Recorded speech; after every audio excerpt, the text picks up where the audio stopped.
Phone will start working. Okay, yeah, I think it's good now. Phone will start working. Okay, yeah, I think it's good now. All right. Phone will start working. Okay, yeah, I think it's good now. All right. Phone will start working. Okay, yeah.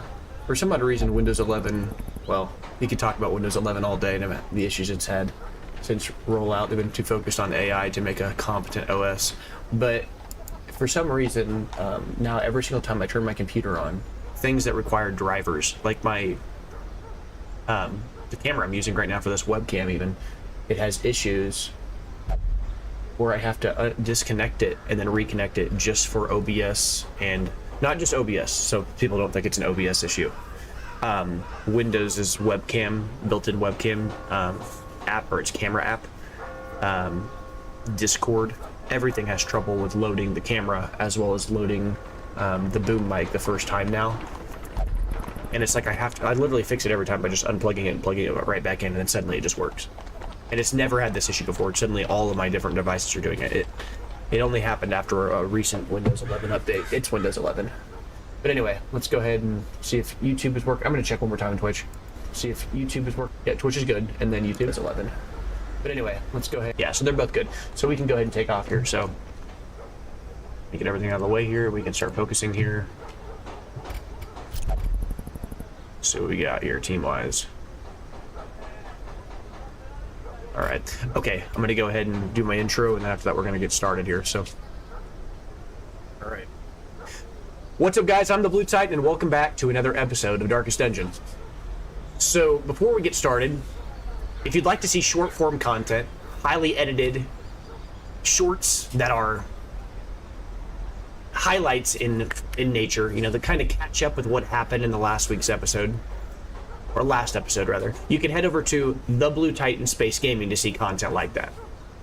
If you'd like to see long-form content where I play the game with no edits, the entire VOD, the entire video on demand, you can head over to the Blue Titan Space Gaming Space VODs to see videos like that. Once again, that's the Blue Titan Gaming for fast-paced content. We're talking 10 to 15 minute long videos that you'd watch over your lunch break.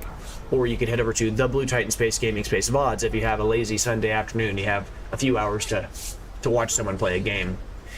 The overall vibe and goal I'm trying to go for with this channel, when I say this channel, I mean the Blue Titan Gaming VODs, which is where I'm recording this video before I eventually edit it for the Blue Titan Gaming, is to kind of have that couch co-op feel of just playing a game and having a buddy kind of sit on the couch and play a game with you. So if you like that, or you kind of want something like that, or you want to see somebody kind of struggle and fail through the game but also kind of learn as they go, you can come over to this channel and hang out. I talk to people in the Twitch chat as well as the YouTube chat all the time. I just enjoy talking to people about gaming in general. It's very fun. And also this channel has become kind of a project for me to keep myself honest and keep myself like consistent with trying to upload so that I'll consistently play games, because I love video games and I haven't played as many in the last, you know, there was a period of time for about 5 or 6 years where I was coaching and teaching high school, and I didn't have time to do all this stuff, and I'm kind of trying to get back into it now that I've kind of switched out of teaching. So I'm kind of looking forward to doing that. So if you're interested in any of that, head over here. So otherwise, we're going to go ahead and get into the game. So let's talk about what happened in the last episode. The last episode was the worst episode I think I've had so far. When I say the worst, what I mean is we just did not convert very well. Like every episode, or every single dive into a dungeon was just like, eh. Right? I think we dove into 4 dungeons and we ran from 3. Which I think I've ran from 2 or 3 dungeons in my 85 or so weeks of playing the game, in-game. And then I had to run for multiple in a row. The first one, we had to run because I accidentally entered into the wrong dungeon. It was an apprentice level mission. We had a bunch of level, 1s and 2s, or 0s. Then the next one, we went right back into that same mission because it was a mission that would give us more strength in the next upcoming mission. It was a Sunshine in the Thicket mission, if you know what that means. The town event that makes it so that the next mission in the Weald is a little easier for you to do because you do more damage and you gain more XP. You're just like extra prepared at that location. We tried to do that again. We ran into the Shambler. I fought the Shambler because I thought, yeah, it's worth doing. The Shambler I know still has 1 ancestral item. Let's go do this. We beat the Shambler, but at what cost? We almost died. So we had to leave again. But when we left, though, we left with the final ancestral item to finish our collection, right? So now, despite the fact that that situation kind of sucked, we do now have all 5 ancestral items that are unique to the thing, not for the thing from the stars, but the Shambler, right? The Shambler has 5 unique ancestral items, and now we have all 5 of them, so we can complete our collection eventually, right? Then after that, we had one mission where we were successful. We beat it, came back home. And then the last mission, I got to think about what actually happened there. In the very last mission, we had to leave. Oh, right, because we tried to fight against the apprentice, or not the apprentice, but the Necromancer Lord, the final stage of the Necromancer. We got all the way there, got all the way to the end of the mission. It was kind of dicey. Tried to fight him, and we were probably going to lose. And I made a call. I said, let's leave before we get killed here, and we got out of there with 2 people on death's door. And I'm glad I made that call, because he still had something like 60 health or something out of his 215 or whatever it was. I was like, all right, this is probably not the right time to take him down. Let's we lose, but we fight another day, right? We get to live to fight another day. And so we came home with our tail between our legs, which is okay though, because when we left with a lot of money. Despite the fact that we didn't beat that boss, you got to remember, right? That location was a red tier mission. It was one of these missions. And because of that, we were able to gather quite a bit of money. We didn't get the rewards for beating the mission, but we got everything else. We left with all the stuff we looted. And so we walked out of there with essentially a win despite not winning, right? It was like a long tier mission in terms of the value that we got on like an apprentice level, an apprentice level, like long mission, although there's none on the map right now. Or I say apprentice level long, there is one of those. I meant a veteran long tier mission. But either way, we didn't win, but we didn't really lose. It was more like a draw, right? Because we didn't walk out of there with the head of the Necromancer, as it were. I guess in this case it's the collar. We didn't walk out of there with the Necromancer's collar, but we sort of walked out of there with half the Necromancer's junk, which is great because now we actually gathered more resources, made our guys stronger, and it's always a process. All right, so what's next? What's the next thing that we're going to be doing here? Well, my next goal is to go and get this mission. The reason I'm considering this mission, and I'm really leaning into thinking about doing this one, is because if we can do this mission and do the fresh air in the tunnels, and we can level up our flagellant as well as our Houndmaster, then we can put ourselves in a position to have 2 guys that are level 4 that are bleeders, as well as the 2 that we already have at home with Fane Tree. Well, these are level 4 characters, I mean to say, and Campbell, also a bleeder. Paintree's not a bleeder, but she has Rallying Flare, which we'll talk about in a second. We are trying to kind of set up, I say alley-oop as a reference as, basketball guy.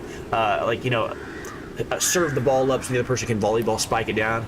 Set something up to knock it down, right? Set up the pins to knock them down.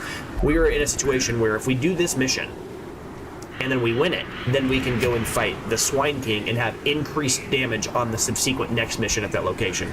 Although it does suck that I wish I could just go fight him right away, because both of these guys have that Book of Sanity, which has totally eluded us this entire playthrough, and I really want to get this item. But either way, the point though is, if we succeed in this, leveling these 2 guys up, then we'll be in a really good spot to move forward, because they'll both hit the next level, I believe. Maybe, maybe not. I hope they do. It is a longer tier mission. I guess I have the thing over here. This is a medium tier on a medium expedition on veteran difficulty. I guess it says it gives them 6 XP. Oh, maybe not. Maybe they won't level up. Well, even if they don't level up, it's still probably worth doing it anyway, because they'll still be stronger. Remember, at level 3, while it is the case that they're not going to be level 4, they can still reach level 4 items. You have to remember that the only thing that they're going to be missing is the resistances of being level 4, right? It's kind of, the game's kind of interesting the way that it's designed around that. Like, your level does not correspond to your strength, it corresponds to your resistances. Your armor and your weaponry just correspond to your damage. It's kind of interesting. So when I'm level 0, 1, and 2, I can keep leveling and never get any physically stronger or more dodgy. I can just keep on keeping the same raw stats. These stats do not change as you level up. You have to spend the money to get the weaponry and the armor to actually see these stats level.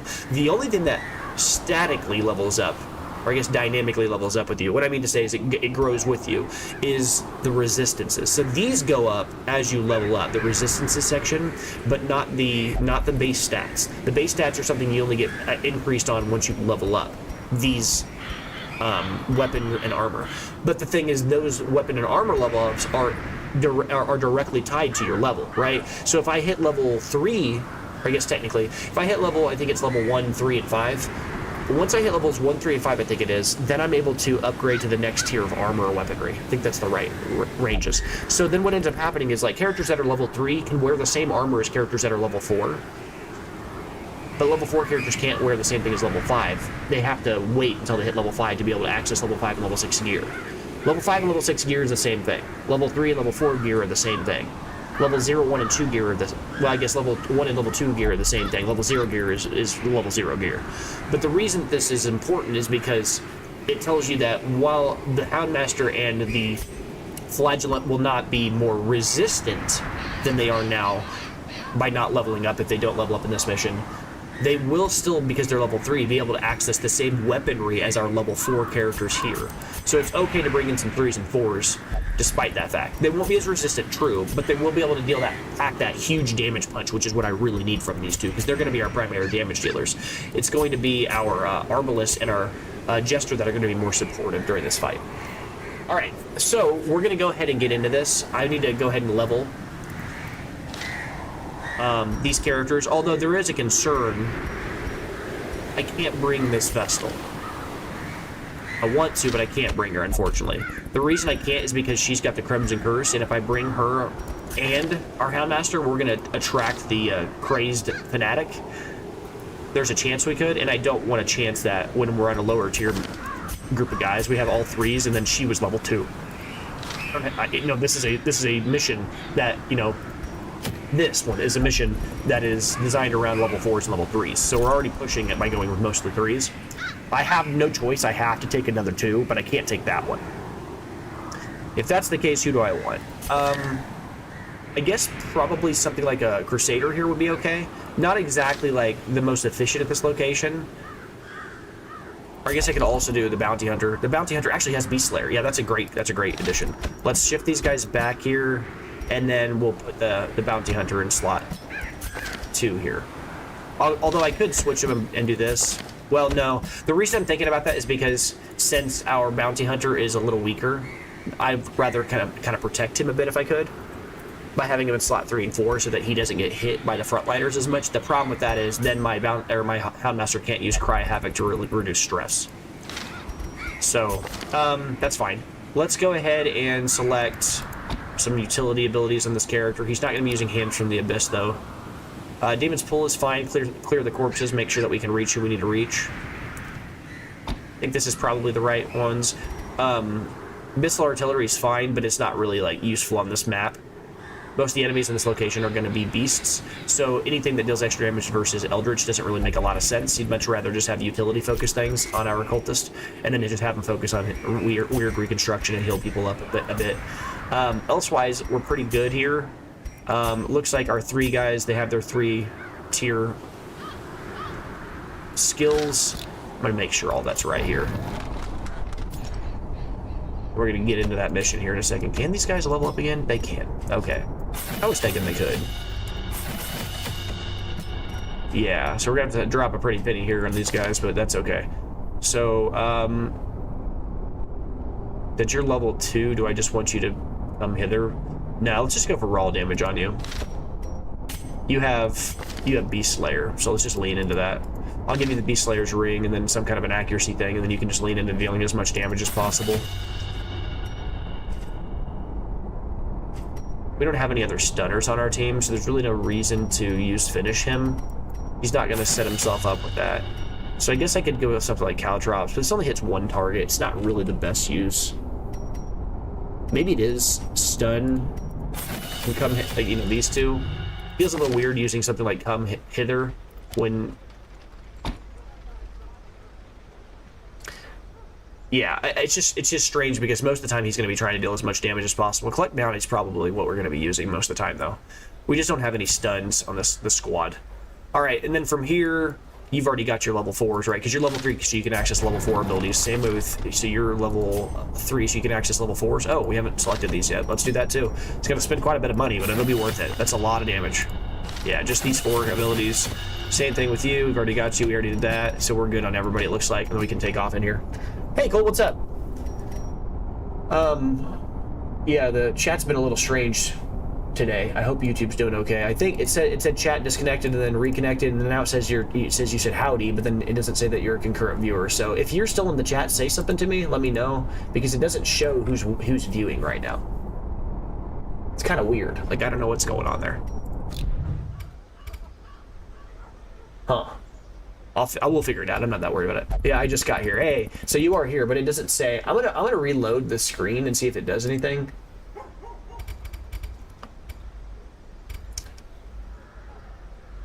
All right. So okay, yeah. So I reloaded the screen and it looks like it's doing fine. Okay, now it shows. Okay, yeah. Would you mind real quick talking in chat one more time? Just say anything. I don't really care. Just to know that it reconnected, because I refreshed YouTube. I didn't change my stream connection, but I refreshed YouTube, and I've always been afraid that if I did that, it might break the connection. This might help me know. So if you say anything, and I just love to verify that you can still see this. Okay. Either way, we're gonna go ahead and get in there. I think I'm good with the team. Okay. All of these squares make a circle. Well. Okay, did I say that to you at some point a long time ago, or did you actually see Dragon Ball Z Abridged? Because, okay, all right, so now you're just saying random memes. So that's Yu-Gi-Oh. I said Dragon Ball Z Abridged. I'm saying Yu-Gi-Oh Abridged, and then SpongeBob. All right. Okay. Yeah. So cool. You can see me. That's great. All right. So as I said before, this is the team I'm going to roll with here. My goal is essentially, again, level 2, 3 3s, and a level 2. They're a little under leveled. Well, not little under leveled. They're on the lower end of things here. He definitely is under leveled, but we should be fine. We're going to go in here against this location and try to put ourselves in a position to, like, alley-oop an easy spike, you know, here. That's a mixed reference there, basketball and volleyball. But I'm trying to set up an easy dunk here, right? Like, if I do this mission right here and get the fresh air of the tunnels bonus, then that means next week, going right back to the Warrens, we'll have fresh air in the Warrens, which will make us deal 15% extra damage and gain extra XP. The XP is kind of like just kind of nice on top of it. I don't really care so much about that. The reason I'm doing this is because I want to immediately follow up by going to beat the Swine King immediately after that. So that's what we're going to do. I would have preferred to have brought, since we're bringing an under-level person, I would have preferred to have brought Belay here. But we can't, because bringing her will chance that we get attacked by the, as of yet, not seen, but I've avoided intentionally, Fanatic. Remember who the Fanatic is. The Fanatic is the dude who, if he smells blood, he comes knocking for you. He kills people who have the Crimson Curse. I say if he smells blood. If he smells infection, I guess is more accurate.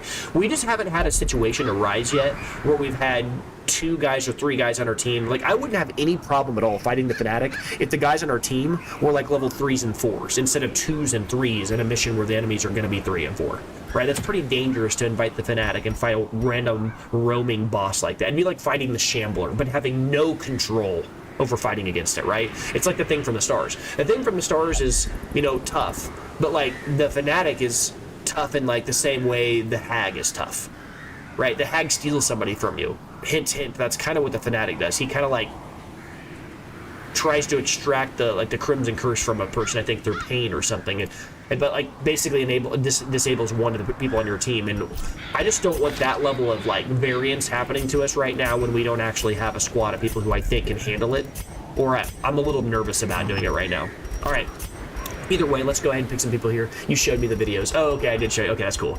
All right, let's go ahead and throw Dismas's head on our Flagellant because they were a match made in probably hell. Even though I guess he is super religious. Maybe it's actually a match made in heaven. Just seems like the most extreme version of it. All right, and then after that, I mean, this location is heavy in the beasts, so we could just give him a Beast Slayer's Ring and you know, lean into the extra damage. I could do the same thing here with you, give you a Beast Slayer's Ring. We might as well go ahead and start kind of showcasing the power of this. The enemies at this location are almost all beasts, so might as well. Just get us some raw damage. Let's crush these guys. Ancestor's Candle's probably a fair one here. Although, well, no, that's fine. Our Occultist is level 3. Maybe I actually... The Occultist is going to be mostly utility stuff. His trap resolve chance is 80%. Okay. Yeah, we can still give you the Ancestors map. But what I was thinking is, since he's a backliner, You know, the backliners don't do as much damage just in general as frontliners in this game. It's just kind of the truth. So the thought process was maybe I just give the bounty hunter the trap removal thing, because he's already pretty good at removing traps. He's the lowest level guy on our team, and he has the highest base chance of removing traps. Look at this. Well, his is really high because he's got the Ancestors map, so, but yeah. The 25% from the trinket. But if you kind of think about it as like anybody like this guy, so we've got our bounty hunter, our houndmaster, our grave robber, our highwayman. All of those guys are really good at removing traps because they don't use magic. They don't use, like, you know, religion. They don't use, you know, curses or anything like that. They're all just like, you know, human trackers. You know, like, they're the kind of people who learn, you know, I'd say like hunting gathering skill sets and things like that. They're going to be good at trap removal. But the thing is, at the same time, this bounty hunter does have Beast Slayer, so even though he's a little under leveled, and I mean, he's got enormous damage output despite the fact that he's actually lower level than our occultist. And the occultist is best, most powerful, right, at the cove, whereas the bounty hunter is best against humans, and he's also got, you know, a Beast Slayer, so he's going to crush these guys, right? Between Beast Slayer killing almost every pigment on this location, and then the random humans that appear being easy to kill because of his collect bounty, he needs to be our damage dealer, even though he's under-leveled. And then after that, the occultist doesn't have terrible trap removal chance, right? It's 105% chance once you add in the trinket. It's pretty good. I still don't know if traps can actually, like, you know, have a trap check chance above 100%. That would be nice to know. I need to look into that. You know, because enemies have a, you know, they have a bleed chance sometimes, like 120% or something like that. Are there quirks that buff or nerf trap disarm chance? Not that I'm aware of. I don't think that there are any quirks that govern trap disarm chance, as far as I know. There are quirks for scouting in certain locations, but I don't recall any trap quirks. I would say no. I'm almost certain that it is no. I've never seen it before. There are trinkets that do, but those are also few and further between as well. I mean, obviously you've seen this Ancestors map, so that's pretty clear here. But they're fewer and farther between. You don't see those that often. Anything else I'd like to go with? I mean, I really don't need Junia's head. The heals on this guy are already sufficient as they are. I'm not a big fan of Junia's head on the occultist. I know some people like it on him because it makes his heals astronomical, but like, we don't have crazy tanky guys. Believe it or not, our occultist has the most health of anybody on the team because of this Dismas' head dropping his health percentage.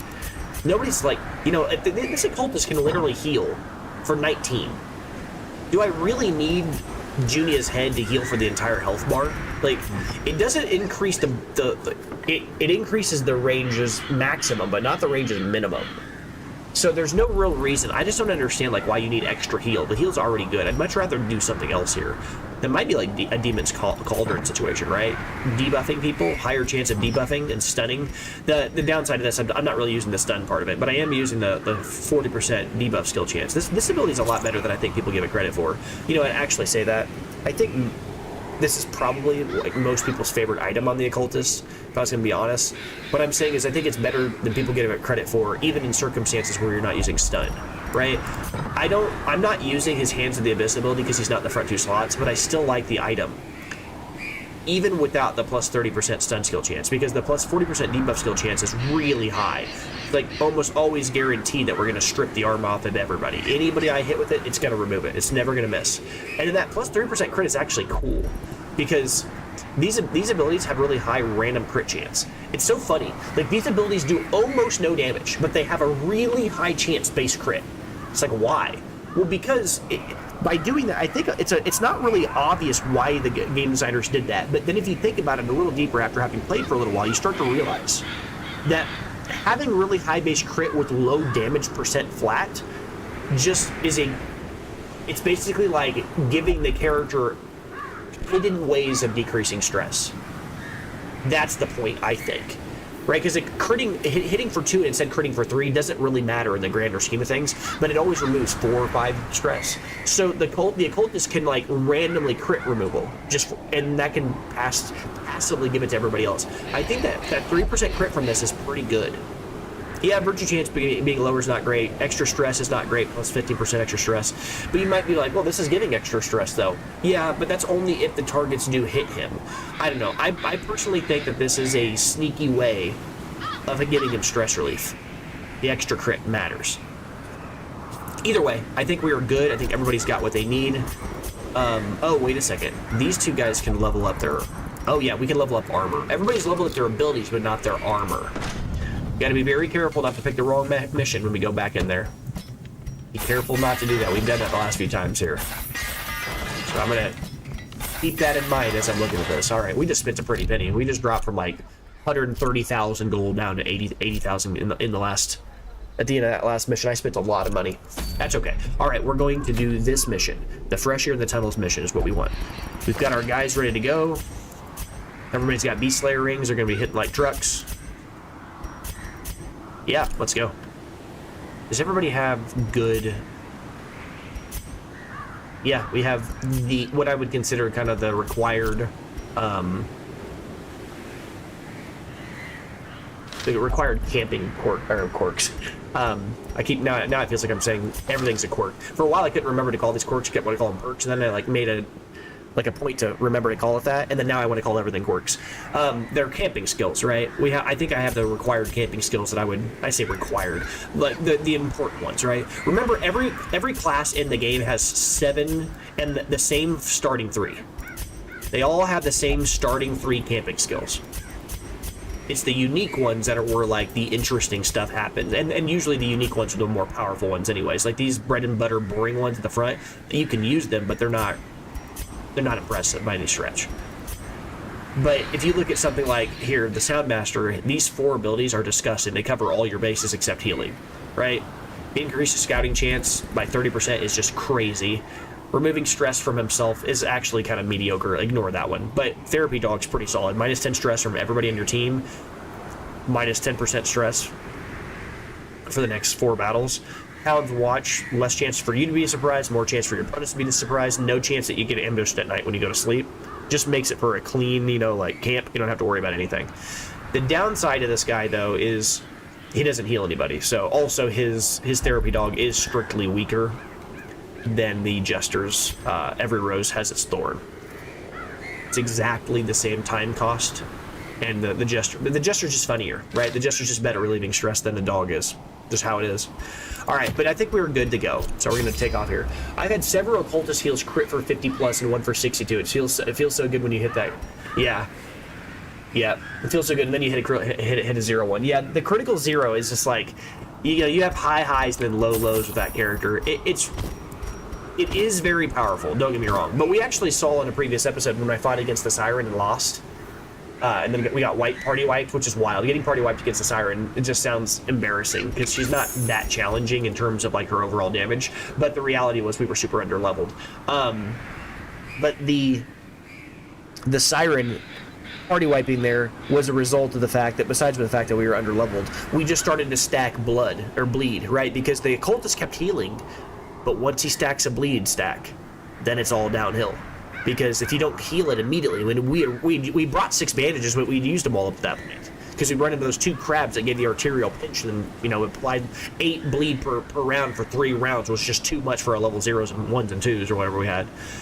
But yeah, you can see how stacking blood stacks really sucks, because then at some point it doesn't matter if he crit heals for 40. Now you're going to be bleeding for 15 per round, and you just died to your own bleed stacks. Wait, you read that wrong. I healed for 62 exclamation mark, not 62. Fair enough. Yeah, no, yeah, that's true. Like it does feel really, really cool whenever you crit heal like that. It's awesome. So, all right, let's go ahead and pick these. Anything I really care about outside of this stuff, and obviously our keys. Obviously going to bring medicinal herbs. It's good on this location in general. We try to bring holy water just in case. You never know what you'll see. It's a medium tier mission, so we don't need that many torches. Only 12 or so. We're full up on inventory slots, which means we're probably going to end up seeing the collector. remember what the collector is and what he does, right? The collector is a roaming boss that only appears whenever you have close to a full inventory. The closer you get, the more often he's likely to appear. Oh, we need to bring blood. We need to bring blood for our Houndmaster. One will probably do. Okay, and then we can go in there. We're gonna have to be very aggressive with our dog treats and use them almost instantly because our guys are, our inventory is very full already. That's okay.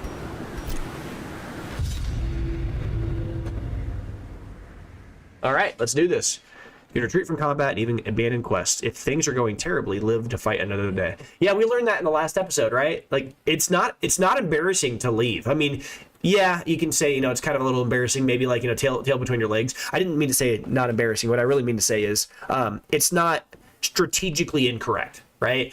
Yeah, it's a little embarrassing, especially if I'm on live stream, I'm talking a big game and I fail. It's like, okay, we gotta go, we gotta run. But I'd rather be embarrassed and get out of there. Like, I really don't care. I don't want to lose my guys for no reason. The swine draw power from their horrid markings and crude idols. Tear them down. I'm gonna go left first because if I go up, then I'll never be able to come back down to this room as easily. So we go left here. I guess I should step into this hall just to see if any of these are animalistic shrines. They're not. Well, actually, hold on. It still might be worth interacting with those books. Remember what these books do. You have to remember what these books do. Generally, these books are bad to read because they can cause bad quirks, but you want bad quirks, right? I'm at a stage where I can treat them. So I'm gonna let my occultist read this. Flawed release. Minus 5% crit to range skills. Now that's the worst possible thing he probably could have rolled here. But you do want to do this occasionally because you want to see if you can learn bad quirks that are good to have, right? Yeah, this kind of ruins the extra crit that we got off of this, and it kind of slaps me a little bit in the face after what I talked about with the extra crit. But that's not a huge deal. It's still worth doing that because if you read books and you get bad quirks out of it, you're happy, right? Because you occasionally can get good bad quirks. You want to rush that development early in your character's levels if you can. All right, we'll take these. Will we? We really don't have the space. I guess I should have just left that. That's okay. I really kind of set ourselves up to fail with that one, opening that immediately. Huh. You know, actually, I'm gonna let these go, begrudgingly, and I'm not gonna open up any more curios until we go through the whole mission. Until we find the animalistic shrines.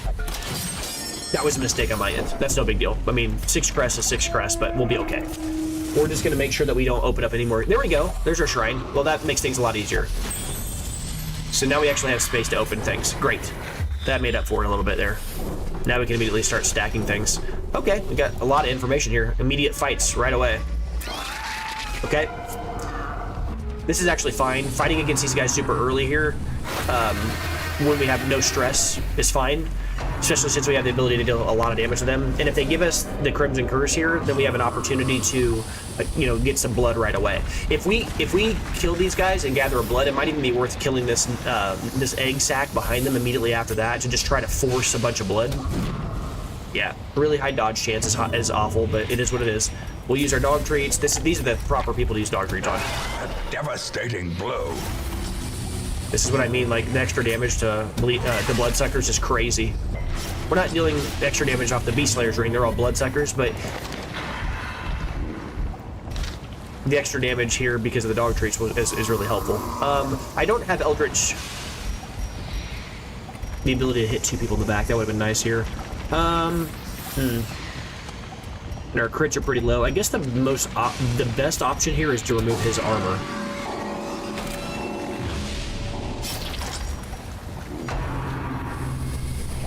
Oh, I think I removed his dodge chance. Oh, I did. I used vulnerability hex. That's still fine. Oh, he's gonna die next round anyways. Yeah, because we did enough raw damage, so it doesn't even matter. Man, I'm a little bit. It's almost like I'm a little rusty. I need to get back into this. I made a few bad decisions already. Crit heals are obnoxious. The thirst is such an annoying ability. When it fails, it feels real good though. All right. 2 down. Surges as the enemy crumbles. All right, kill him, please. Destroyed. Now this guy could leave if he gets the chance to use elusive exit. We're gonna be sad. I hate that ability. I hate that ability so much. The abyss returns even the boldest gaze. That's okay. We'll be fine. I find that ability cheese. All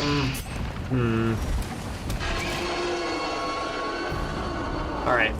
So we have to fight 6 guys in this fight because of this. This is where that's really tough. Really, really tough to deal with the elusive exit. He just has so much dodge. It's hard to hit him. But you can see why it's bad whenever he uses his elusive exit. Like, this is like the start of the mission, and it just feels like we're getting blown apart because that guy elusive exited. These guys in general are really cheesy enemies. Alright, we should be fine though. It's just that they have like, look, like 19 dodge is so much. It's so much. So he's dead, so that's fine. And you're dead too. Alright, we got 2 dead for sure. We got 1 left to deal with. Yep, your little thirst. Deafening Wine's fine.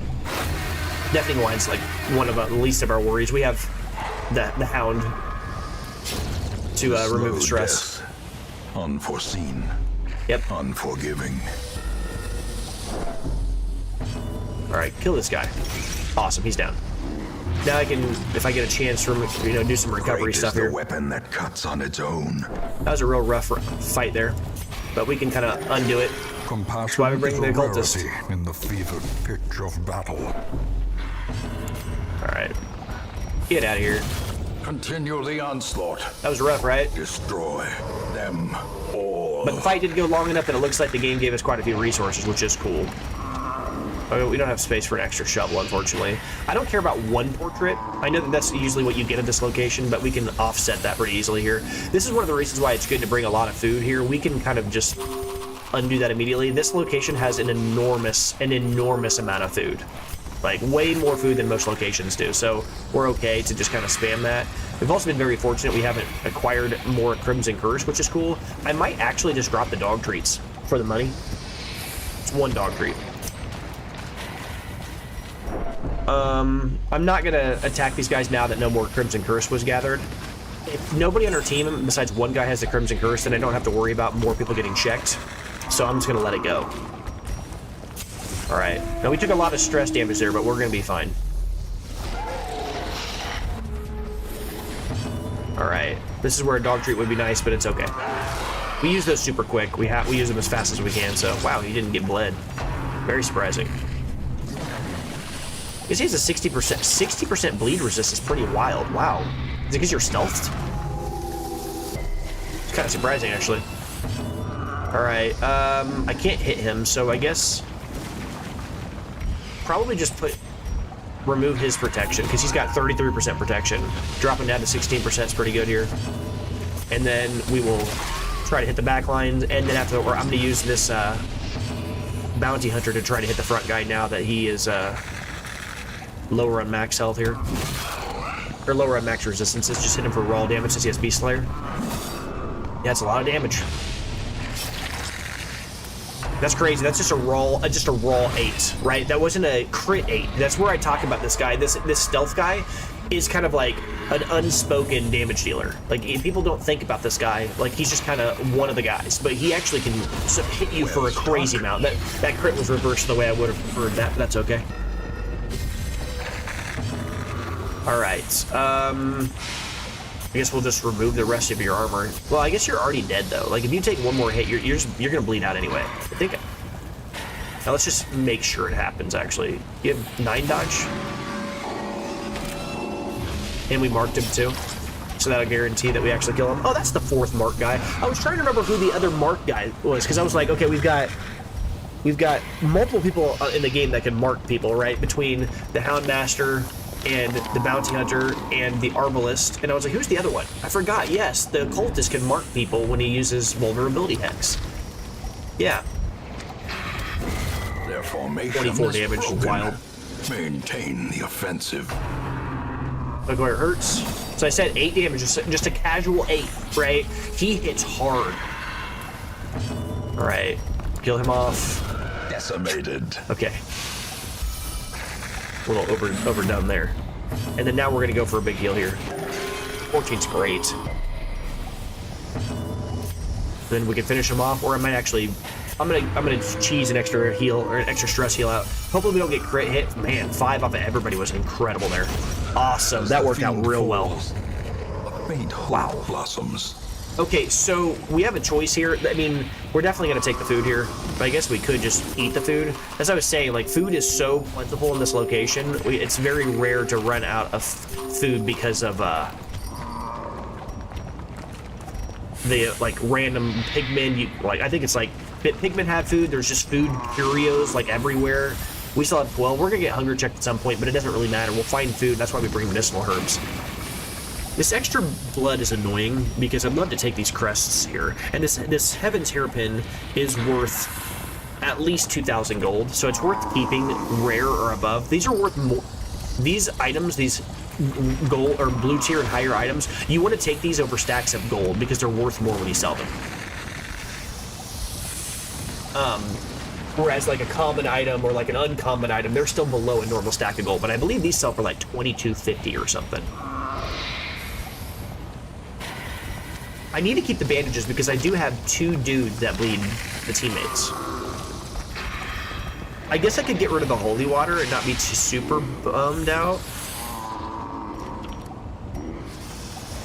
I'm just trying right now to collect as many of these crests as I can because I want to knock out those extra bonuses and get all of those locked in. Well, oh, never mind.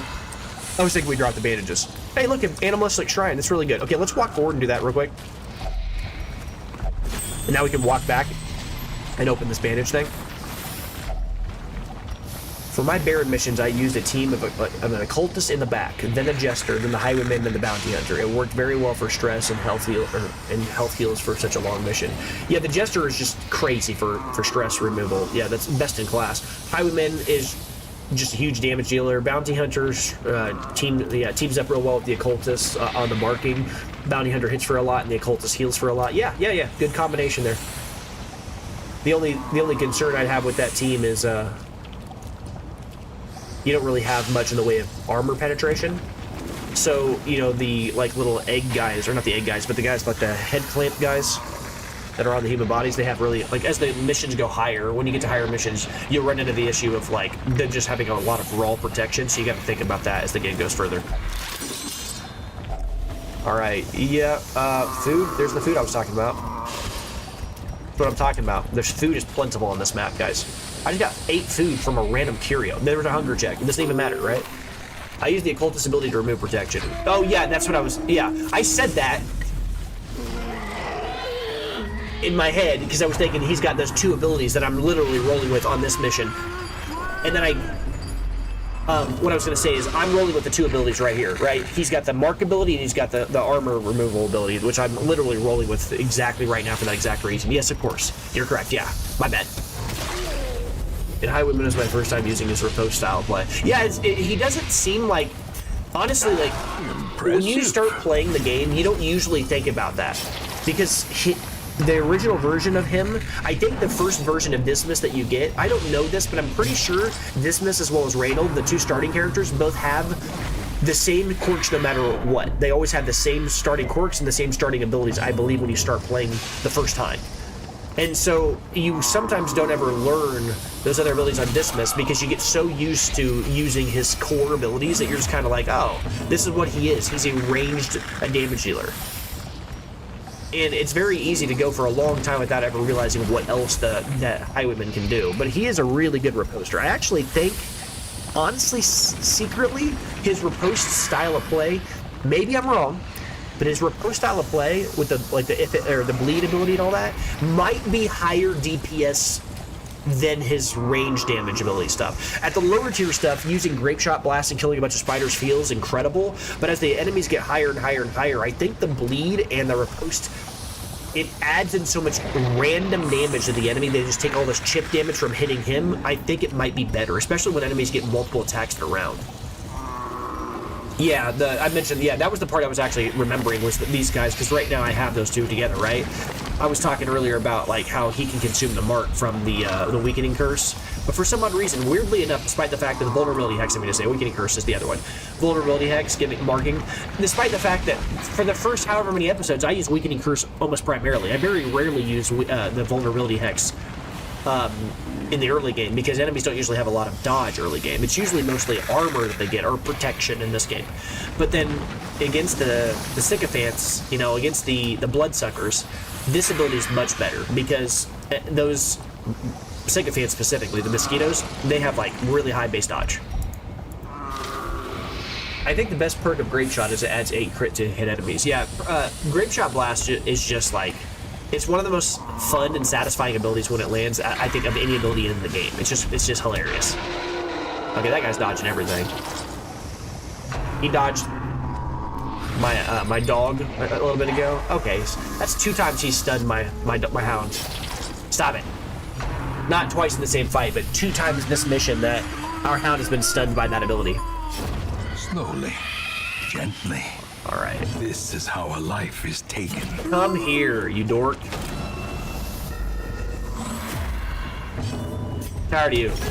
No more stress. Give them no quarter. Yeah, that's fine. Yeah, see, a casual 7. He's hit for 8, 8, and 7. When he crits, it makes you want to cry. I mean, it's a lot of damage. This match, these 2 guys together, is so funny. Having the occultist with the flagellant is such a funny combination, because if you roll with it correctly, you can literally... Why is this lowered? Minus 20% from his other skill. Why is this bleed resistant lower than it should be? Am I crazy? From a skill? It says minus 20% from other skill. Oh, somebody hook where it hurts hit him or something. Yeah, ignore that. But if you ignore that random minus, he's got a 95% base chance to not be bled right now, which makes it very powerful whenever he gets hit by the occultist heal. Right? The weird reconstruction just, it has an 80% chance to bleed them, and he has over a 90% chance to dodge it. Right? His bleed resist is really, really high. Right now it's lower because he got hooked where it hurts, but yeah, so these combine really well together, right? You know, there's 80% chance to bleed the person. Well, he literally ignores it, right? There's still a 5% chance. We've talked about that before, right? The way it works is he's got a resistance of 65 plus 30. We're going to ignore the 20 for a second. 65 plus 30, that puts him at 95% chance to resist. Then you subtract away the 80% chance to bleed, leaving a total of 50% chance to that not 50% chance to be bled, but over 50% chance he won't be bled, right? So he's got a over he just won't be bled flat out. His resistance is higher than his chance of being hit by it. However, the game hard caps like things at 5% for damage. So there's always a 5% chance you can get hit by things, but this isn't an ability that hits you. So there's literally, it's totally, so only, I'm getting a little bit lost in the weeds here. Let me say this correctly. When you get attacked in this game, if you have a 100% dodge and your enemy has a 92 or 90% chance to hit, they can still hit you with a 5% chance. 100% dodge minus 90, or I guess 100% dodge minus 90 chance to hit is a 10% chance still to dodge. Or I guess I should reverse that. It's a 90% chance, 90% chance to hit minus 100% chance to dodge leads you to negative 10% chance to hit. That's a better way of saying. A negative 10% chance to hit means that they can't hit. But the game's soft or hard caps it at 5% chance that you still get hit. So if your dodge is really, really high, great, but you still have a 5% chance no matter what. You've always got a 5% chance to get hit. But status ailments can be fully eclipsed to 0. Debuffs, marks, blights, bleeds, anything like that, diseases, all of those can be completely blocked off. You can reach literal 0 chance to have any status ailments affect you.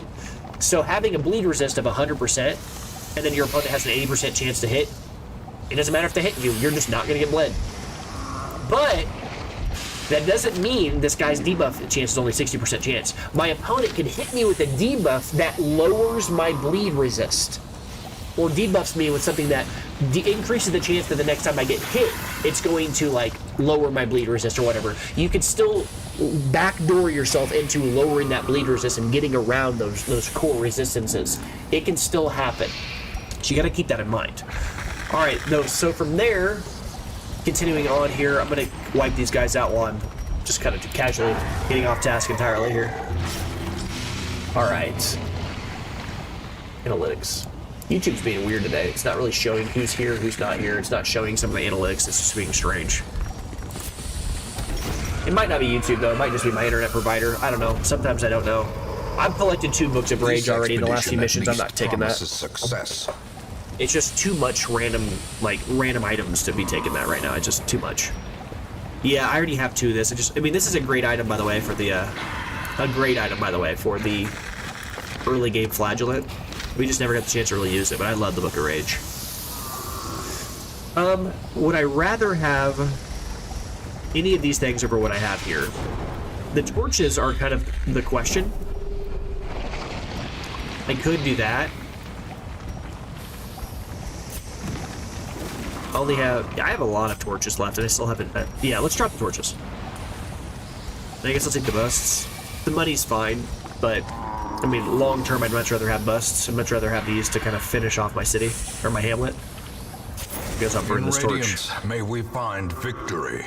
All right, and then from there on, we'll just continue on. I'm gonna leave these items behind. This Book of Rage is not worth a whole gold stack. I mean, it's a good item, but we already have 2 of it. I don't need any more of those. All right, Cole, are you still in the chat? Like, my thing is not showing the stream at health or analytics. It's being strange. I don't know what's going on. Oh, now it came back. Okay, it came back. Yeah, the analytics came. Okay, YouTube is being real weird today. I don't know what's going on there. Whatever. I'm gonna go ahead and fight these guys intentionally every time I see them from now on. I'm gonna try to gather the blood where I can. Yep. I'm intentionally fighting bloodsuckers here because I want to try as much as I can to get as much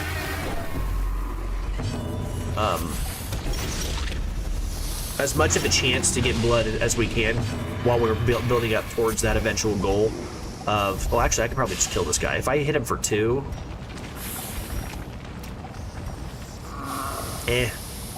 That's not going to reach him. Okay, Mr. Dodge, sure. So he dies next round as long as he doesn't... Yeah, okay, we're good. I was trying to make sure that he didn't get the chance to use his elusive exit. Okay. It doesn't actually matter because these guys can all hit from the spots they're in anyways. Here, it's probably better just to go ahead and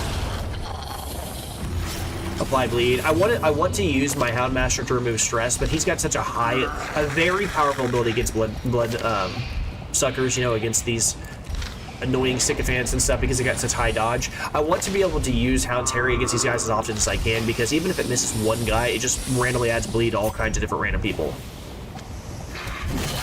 All right, he's dead. Great. All right, so it's just the mosquito left. Yep. All right, blood. Oh, we avoided the Crimson Curse again. Man, we've been really fortunate here. That's great. By inches. All right, so he's definitely dead here. What's his bleed now? It's at 7. He's at 8 health. I need to hit him one more time. I'm gonna howl though. Sneak that in when I can.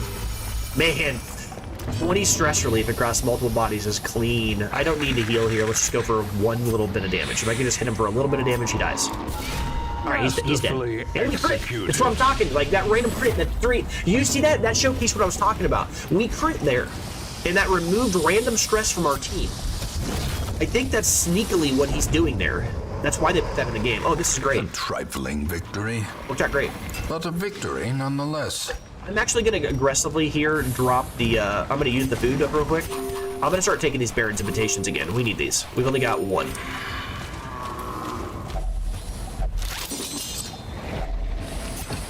Okay, real awkward here. I guess we use the food.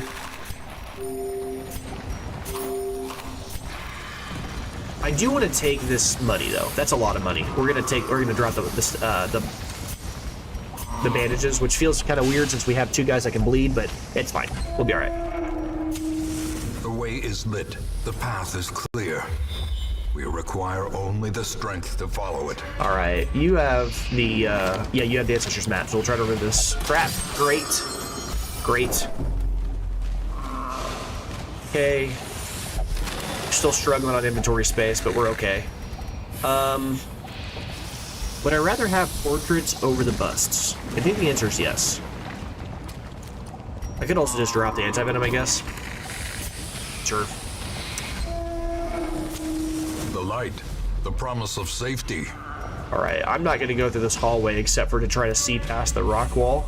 Such blockages are unsurprising.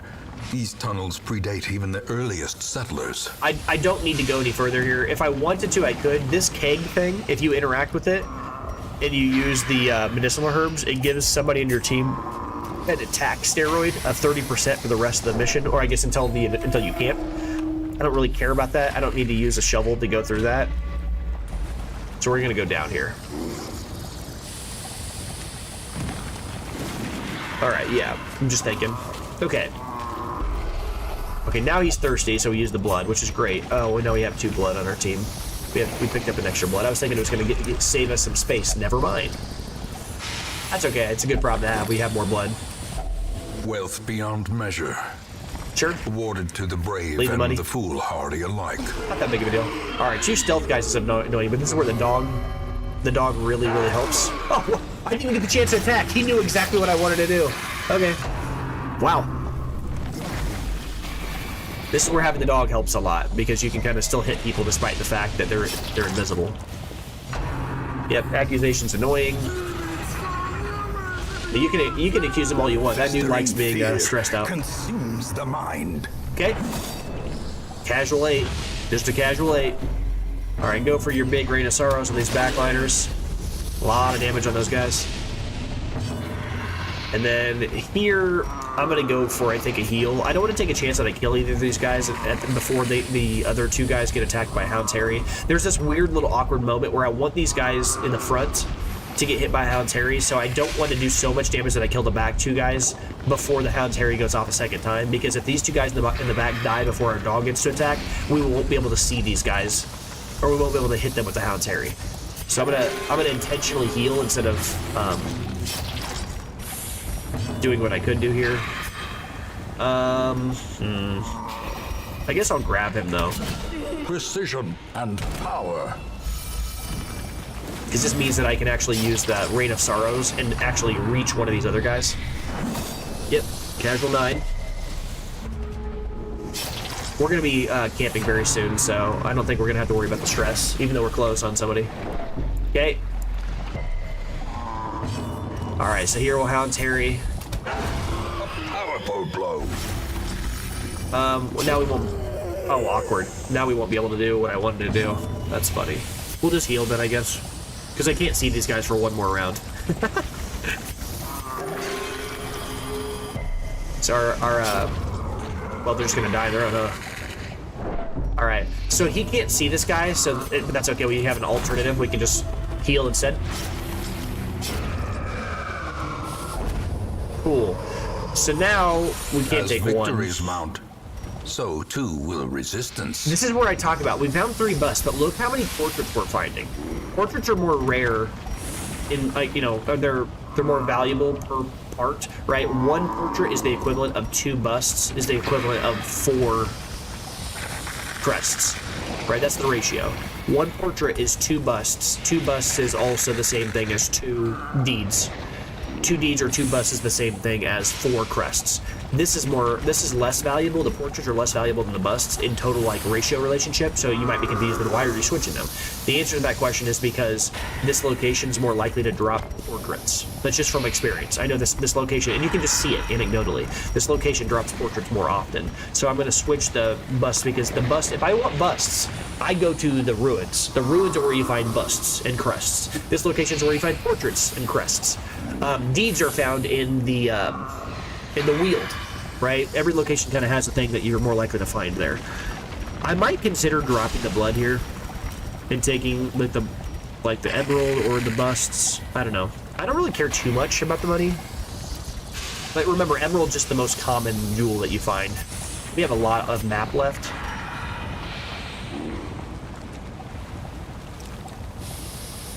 It's worth considering. The things I don't want to drop are the following. I don't want to drop anything that I see here-ish. Like, in terms of value, the things on the far right are locked. I'm not dropping anything on the far right side. The Viscount's invitation as well as the blood, this stuff and everything to the left is possible to drop. But I kind of should probably keep the medicinal herbs because they represent a undisclosed amount of random food, and they can sometimes be like a stack and a half of food, or do other things like remove the stress until camp, this stuff. I do need to capture these Viscount's invitations where possible, but I might just need to accept that I need to take these on occasion. This isn't a mission, like, I'm not out here intentionally fighting against bloodsuckers, so you could also just drop these and not care that much. Because the thing is, until the infestation's super high, you don't even get enough of these for it to matter. The ideal situation is you wait till the infestation is super high, you have multiple people that have the Crimson Curse, and then you just go out and do missions and just kill every egg sack you can and try to leave with 5 or 6, you know, Baron's invitations or Viscount's invitations or whatever it's called in that particular period of the game, right? Because it updates and changes its name based upon which enemy you're fighting. Like, it starts as the Baron's invitation, becomes the Viscount's invitation later. I'm just gonna leave this, I guess. It feels a little painful dropping the emerald, but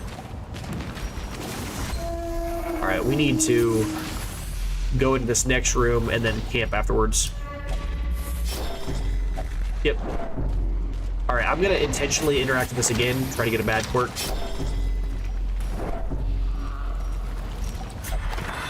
Yeah, he found a good one this time. Stout is not really what we're looking for here. You're also noticing, have you noticed that? We got 15 stress release from that. This is not something I've talked about.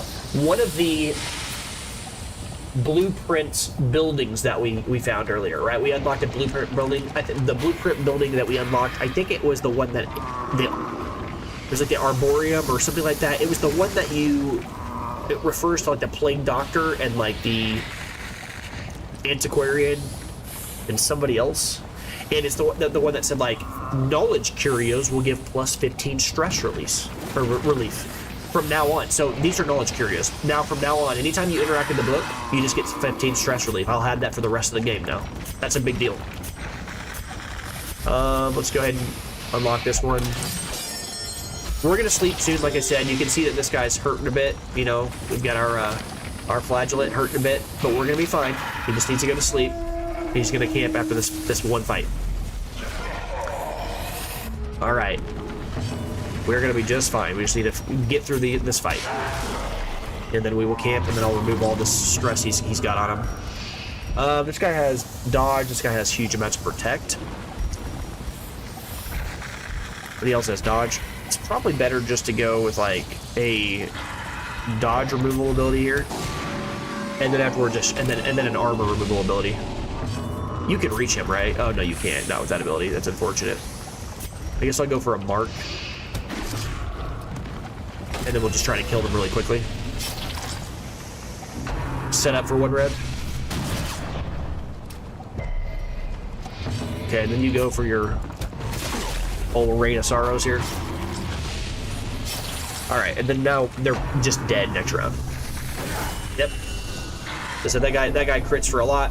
Puts us really close to death's door, but we should be okay as long as he doesn't get hit for a point-blank shot and sent to 0 and then bled. We're just fine. Yep. So you should be able to just absolutely destroy this guy. Yeah. 20 health, but instantly. Putting him on 100 was cheese. That's not fair. We were so close. Sublimity of the intelligence. Whatever. Oh, so it has been said. All right, go for a Hound Terry here. And then they're all dead. All right, then we'll go for our big damage heal.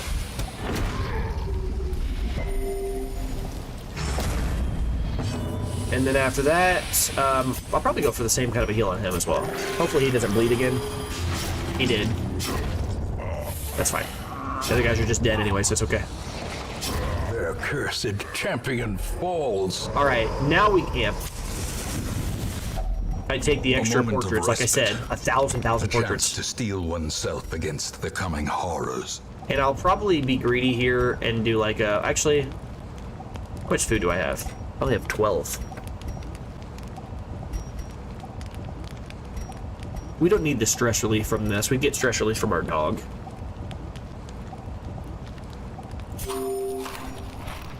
Do I have space for the money? I think the answer is no. It's 1,000 gold, though. I'll just drop the blood. And then after that, this is where he gets to use his nice little Lash of Solace. And then you remove 50 stress, which is crazy. And then you can remove everybody's stress further. And then you can prevent nighttime ambush. And then after that, we have 2 more to play with.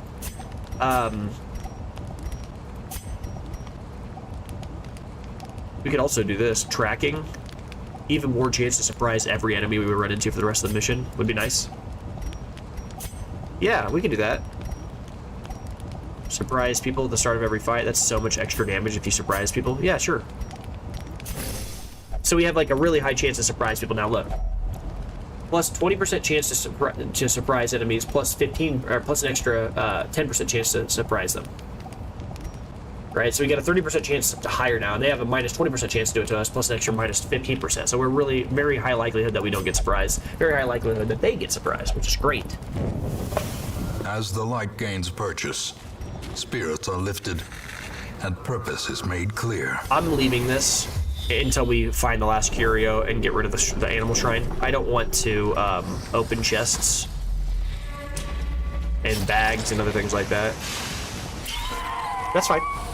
Bloodsuckers is whatever. Putting more stress on that dude's annoying, but no big deal. A decisive pummeling. See all those dodges and how annoying that dodge is, but I can kind of like say, okay, sure, you dodge, but I hit a few of you, right? That's why the Hound's Harry is so powerful against these guys. All right, let's remove some dodge from some people. No dodging, stop it. You're 1 dodge now, no more. You're just gonna die, no dodging. I won't allow it. No dodge. Annihilated. Okay, go for big damage. This is where that Rapturous is coming in handy. You can see how much damage he just dealt. He just straight up killed a guy. Like a tank. Yep. Okay, so you get your sneaky attack in. Yep, that's fine. Okay. And then now you get to hit for a lot. And heal a bunch. Yeah, that's fine. Okay, I wasn't even gonna do that, but that'll work. He attacked the dead body. All right, go ahead and get rid of that dodge again. No dodging. No dodge. No dodge. And set him up and knock him down. All right, he's down to 1. He's not gonna bleed out either, is he? Wow, you're lucky. Do I stress relief? If I get the Crimson Curse from being greedy here, I'm gonna be sad, but I'm gonna go for it. Oh, cool. There's the blood. Ghoulish horrors. Brought low and driven into the mud. Bloodlust. Give it to him again. Well, that's weird. I gave it to him again just to keep his thing up, but it instead gave him extra stress. I've never done that before. So that's good to know. If a character is in Bloodlust and you give them more blood, then they take more stress. Why? That seems like a bad deal. Like, I did it just because I thought it'd stave off his craving for a little longer even, but instead it just added stress to him. That seems counterintuitive. He became more stressed when I gave him blood? Isn't that what he wants? I don't really like that decision. But I guess one upside of that is I can actually min-max that. Like if I have a bloodlusted flagellant and I want to get him to like, you know, full stress and I want him to go rapturous, I can fully intentionally stress him out intentionally by doing that. That's worth knowing. I disagree with that design decision, but it's worth knowing that though. Oh, cool. Got rid of that last shrine. So the mission's over, but now we're just gonna go gather resources. Awesome. So we don't have to worry now about slots being filled with junk anymore. Sure. We don't have anything to interact with this. We don't, and this will bleed us if we don't have bandages, like a large percentage of the time, so we're gonna ignore that curio. Just not a lot of value in interacting with it here. All right, we'll come back down that hallway in a second. Like I said, we're gonna loop around this and then go back in that treasure room as our last go. That's gonna be the last thing we do. All right, so the question is it worth killing these guys to try to gather blood and then Baron's invitations? And I think the answer is yes.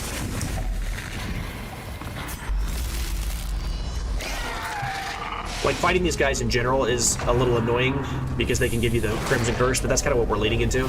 We're going to eventually want that, the money, or not the money, but the, what am I saying? We're going to eventually want the Crimson Courtyard invitations, so we're going to go ahead and try to grab more we can. Leave him alone, dude. Stop attacking just him. Alright, yep.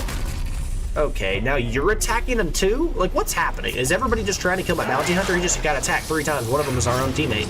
Stop it. Alright, that one's just dead, which is nice. Alright, now help him out, please.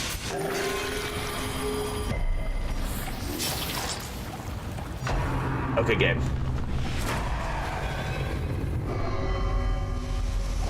Sure.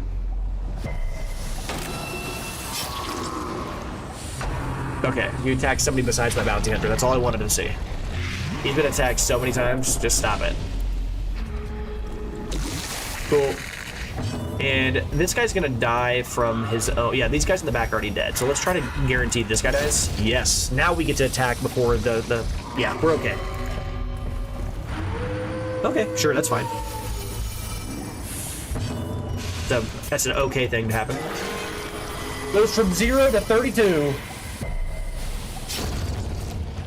Yeah, you said a cultist 1 heal MVP right after, you know, that's so funny. There's a little bit of a delay. All right, he's at 2 now. All right. No Crimson Curse, and then I'm happy. Awesome. We did that worked out real well. All right, so you can't use Exsanguinate yet, so we'll just kill him. Eradicated. Remove some stress. All right, there's our Baron's invitation. That's why I fought this guy. All right, there's even more Remind portraits. yourself that overconfidence is a slow and insidious killer. Now, we still have a chance of finding a treasure room, so I can aggressively just drop this one portrait. And we already, like, you know, kind of forfeited the other emerald. I get some time fallacy here. Is the emerald in isolation worth taking still at this stage in the map? No. There's not very many rooms left, so we just kind of ignore the emerald. But dropping the one portrait by itself is still fine, because everything else over here I think is just as valuable. Oh, wow, we still have gold space. I hope I didn't throw gold away and thinking this at 1700. I might have. I hope not. Alright, so this is where we would interact with this and get ourselves a medicinal herb on this to give him a buff. Because he's going to hit like a truck now, because plus 30% damage until camp. Plus he's Rapturous, so he's got a plus 25% damage buff off of Rapturous. That's what Rapturous does. And then an extra plus 30% damage from that barrel he just drank. He's just going to hit like a absolute maniac now. Sure, Hunger check is totally acceptable. It's actually preferable at this stage because people's health, you know, was like lower. Try to keep the torch up here. Please give us a good scout. Dang, we didn't get a treasure room. But that's okay, we're now informed enough to know. We actually don't have any fights either. Looks like the mission's just over. There's no more fights, which is fine. Alright, so now we can actually do this. Only the first test. And we'll do this. Now it must be carried home. Now we can see that there's nothing left to actually like carry the actual medicinal herbs for, so we drop those. I mean, theoretically, there could... Oh, no, never mind. There's no more heroes at all. Yeah, this is just totally fine. And a nice way to end this, we can actually just knock out some free traps real quick and remove some stress from some people. Well, theoretically, if we're going to take stress on a character, Maker's art. we're going to take 20 stress. His efficacy unwitnessed by his own eyes. We just took 20 stress on a guy who had a 110% chance to remove the trap. So we just answered a question I've been wondering for a while. Is it possible to fail on a trap check when you have 100% or higher than 100% chance to see it? Maybe the light level had an effect on that? What if the light level affects that? Because the light level was low.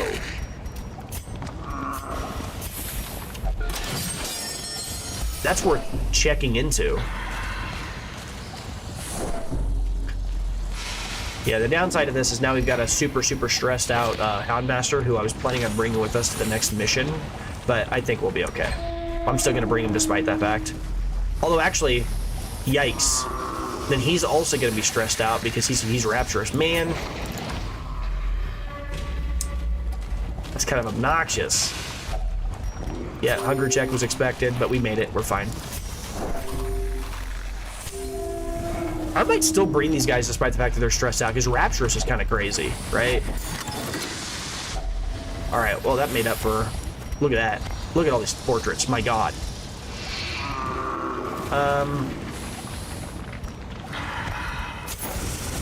I think shovels are worth more than skeleton keys. 20 gold each, 25 gold each, yeah. So we'll take them in the stack and go back home. We'll leave the keys here. Yeah, look at how many portraits we walked out of there with. My God. Robbed of their writings, the swine will grow ever more ignorant. If such a thing were possible. Okay. Yeah, they didn't get to level 4. Nervous Bleeder is obnoxious. This guy's... Ugh. Cove Explorer replacing Natural is actually hilarious. Extra scouting in the Cove is funny, because that's kind of where this guy likes to be at. It's not worth locking, but it's a pretty high amount of, like, scouting.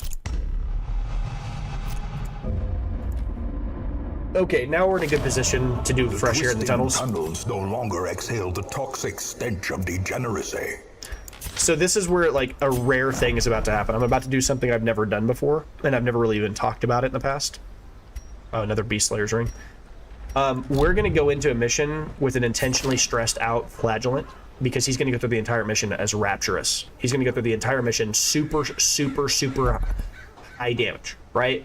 We're going to intentionally bring this guy, because I'm going to explain what Rapturous does.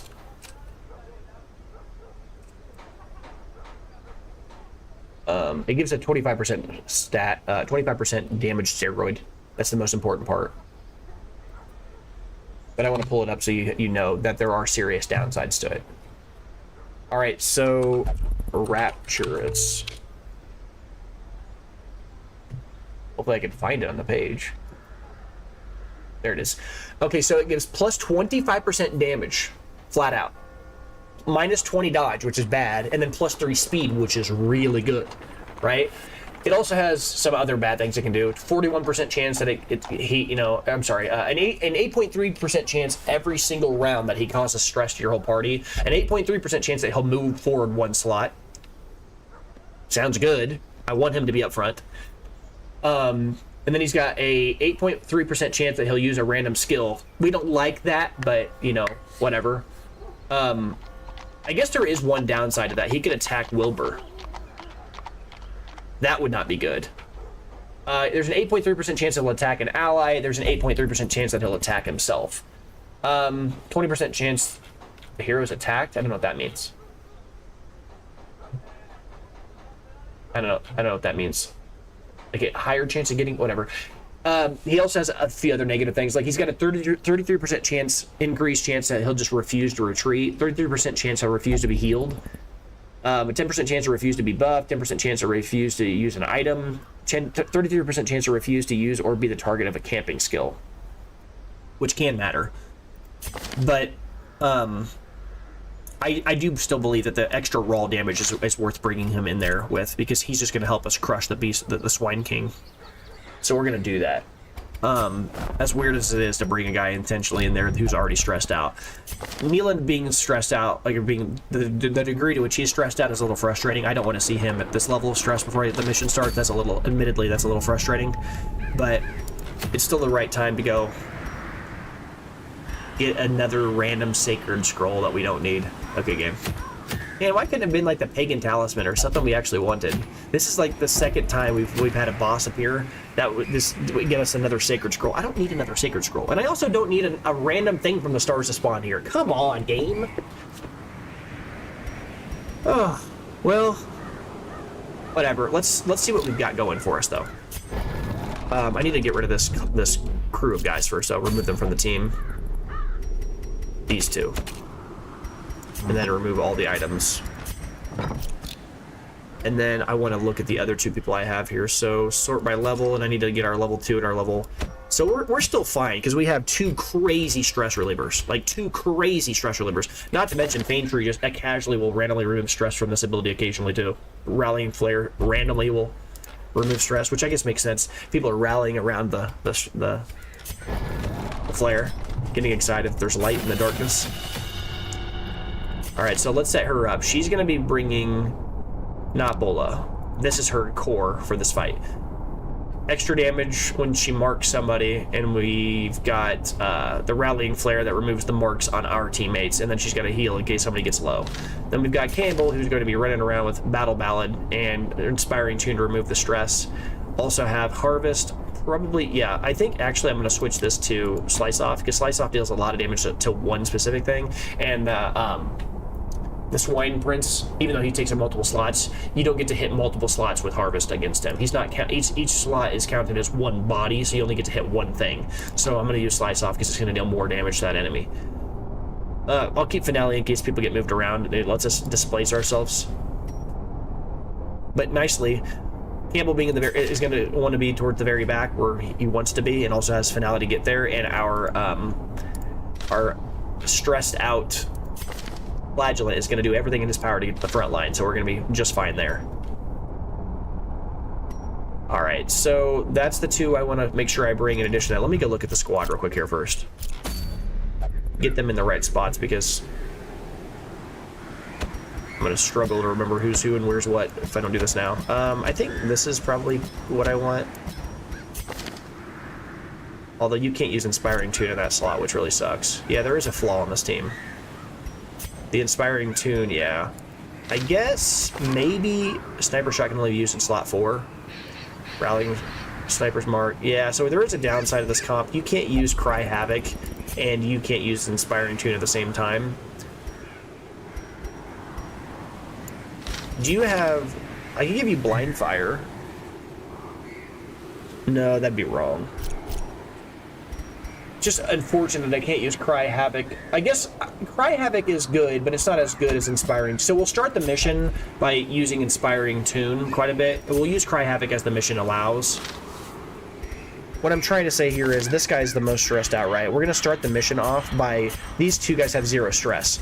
So we're going to start the mission off by the Jester just spamming Inspiring Tune on our Houndmaster to get him off that stress door. That's how we're going to start the mission, and I'm going to be able to target him over and over and over until I get him to 0. And let the other guys do what they got to do. Then after a bit, maybe I'll move things around a little bit. And then after that, let's go look and see, mission-wise, leveling, if we have anybody that needs to level up anything. They're all in level 4 items, or weaponry and armor. They're all on their highest ability levels as well, it looks like. Which is where we want to be, that's great. I could, again, take Blind Fire and intentionally... I'm thinking about that, but the thing about it is I want Battlefield Bandage. I need Rallying Flare. I really want Sniper, or a Sniper Shot, because that'll be the thing that she uses to deal damage. There is an argument to be made, like... There's an argument to be made I could just not use Sniper Shot at all. Switch this around, have her in slot 2, and then have Campbell in back slot, but he can't reach with Slice Off. I'm just thinking if I did Blind Fire the whole map, well, I can't use Blind Fire. You cannot use Blind Fire against the against Wilbur, because it'll randomly hit Wilbur, and then you wouldn't have anything to do. I just can't do this. This is the comp I have to do. I have to do it like this. There's a chance I hit Wilbur because he's Rapturous. It's an 8% chance it happens. If I do hit him, it sucks. We're going to take a lot of damage, but we're not going to just lose because of it.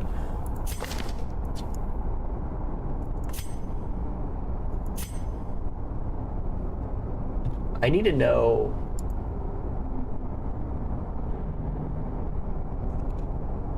something about the Swine King. So now I've beat him, I can go check this. He's a beast type. That's what I thought. Just beast. Which is fine, because that's kind of what we talked about. That's why I bought all these random beast items. So here now, we're going to be bringing... We're not going to bring Dismas's head, because this guy's already been raptured up, and I don't need extra stress on him, right? Now I just want to make sure he can deal the damage that's necessary. So he's already got 0 dodge. It can't get worse, right? So now we put the Beast Slayer's ring on him. Here, let me sort by rarity. I put the Beast Slayer's ring on him, right? -8 dodge. Who cares? He's already got 0 dodge. Now just reads plus 25% damage to Beast, which is every enemy on this map. What's his accuracy on his abilities? Pretty high, so he's gonna hit no matter what. So I just want to hit for raw damage, and I mean a lot of raw damage. So probably like an Ancestor's Candle for extra 15% extra speed, extra dodge would be good. Well, actually, the extra dodge, we're not getting any dodge. This is not right. Just raw damage is probably the go-to. Crit yeah, focus ring, right? Extra accuracy. What's his dodge? His dodge is now 8% chance to dodge, so like, you know, it's basically 5% against this guy. Maybe I don't need this. It's the crit I'm really interested in, not the raw damage. I guess probably a berserk charm makes more sense. Just 15% extra raw damage, extra speed, less accuracy. Is that right?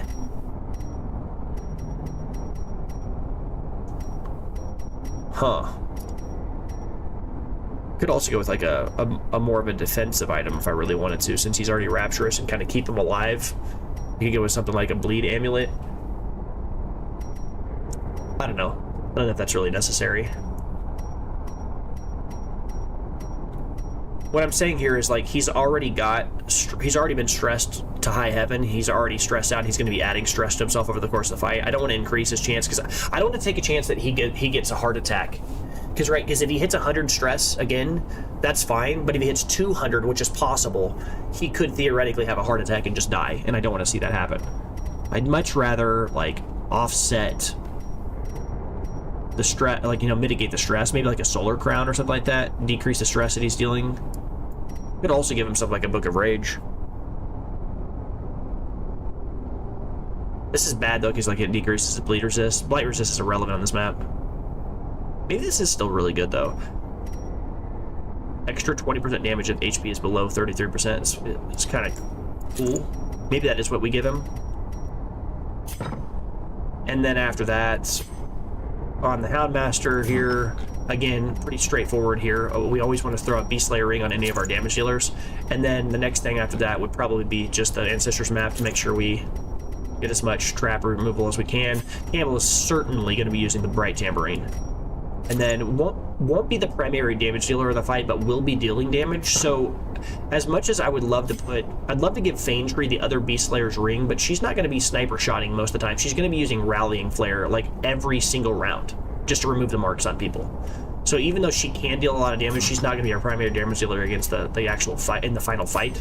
So I'm going to go like this and split the difference. He'll be removing stress from our team, while during the final fight he'll be using Beast Slayer's ring. And then after that, Faintree, I could do a few different things here on her, our Arbalist. Probably a Bullseye Bandana to make sure. Well, the weird thing about this item is she already has really high accuracy, 110% accuracy on her abilities anyways. Like it's a very strange situation. Like she doesn't really need the extra accuracy. So I guess the question is, would it be better just to give her something that increases her heal or something? Or maybe just increases her dodge further? Yeah, actually, that's probably really smart.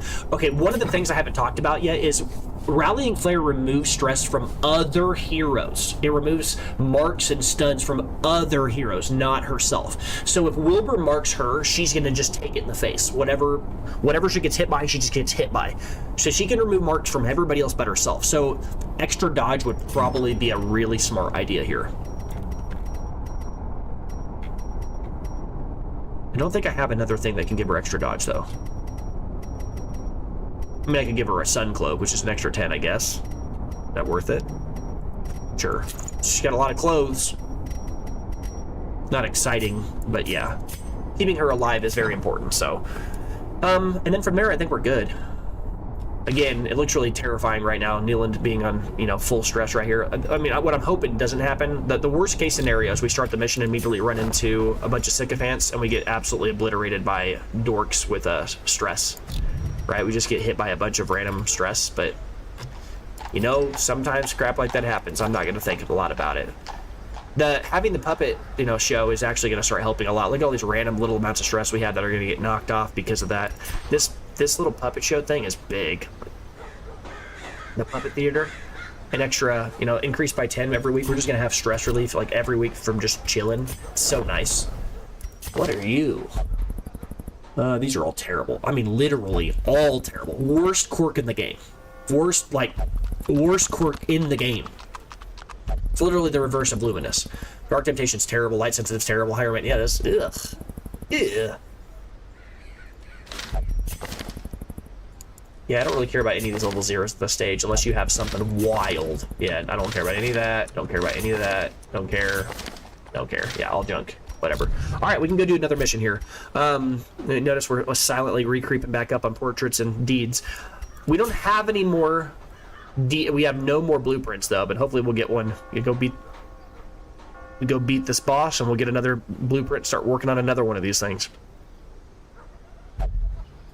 All right, let's get in there. Let's go take this random boss out. Go take out this Swine King. Remember to bring blood. Gotta make sure I remember to bring blood. Yeah, everybody has the abilities I want them to have. Just being a little paranoid here, making sure. Beast Slayer ring on everybody. Yep. We're about as good as we're gonna get. All right, bring blood. What are you at? You're just regular Crimson Curse. You're not wasting or anything like that. Oh, I didn't need 2. I thought I grabbed the other one. Okay, then we'll bring our food.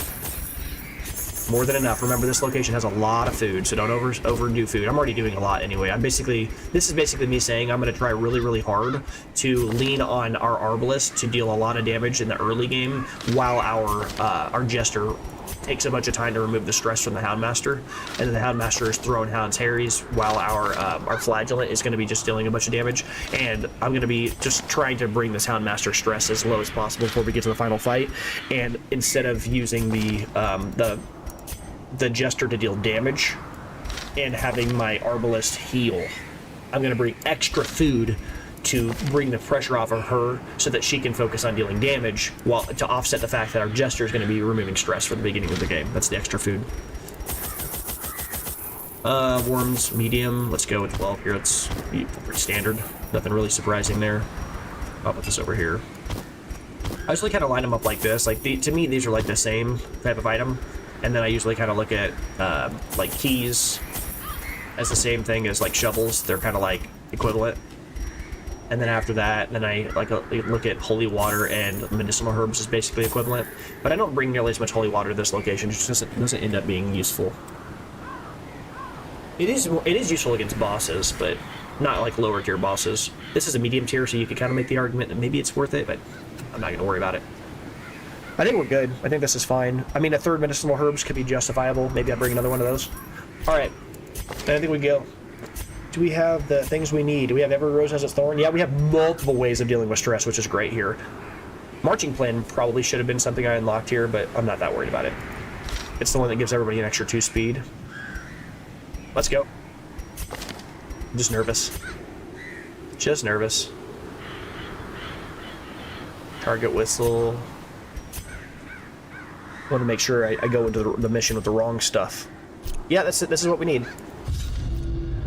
My first attempts at summoning were crude, and the results disappointing.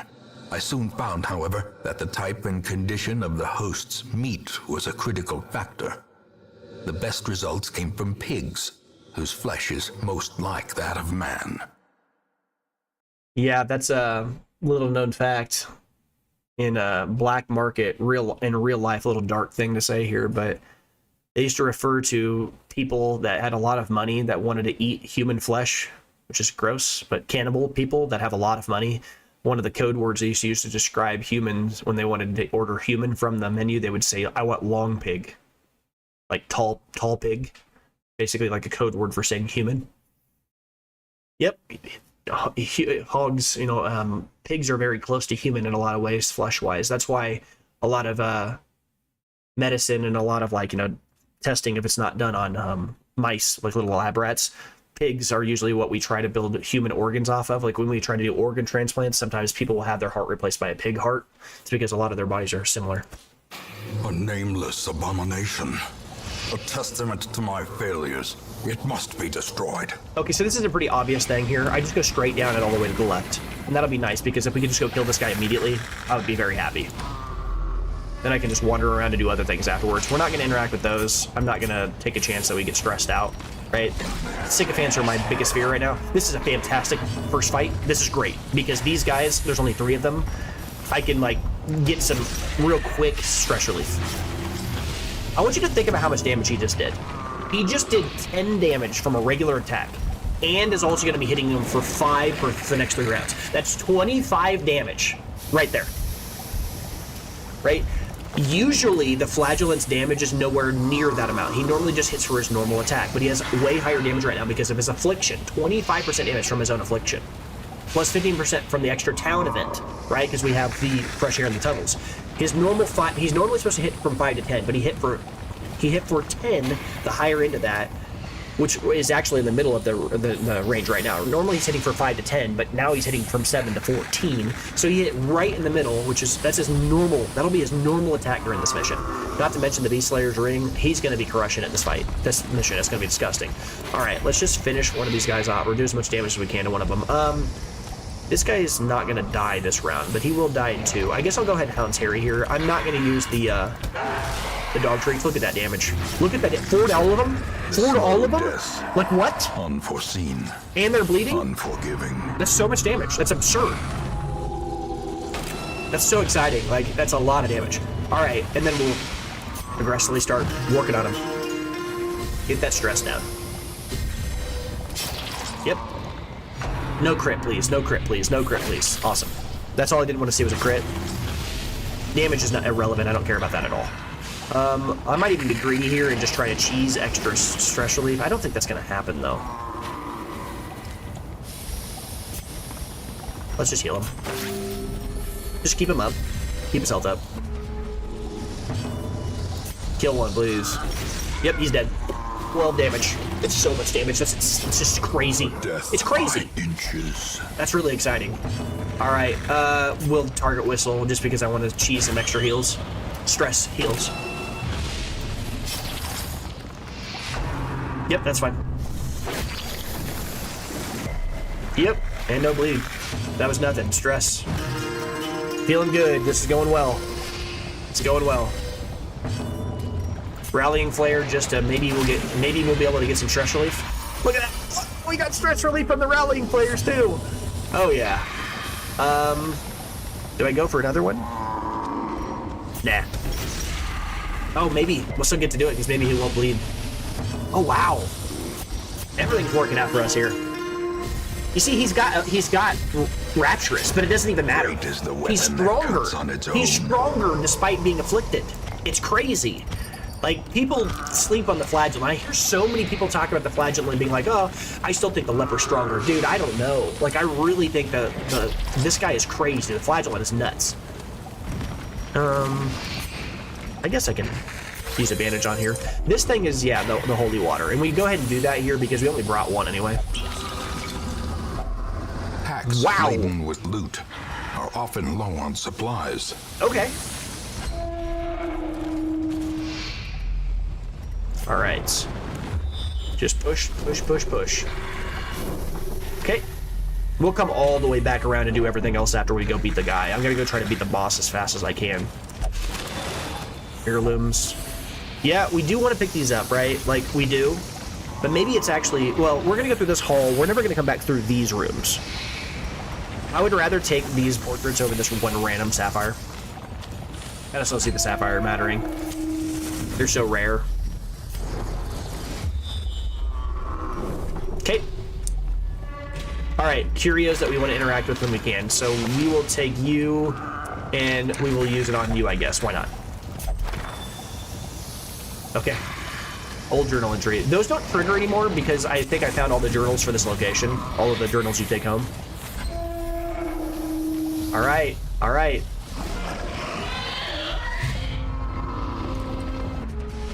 Alright, so... Oh, he's gonna do something randomly. Oh, he stressed people out. That's fine. As we said, that can happen occasionally, right? There's a low chance, but it can happen because he's stressed out. Alright, remove the stress. Work on it now. Work on it now. Give us a dog treat. Hit for a lot. Oh my god! 8 damage on a crit! Off of a... That is... He hit 4 people. Hit 1 for 8. Hit 1 for 5 on a crit. Like, that is an absurd amount of damage. Like, that's so crazy. He's got 6 bleed on him. He's gonna die in 2 rounds. I'm not even gonna attack him. This guy's invisible, but I can see him if I use Rallying Flare. Slowly, gently. This is how a life is taken. Yep, sure. Mark him so you guys can hit him for more. That's fine. Oh my god, you attacked the wrong guy with that. That guy's a dodgy little dude. Sure, yep. A lot of just good raw damage. So I said this guy is actually secretly, I think, one of the worst guys. Oh, another random. Is he gonna do the sign? Oh, okay, sure. He used that's the biggest thing that we fear. What he just did is exactly what we feared during the final fight. Hopefully he doesn't do that. He used Reign of Sorrows on the back 2 slots. That's where Wilbur sits. If he randomly attacks Wilbur like that, we're gonna have a bad time. If he does it like more than once, we're just screwed. Because that's the one way this could go poorly. Because if we attack Wilbur, remember the Swine Prince gets really mad, or the Swine King, Swine Prince, whatever it is this time. I think he goes through the names. I think he's Swine Prince, then Swine King, then Swine God. Is I think his different forms. So the Swine King is what we're about to fight against. Look, we've removed the stress almost entirely. He's dodged 2 of those. Literally just clowned on him. Look at this. We came in here with so much stress and it's like none. Awesome. I'm gonna be aggressive here and heal him instead of killing. He bled himself, which is kind of annoying, but that's okay. I can offset that immediately. Formation is broken. Maintain the offensive. I'm gonna go ahead and give him a bandage right now. We'll take the money for sure. I don't really care about the anti-venom, but I've already got them. Well, this is alright, I can do that. I'm gonna keep the dog crate for the boss fight, right? This, I think, if I recall correctly, it has a chance of removing like a negative quirk, but I think it also can add stress. I'm just not going to interact with that Curio anymore. I don't see any reason to it. It's an unknown. Just push, try to go get a fight going here. Go beat this last boss real quick, or go beat this boss and then first, and then do everything else last. I mean to say, I guess. Just kind of word fumbling here. Okay. Just boss, just immediately. That's the next thing we do. Okay, that's fine. I wish you were actually thirsty for blood, because then I could give you the bonus and have you deal for even more damage before this fight starts. Alright, let's get in there. Please don't do something dumb here, dude, and attack the wrong person. Please don't do that. Glittering gold, trinkets and baubles. Paid for in blood. I dropped that. I didn't need to, but I went ahead and dropped it because... I mean, really, guys, we've already got a lot of value out of those bandages. Okay, let's think about this before we go into this fight. Is there anything I need to do? Locations of everybody's fine. You're not going to be able to use Cry Havoc, but you really don't care about that. I can use everything else. So the fight starts, I immediately start Hound Rushing. You start adding blood or slice-offs. I mean, I could also Inspiring Tune if I want.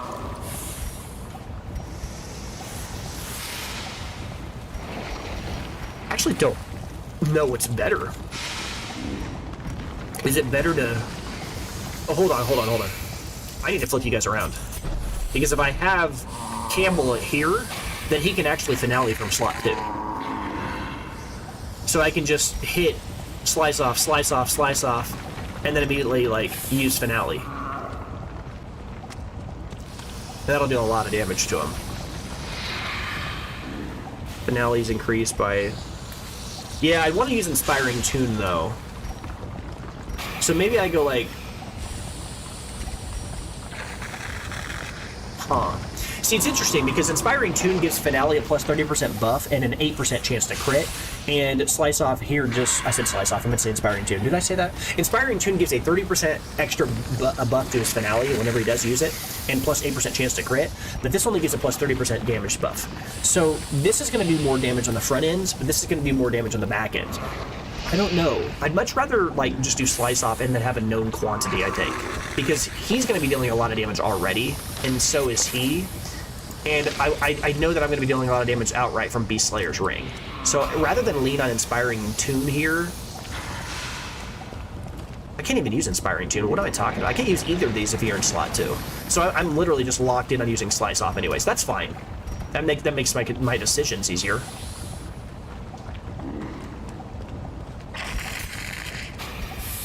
So if I'm doing this, I'm literally setting this up the way I'm setting it up. That way I actually can use Finale. The whole point of switching these two guys around is so I can guarantee the use of Finale.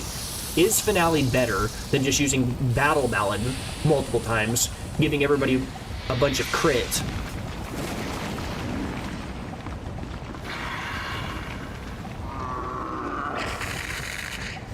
I actually don't know. I really don't even know. Extra accuracy's cool and all, but everybody's pretty accurate already.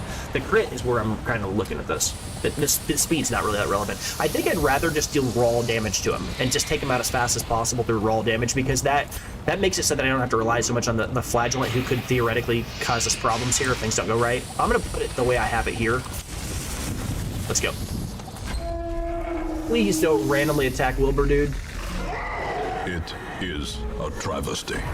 Sure. A blundering mountain. You gonna stun her? Okay, no. And rage. No, no. Oh, he hurt himself. That's fine. That's what I was looking at. That's why I brought him. My God. In these two. And this is where you use the mark to remove the mark immediately if I can. So start slicing them off. All right, hopefully she gets to go before the Swine Prince does. All right, Dog Treat, Hound's Rush, not Hound's Harry, Hound's Rush. A decisive pummeling. Okay, I didn't expect that crit. Go first, please, before he does. Great, so now I can use Rallying Flare to remove the marks from these two so that the Swine Prince can't do an enormous amount of damage. Rallying Flare deals no damage. Remove the marks, so now he just gets to use his regular attack. Wild Flailing, sure. 6 damage, nothing. Irrelevant, nothing. You see how powerful this is when you put them together correctly? Crit's wild. Don't stun him though, please. Oh, that's dirty. Okay, that's fine though. Yep, getting these two. We'll just remove it. Yep. Oh, he got to go first. That's dirty. Obliterate body. Huh? I thought he was going to consume the mark. Maybe he can't do it until after it's been on the... Maybe that's the way it's designed. Maybe he can only consume the mark with a big damage ability after a round that it's been on him. But you have an ability to remove it or something. I don't know. It's 236 crits in a row. That was way more luck than I deserved. Not going to complain, but what the heck? The way is lit. The path is clear. This dog is literally hit for 72 damage by himself. He's done more damage than my rapturous... Okay, alright, remove him from fight is fair, considering how much damage he's dealt. That's crazy. Sure, stressing your teammates out is not a problem. I don't care about that. I just care about you attacking the wrong target. That's all I was worried about. Alright, this is going well. 23 bleed. Look, 23 bleed damage per 5 rounds. This dude is literally just going to die from a finale. That's what he's going to die from. Oh, not quite. Real close, though. Lots of damage. All right, now I'm just going to be greedy and just start healing people, because we're not going to die. This guy's going to take 23 bleed. He's literally dead this round. So we'll just heal other people. Fight's over. Pretty crazy, huh? Inspiration and improvement. Yeah, we still got to kill Wilbur, but he's going to apply 50,000 stuns. This little dork. Yep. All right, heal him, I guess. Bleed yourself is not what I wanted to see. Stun. Squeal, stun, stun, stun, stun, stun, stun.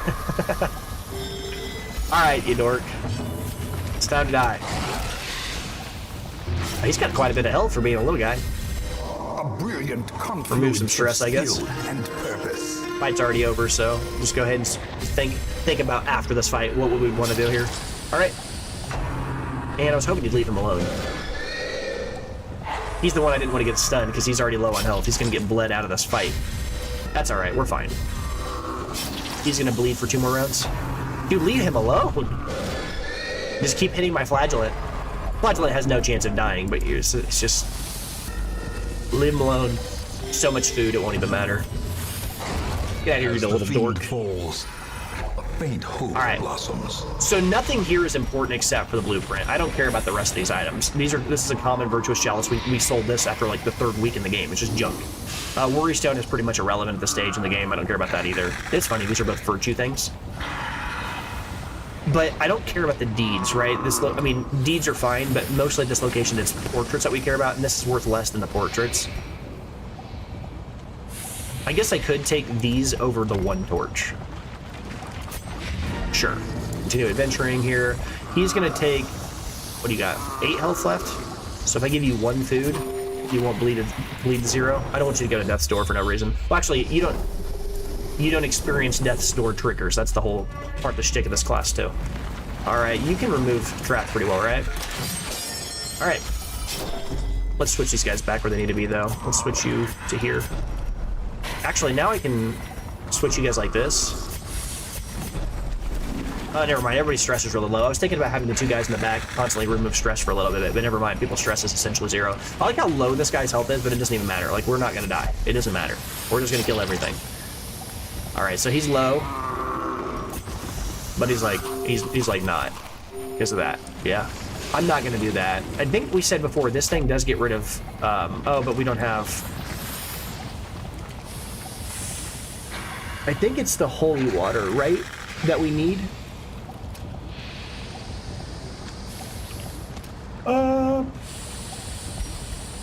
I don't know.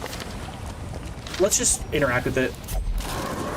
Yeah, I was gonna say, because I think a lot of these random curios can give you bad quirks, and I think we're in the market to try to roll some bad quirks on people to see if we can't get some good bad ones lined up. I'm gonna go up, then... Am I? Well, this is awkward. I've kind of put us in a position where I have to kind of do a weird loop to see everything if I want to do it. I'm gonna go up and around. Yeah, I'm gonna go up, then I can loop around in a circle. Hunger check is whatever.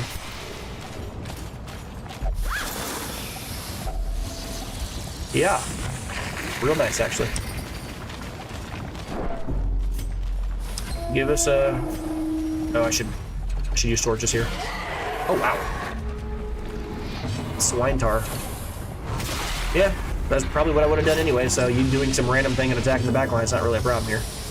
Alright, just go for big damage on these other guys. A powerful blow. And it's just this one centaur guy that we have to care about. I'm here for that. Kill this guy. The dodge is brutal. That's why you need to use the torches. I was talking about needing to use the torch, I forgot. We have like a low torch for no reason. I shouldn't be doing that to us for no reason. Surges as the enemy crumbles. Let's build up the torch. All right, then from here, I can do a number of things here, but realistically, it's probably smarter just to mark this guy. That way we can take him out over the next few rounds.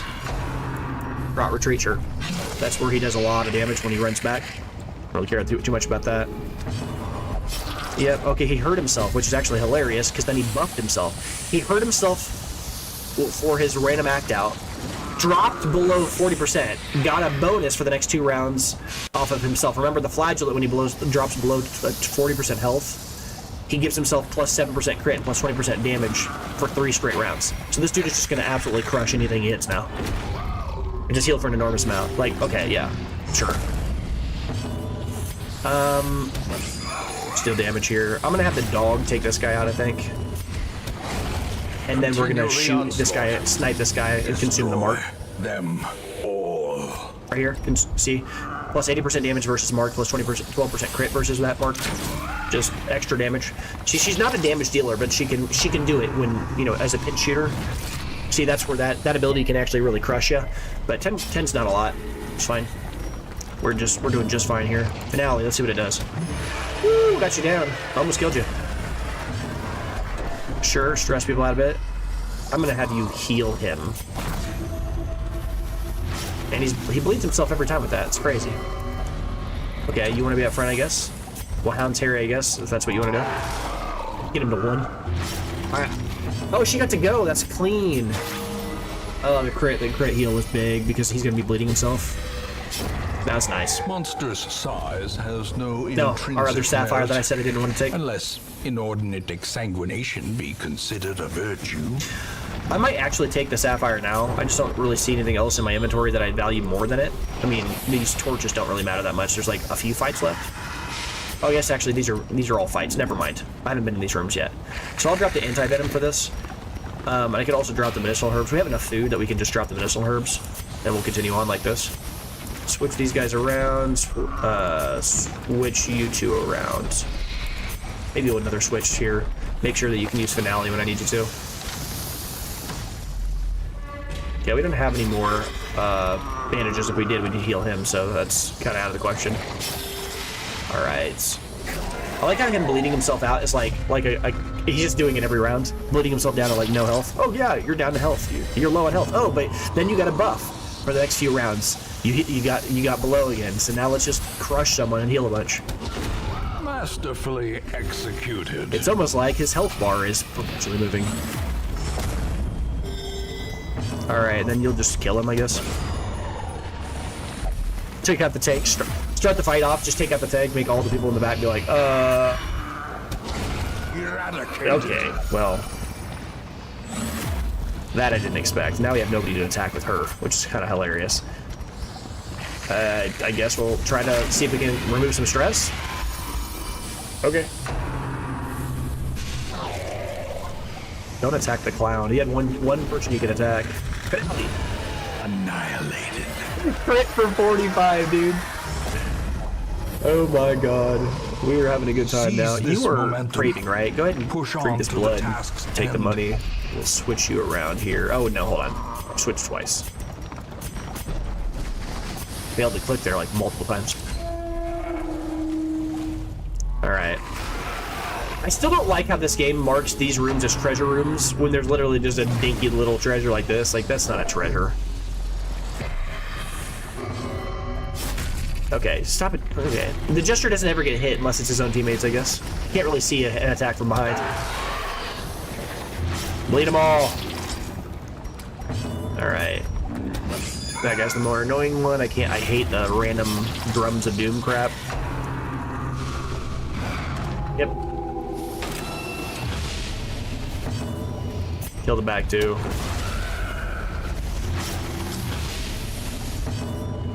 Finish him. Now we can focus on these two idiots in the front. Nice dodge, man. He's dodging everything. He dodged, like, I think at least 3 major attacks this mission, which has been great for us. I will stress relief here. I can hit every single target, so that's fine. Chill, dude.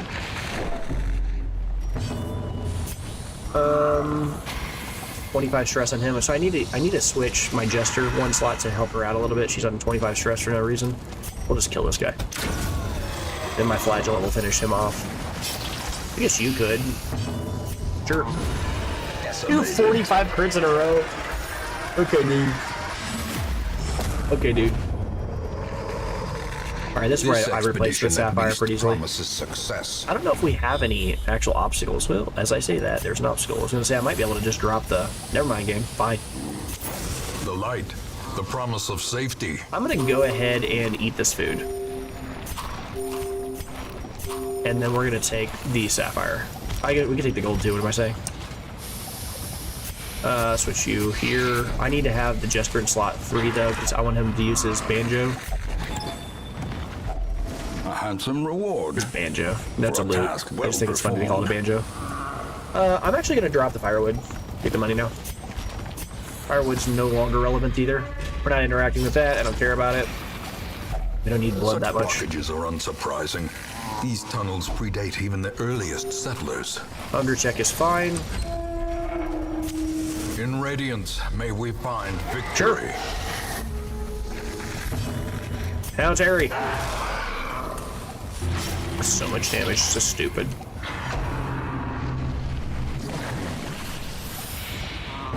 Alright, and then here... I did say I was going to try to do this. Let's Inspiring Tune. Let's get her down while we can. Yep. That's fine. Him being marked is pretty much irrelevant. Yep. Lowering his health doesn't really matter too much. And then I'm gonna Rallying... Do I even care to Rallying Flare? I don't think I even need to show him because he's gonna die from a random Rain of Sorrows when I hit both of these guys from the Flagellant. So maybe I just go for a raw attack against somebody. This might kill him though. Nope, didn't kill him, that's good. Alright. Now I can hit 2 people. And oh, I crit on the guy that's invisible. That's even better. Alright. So that means he's just gonna die before he gets the chance to even attack one more time. Alright, now I will actually... This is how much bleed? 6? It's annoying. So he's gonna survive this round. He's gonna also survive. It's still worth using Hound's Harry then. Impressive.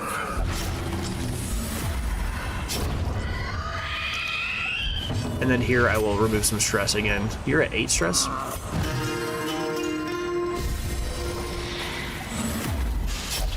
Yep. And then we'll go for a big hit. 5's not a lot. Pretty bad. But he does take an enormous amount of bleed. Look at that crap. Alright, we'll just heal you. Offset that bleed that's happening to you. Yep, Butcher Cut's fine. Man, that's another bleeding stack on you, huh? You're just bleeding like nuts. Okay. Okay. There's a third victory, sapphire in this mission. It's pretty wild. Victory, nonetheless. We'll take it though. You gotta be a little careful actually, because we're getting pretty close to this guy just dying from bleed stacks. He literally will die. He's gonna go to death's door, and I can't do anything about that. Actually, I guess I can, because I can go into this battle immediately. But I was gonna say I have food to offset it. Him going to death's door is literally not a problem. Remember, like, that class doesn't care about being on death's door. I'm thinking about... Actually, let's strap torches. I was thinking about dropping the shovels and taking the money here. But 150 gold's not really that big of a deal. Alright. Step in this hallway. Spiders? Okay. Just kill a few of them, make sure that we have no chance something weird happens. And then now, we can just focus on him healing himself a bit, yeah. Yeah! Back to the pit. Offset that. Cool. Will you leave all of this? Guess I'll give you pride holy water. precipitates a dizzying fall. I guess I need to interact with this. It might be worth something. Map is kind of funny. Okay, so the mission is over when it comes to actual like threat, and more enemies, which is fine. And we can't bleed anymore. Yeah, we won. We did it. We did the thing. Heirlooms is fine. Now we're just min-maxing slots. Great. What is your trap removal chance? Ancient traps lie in wait, unsprung and thirsting for blood. 90% chance. Failed. You got it, dude.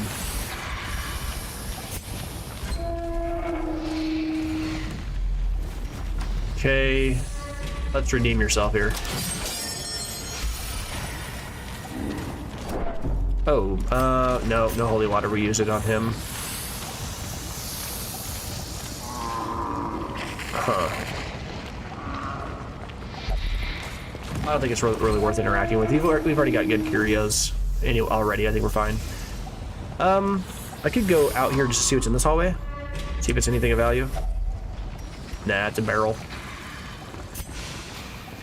Oh! Wait, what? Oh, I chose not to eat for no reason. I had food and I chose not to eat. On the hunger check. Okay, my bad. I was like, why did I take damage? Because I just clicked the wrong button. It isn't a big deal. Read books where possible. Okay, got a new Night Owl. Ironically good right now, but not what we need. Extra speed when the torch is low. Ironically good right now, but we don't do that. It's funny.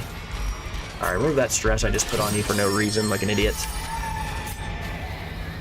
Maybe it's worth going to fight this last battle just to get some extra value.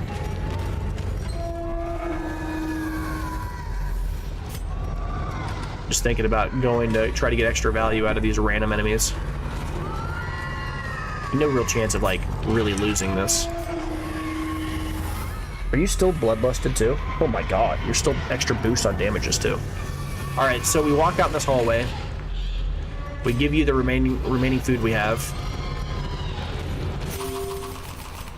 Give you food. Give you food. Give you food.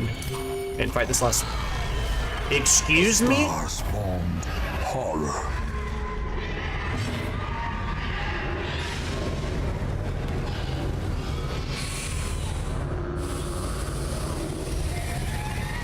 What? I have never seen the Shambler spawn on its own.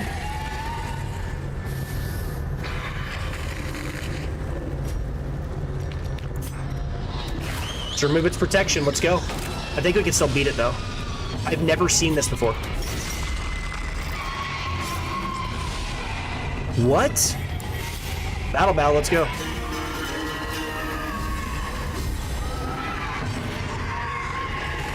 Punish him for showing up. What's his dodge chance? 9? Just punish him.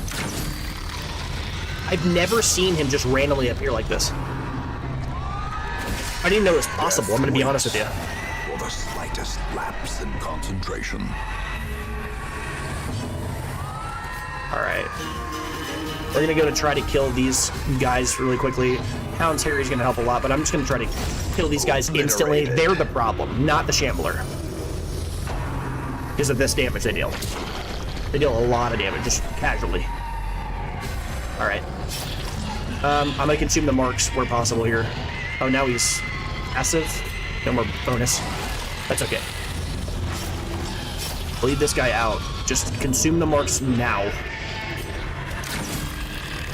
I've never seen a Shambler just appear like this. This is crazy to me. Okay, now I'm gonna ignore this clapper claw in the back, or the Shambler's little spore in the back. I'm gonna ignore him entirely. Let's just finish this cleanly. Go for a huge hit. Heal a bunch. Keep on stripping him down. He's at 15. One more shot and he's dead. And then we can just focus on the clapper claws. Their ability is called clapper claw. They're spores. I mix that up sometimes. That's okay though. All right, he's gone. It could be dismissed as a fever dream, if not for the corpses. The random Shambler was not on my bingo card. A random roaming boss at the end of the mission was not really on my list of things I expected to see, so... I guess we just finish this cleanly. Extra buff, extra crit, extra everything. Finish these guys off cleanly. Let's get out of here. Yep. Alright, take out the one that hasn't attacked yet.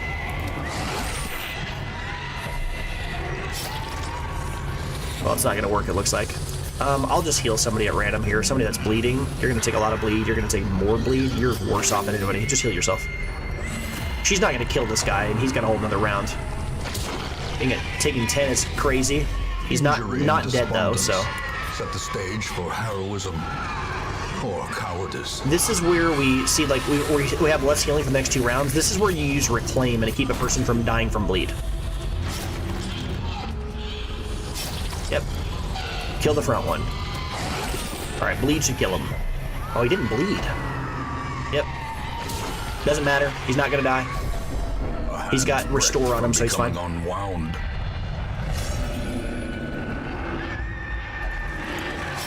Yep. Finish you off. Just one left. You can't kill this guy because he's got the heal on him. Yep. And now. Yep. Doesn't matter. He's at death's door. He doesn't care. He can't die. Or expire. I'm gonna heal him after this round, so it's fine. Let's just go for a stress relief, I guess.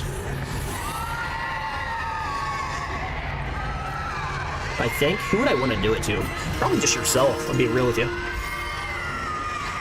You can't do anything here, so you're just gonna heal. Heal the clown. Oh, he doesn't want to be healed? That's fine. He's still gonna be fine because he's got this thing on him, but unless the Clapper Claw attacks him, that would be awful. You could theoretically kill him. Hopefully that doesn't happen. Been good. Cool. Hit him for 13, put him on death's door. Of oblivion. He could die here. Okay, but he gets to go first. Doesn't even matter. Yep, awesome. We're fine. We're fine. You're out of here. Get out of here. 2 damage is wild. Why is he so protected? Like, what in the world? Well, he's already... Why is he rapturous again? Wasn't he already rapturous? Heroism. What? Whatever. It doesn't matter. We're like really at 0 threat of death here because we have a healer and we have like multiple ways of healing. Sure. Terrible vistas Yep. of emptiness Yep. reveal themselves. You got it. Anyway. You're dead. You got 10 bleed for the next few rounds. What a crazy way for this to end. What does he drop? He dropped. Okay. As victories mount, so too will resistance. This answers a question I've had for quite some time. What happens when you defeat the Shambler? Then you've already got all of his items. The answer is nothing. You get nothing out of it. But item-wise, though, this is mathematically, this is still better to take this over the keys, and this is better to take this over the shovel. And then we just go, right? Just making sure that this gold couldn't stack on something. Wow, I did not expect to see a shambler there. Pretty wild. Pretty wild.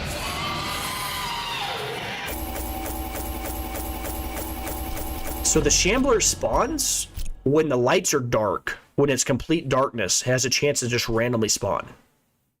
That was wild. I've never seen that before. Oh, we're now getting guys up into the level 5s. We're really getting set up for the later missions. Oh, look! Inspiring Tune, plus 25% stress heal received, replacing Daredevil. That's a lockable on Campbell. Right? That's his thing, right? Stress heal received. So he can use that on himself and remove his stress even more efficiently. Pretty reasonable. Evasive is kind of whatever. Extra food consumed is kind of funny. It's kind of it's like when the dog's stressed out, it needs more food. Evasive is fine. We've seen that this character is pretty good on dodging. On guard's real good. Real good. Yes. Roommater's bad. Less virtue chance. That's ugh. Actually, this is hilariously irrelevant on him. Like literally irrelevant on him, right? He's the only class in the game that can't go virtuous. So this is a disease we don't have to fix.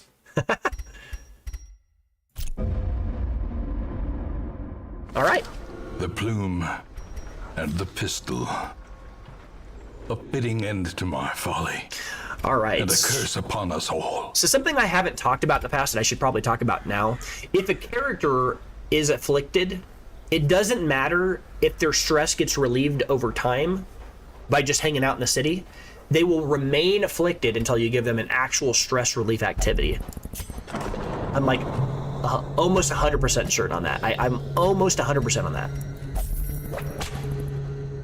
So we'll get rid of that stress real quick on him. Do the same thing on you. The characters who need actually, I have no choice but to get rid of it.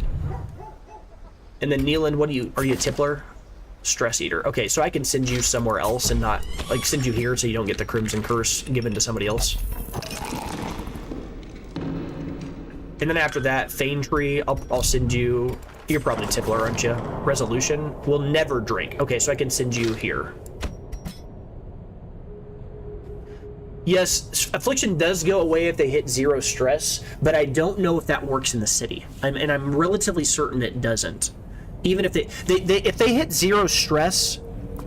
Oh, that's what happened earlier. Yeah, to my flagellant. He hit 0 stress because I kept removing stress from people, so it removed his rapturous. That's ironic. I was using it for a buff, so he went rapturous. I removed his rapturous and got rapturous back all in one mission. I don't know if that's the case in the city. It might be. It might be. It probably is, actually. If they reach 0 stress, it probably is the case. Because if they just sit there and slowly stress relief, they're going to stay afflicted, right? They're going to stay afflicted until they hit 0 stress, probably, even in the town. That would make sense, because then if it didn't work that way, then if I took them out into a mission and they were on 0 stress and afflicted because they'd sat in town and dropped their stress to 0, they would start the mission by immediately removing their own affliction. Right? That seems kind of silly. So it probably does work that way, that their stress, if they get down to 0 stress, their stress, or I guess their affliction just goes away, even when they're in the city. That's probably the case. No items here of value. Don't really care about any of these items. This is actually terrible in this class. Armor Tinker is whatever. Fairweather Fighter is terrible in this class. I mean, it's just bad on everybody, but like he's gonna be getting punched in the face perpetually. Damage on Holy's okay. The rest of this is pretty bad. Horde Rotator is really bad on him. Ugh. He just has all... Infirm? Less melee skills, all melee. Infirm has a self-heal. No. That's a terrible leper. Hey, look. We haven't had a musketeer in 10 years.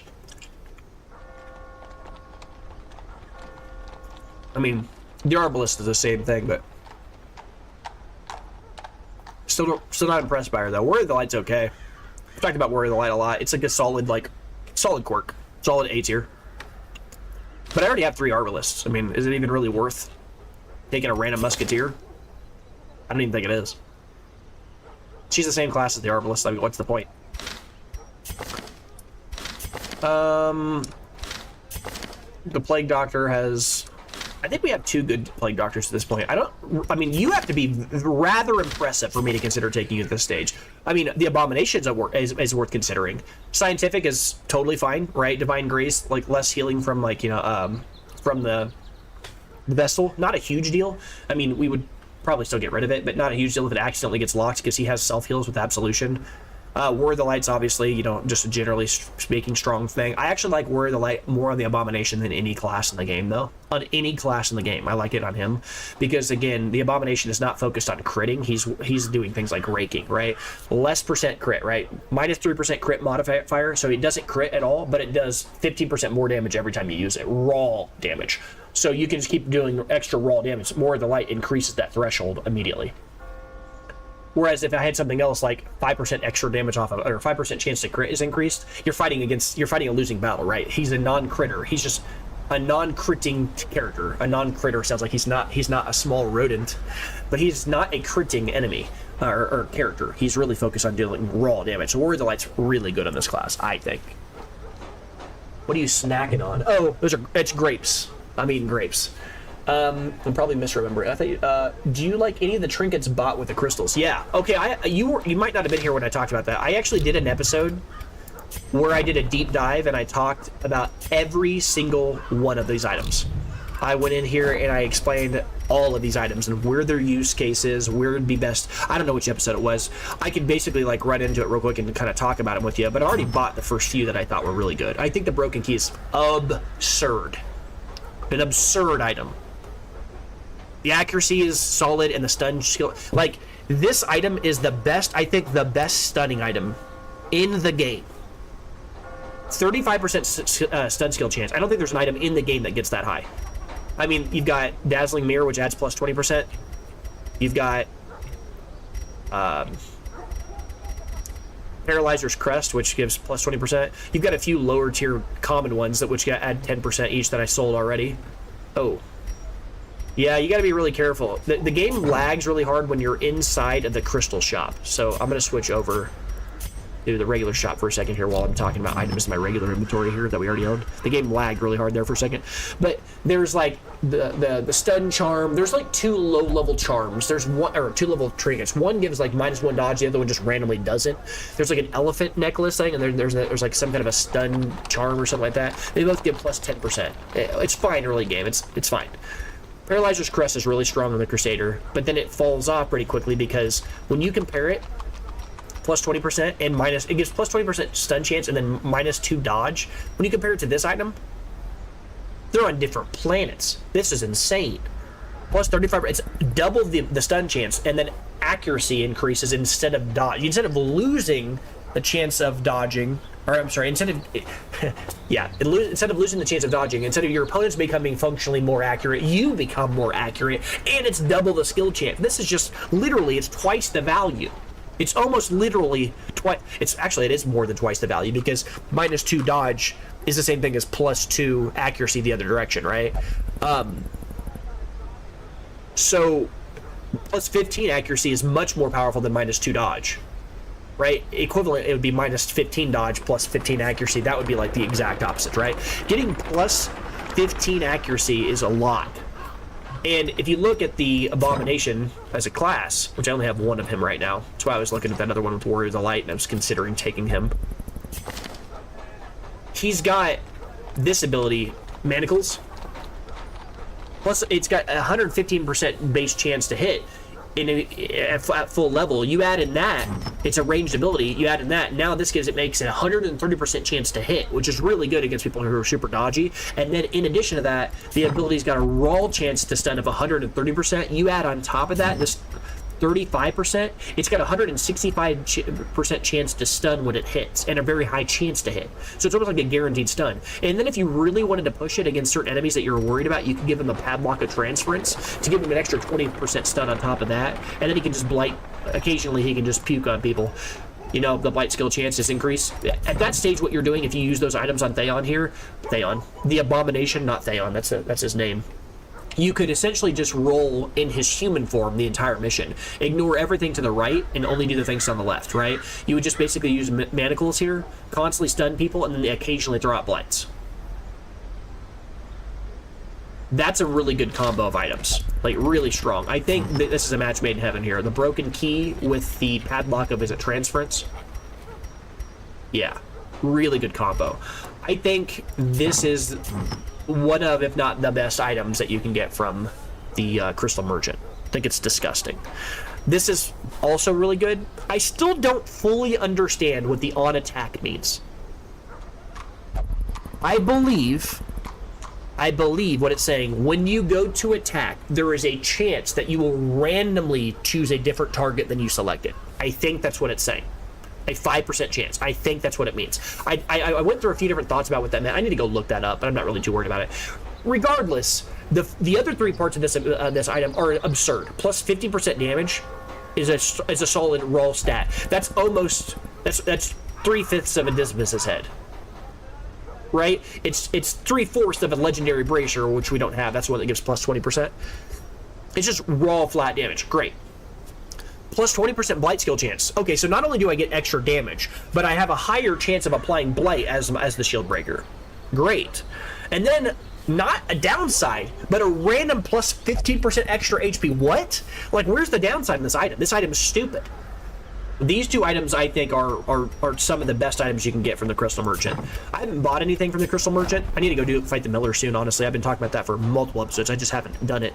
But there are other items here that are good. I just haven't really messed with it too much because we haven't had a lot of crystals. I need to go do all that. I honestly sometimes skip the farmstead. It seems like that's kind of a habit I've had. I just kind of skip doing it as much.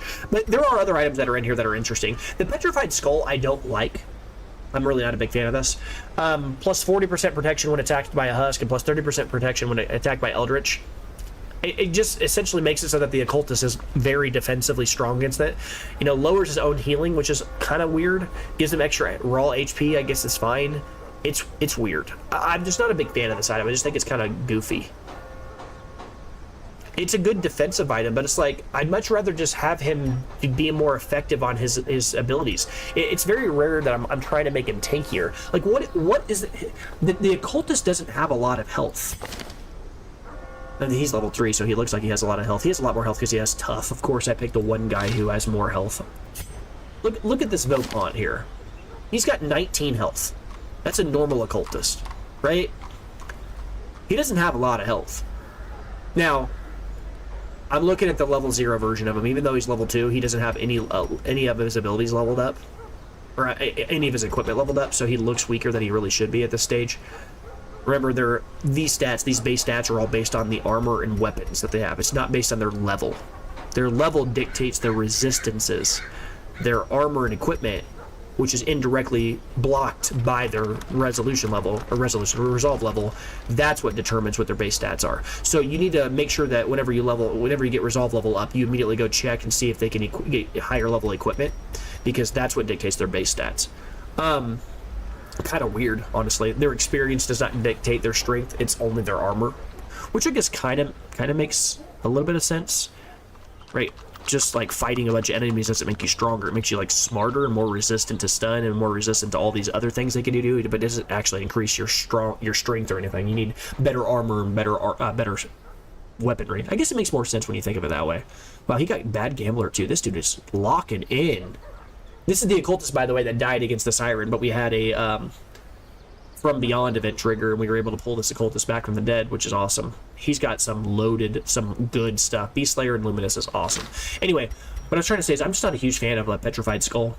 I just think it's kind of whatever. Like, he doesn't have a lot of health already. Like, why am I giving protection to a character who doesn't have a lot of health? You might say, well, isn't that the whole point, though? You want him to take less damage from things. It's like, yeah, I mean, I guess. I'd much rather just give him dodge. Or give him, like, I don't know. Maybe I'm sleeping on this. Maybe it's better than I'm giving it credit for. But if somebody hits you for, like, 15, you know, you take 40% less of that, like, you're still almost half health. He just takes so much. I mean, he doesn't have a lot of health to start with, so giving him protection feels like you're basically saying, okay, this guy's going to get hit, and I want to protect what little health he has. It's like, well, what if we just make it so he never gets hit? Just dodge. Right? Would you rather have your car be a small little zippy go-kart that can go under the semi, or would you rather have like an SUV that's tankier, but then when the semi rolls towards you, just runs you over? If it like merges into your lane, the little car might be able to sneak under it. Right? That's kind of the dodge. Yeah, you don't want that event to happen, but at least you have a chance. That's a terrible example. You don't want to go underneath the semi. I guess that's I'm thinking of this old movie called Christmas Vacation. Anyway, Lens of the Comet, though. Ignoring stealth, minus 20% virtue chance, so random. Plus 5% crit if shard dust is in the inventory. I think this item is literally there in case you hate stealth. Like, if you're the kind of person that just hates the stealth part of the game. But honestly, I think you're wrong by using this item. I think this is always a bad item. Like, always a bad item. Stealth is not that important. You can just use AoE, you can wait a few rounds, you can use some, like, if you bring a team of guys in, you shouldn't have a character who has only attacks. You should have characters that have utility effects as well as heals, other things like that, plus like one solid attack, maybe two abilities that hit your enemies. Nobody should go into a fight with all offensive abilities, I guess, except for the Highwayman, who is kind of forced to. But the Highwayman has an ability that can remove stealth, right? So I don't see a reason why you'd want an item that just ignores stealth. That's the same reason why I don't care about the quirk that ignores stealth. The prismatic, whatever it was, there's like some kind of a thing that ignores stealth. I just think this item's a trap. Plus 5% crit is just not that important. And I don't even care about carrying the shard dust. Remember, on this location, the items that you carry are not a stress in your inventory. At the farmstead, it's constant fighting. You're not actually going to be walking around a dungeon gathering resources. You're just going to be constantly fighting. You just immediately go there, start a fight wave after wave after wave of enemies. You don't have to worry about inventory management. So this location is unique in the sense that they can play around with the game trinket design space of saying, what if you had to have a specific item in your inventory for the item to work? It's kind of a cool design space, but I just think Lens of the Comet is a trap. I talked about all of these, so I'm going to go a little faster with these. 35 dodge if the shard dust is in the inventory, minus 15 accuracy, minus 15% blight resist. It's fine. I mean, what can I say? The Antiquarian's pretty stupid on this location, though. I just would never bring the Antiquarian here at all. I don't see any reason ever to do this. 35 dodge is a lot. I'll admit it. But why am I bringing a character whose entire shtick is I find extra money for you in dungeons when you don't get to wander here? You can't find extra gold here. You can't find extra resources. She can't find her rare artifacts, all those other things here. I just would never bring her. I think it's a terrible decision to bring her to this location. Ashen Distillation, plus 20 dodge, solid starting line. Plus 25% blight skill chance, also solid. Plus 20% healing received and medicinal herbs is in the inventory. Sorry, can't speak. Is in the inventory. My God, is this item worth it? On this location, right? So there's two axes on which you have to analyze every item in this location, or from this vendor. Is the item good in general, and is the item good at the farmstead, right? At the farmstead, you can be a lot more forgiving because these things have a secondary effect sometimes.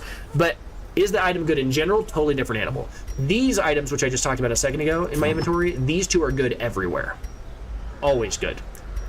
These other ones, like this item, the Ashen Distillation, plus 20% healing received and medicinal herbs is in the inventory. Blah, blah, blah. I need to stop for a second. Plus 20% healing received if medicinal herbs is in the inventory. It's fine. It's not a crazy good item. It's fine. Is it worth it on this location? Sure, if you have the crystals. I think it's worth it. I think this would be a solid secondary item alongside the Blasphemous Vial. I think that would be a good combo. Yeah. If I had the Plague Doctor, I would use this item at this stage. Nowhere else, though. I would never use this item outside of this location. The Dirge of the Devoured. Plus 25% stress skills. Really good on the Jester. Pretty solid. Plus 25% damage if Laudanum is in the inventory. Cool, but weird.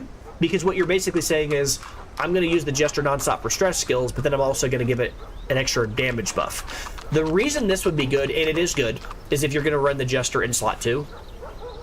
Because you could, or even in slot 1 if you wanted to be real cheeky and run with Tyrant's Fingerbone, you know, extra dodge when in position 1, extra speed in position 1, you could do that. The reason it's good is because you could just spam the stress relief ability like 4 or 5 times and then use a finale. Spam the stress relief and then use a finale over and over and over again.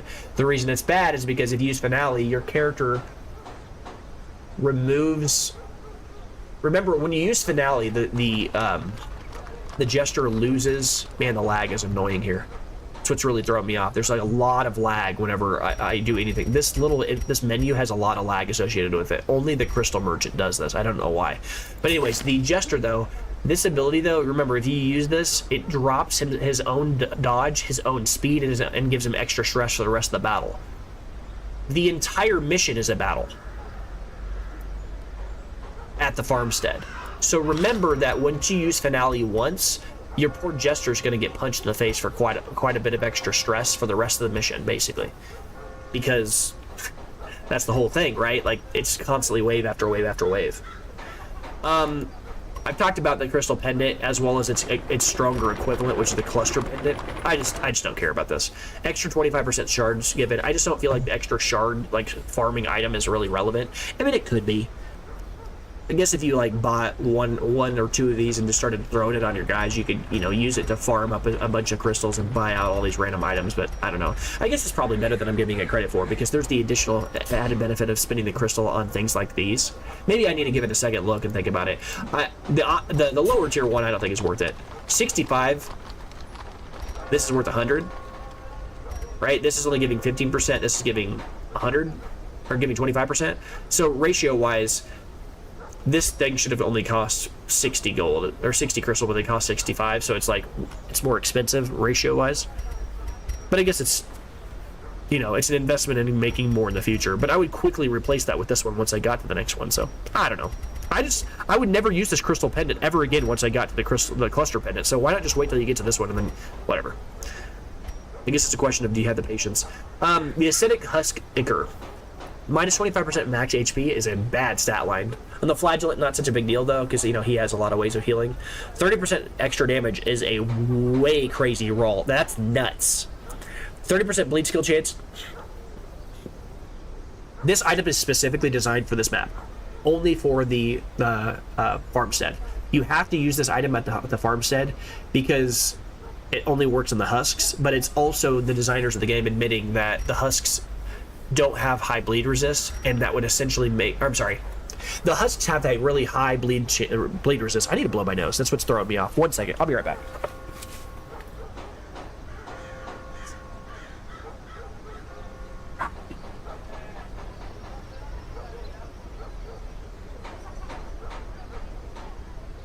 Okay, I should be good now. I just was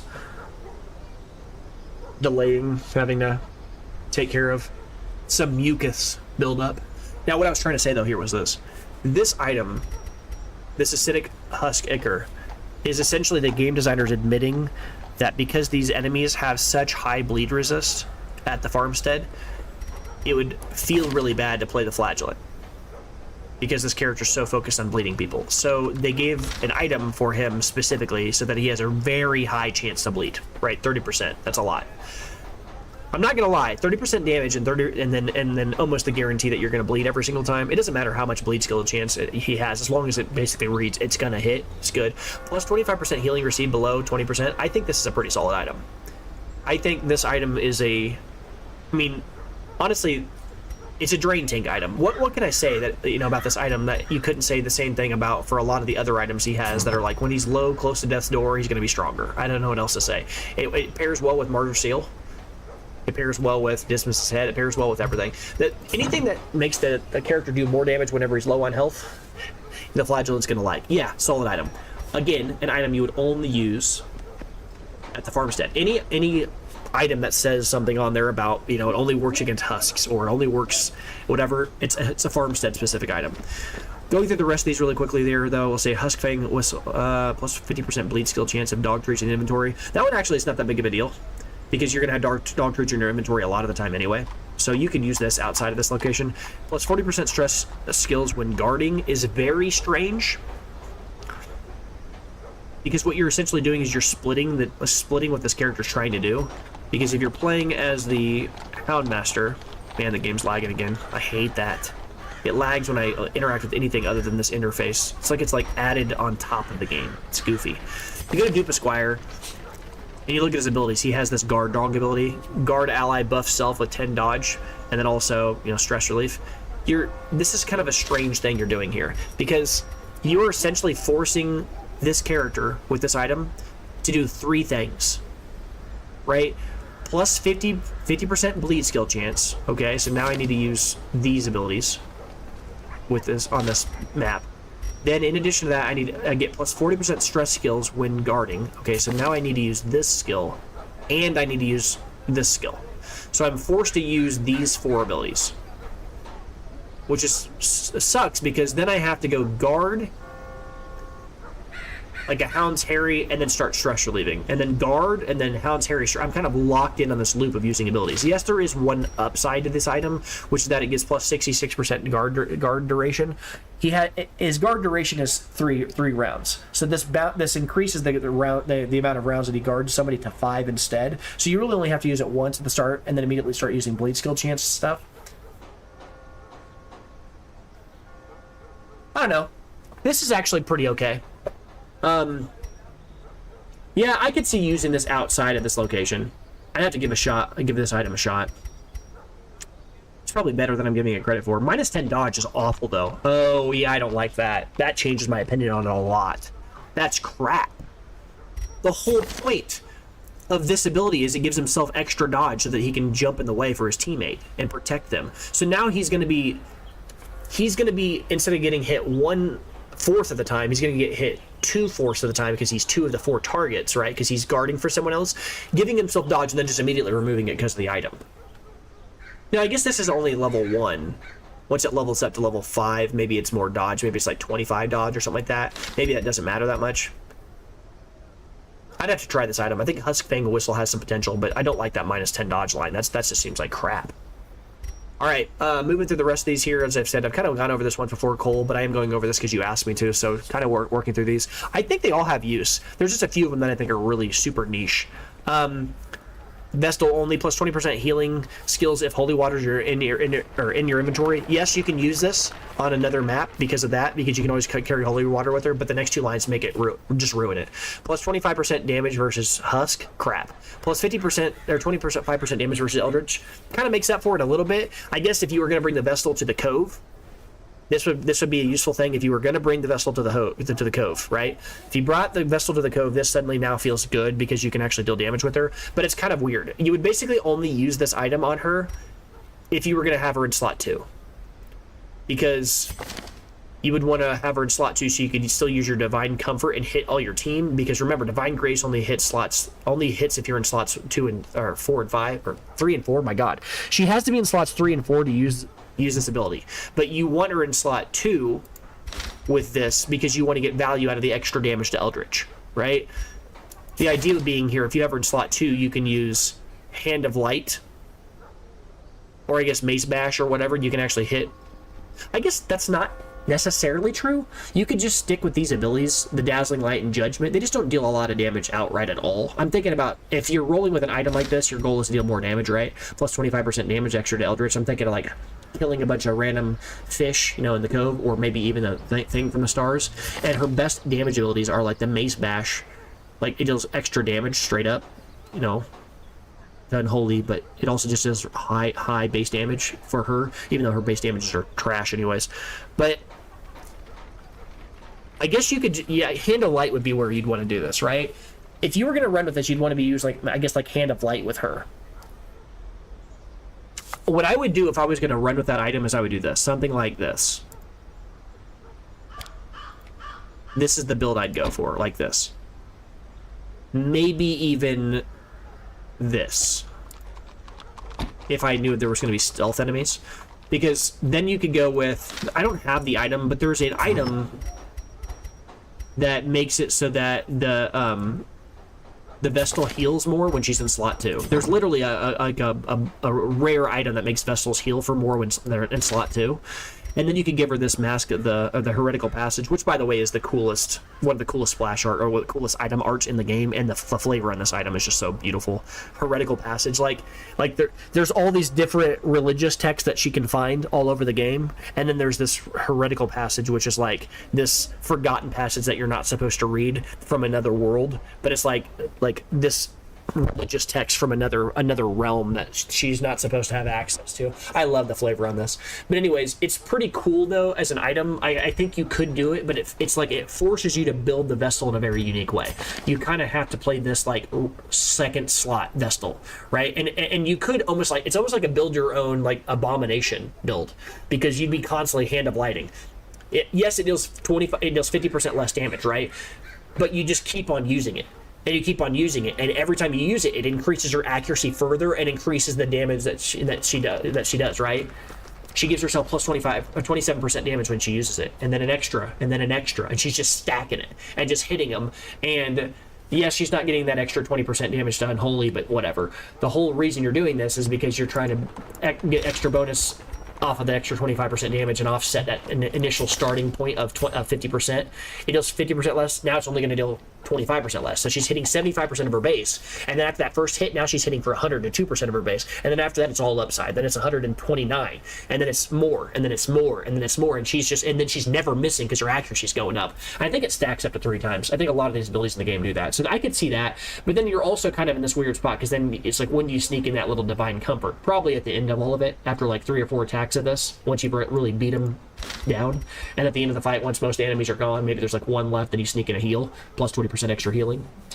This item could be used, but it's like a very unique version. It's like a punch first, heal later version of the Vestal. It's not a heal or stun. It's like, I'm going to beat you to death with the Vestal, which is a very weird way of playing her. Mask of the Timeless, plus 2 speed, plus 15% dodge, or plus 15 dodge, plus 55. Yeah, solid. I mean, this is one of those weird items that, like, it's good, but, like, is it worth a slot? Like, 2 speed's good, right? It's worth a quirk. 15 dodge is solid, but, like, I just don't see, is 2 speed and 15 dodge better than just, like, extra accuracy and extra crit at this level, or, you know, a Berserker Charm, or a number of other random items that he could be using? Like, it's an opportunity cost question for me. I don't think the stats are bad. I just don't know if they're good enough. Like, it's got almost no downside. I've talked about this before, but I like my trinkets to do a lot and then add real consequences. This is like adding no consequences and adding a little. I mean, does it make him better? Yeah, I guess a little, but it's not like a crazy amount. I don't think it's a very conservative item, right? Gives him 15% extra chance to dodge something, gives him a little bit extra boost so he goes a little faster, doesn't add any real stress. It's kind of just like a here you go item. Like, it makes you a little bit better, but it doesn't really do, like, it doesn't dramatically change the way he plays. But it's a solid item. I don't think it's crazy. I do like the Mirror Shield. This item completely changes the way that you play the Man-at-Arms, right? Gives him extra dodge, gives him extra damage reflection, which is weird, because it's like he needs to be hit, right? He reflects damage. So there's this weird, like, thing going on here where the item is bifurcating into 2 different things simultaneously. It increases his dodge. Well, he can't reflect damage if he doesn't take it. So he increases his own dodge. If he dodges, then the 30% damage reflection doesn't work. If he doesn't dodge, then he gives them... It's like, okay, you're trying to do 2 different things with this. The plus 20% stun resist does synergize, though, because the whole reason you'd use Mirror Shield is because you're leaning real heavy into retribution, right? You mark yourself and then set yourself up to riposte. And then after that, you just sit there and wait. They attack you, maybe you dodge, because you have higher dodge. Maybe you don't, right? But in either way, you're still going to get the chance to riposte, right? Because we talked about that before. The dodge is good because even if you do dodge, you still get the chance to riposte. Something I was wrong on and I learned in an earlier episode. So you do dodge, you still riposte, but you don't damage reflect. But if you don't dodge, you still get something for your, efforts. It's just weird because it's not like all of it's on one thing. It's like, it's kind of splitting the difference. Hey, if you dodge, you still hurt them, and I'm giving you more dodge. But also, if you don't dodge, you're going to damage reflect some of that extra damage you take in addition to the riposte. I do like the extra 20% stun resist, though. That's pretty cool. Makes it so that he's less likely to get stunned. Well, that's dumb and obvious. What I mean is, because of the riposte thing, there's a lot of synergy there. I think this item's actually pretty solid. It's not like loading all the power on one half of the outcome. It's kind of splitting, but it does force you to essentially only build him as a riposter for that entire mission, which is totally fine. I've talked about, why something like this would be good. This is more of like an aggressive version of him. You're not leaning into he's a tank, but he can take a hit and just keep on chipping away. All of a sudden, instead of having 50 health and then dealing 3 per retribution or 4 per retribution, and he's just constantly tanking infinite damage and then getting healed off, now he's only got 30 health, but every time he gets hit, he's retributing for, he's hitting for 6 or 7, and it's higher risk, higher reward, right? Because he could take a crit and take a lot and almost die, but he's also just hitting for absurd amounts of raw damage. Solid. I don't think it's a bad item. I think I'd like to play around with it a little bit. Top Shelf Tonic. Plus 15 dodge if medicinal herbs in inventory. Okay, sure. Plus 3 speed. Sure. Minus 20% blight resist. Why? Why is the Grave Robber losing Blight Resist from this item?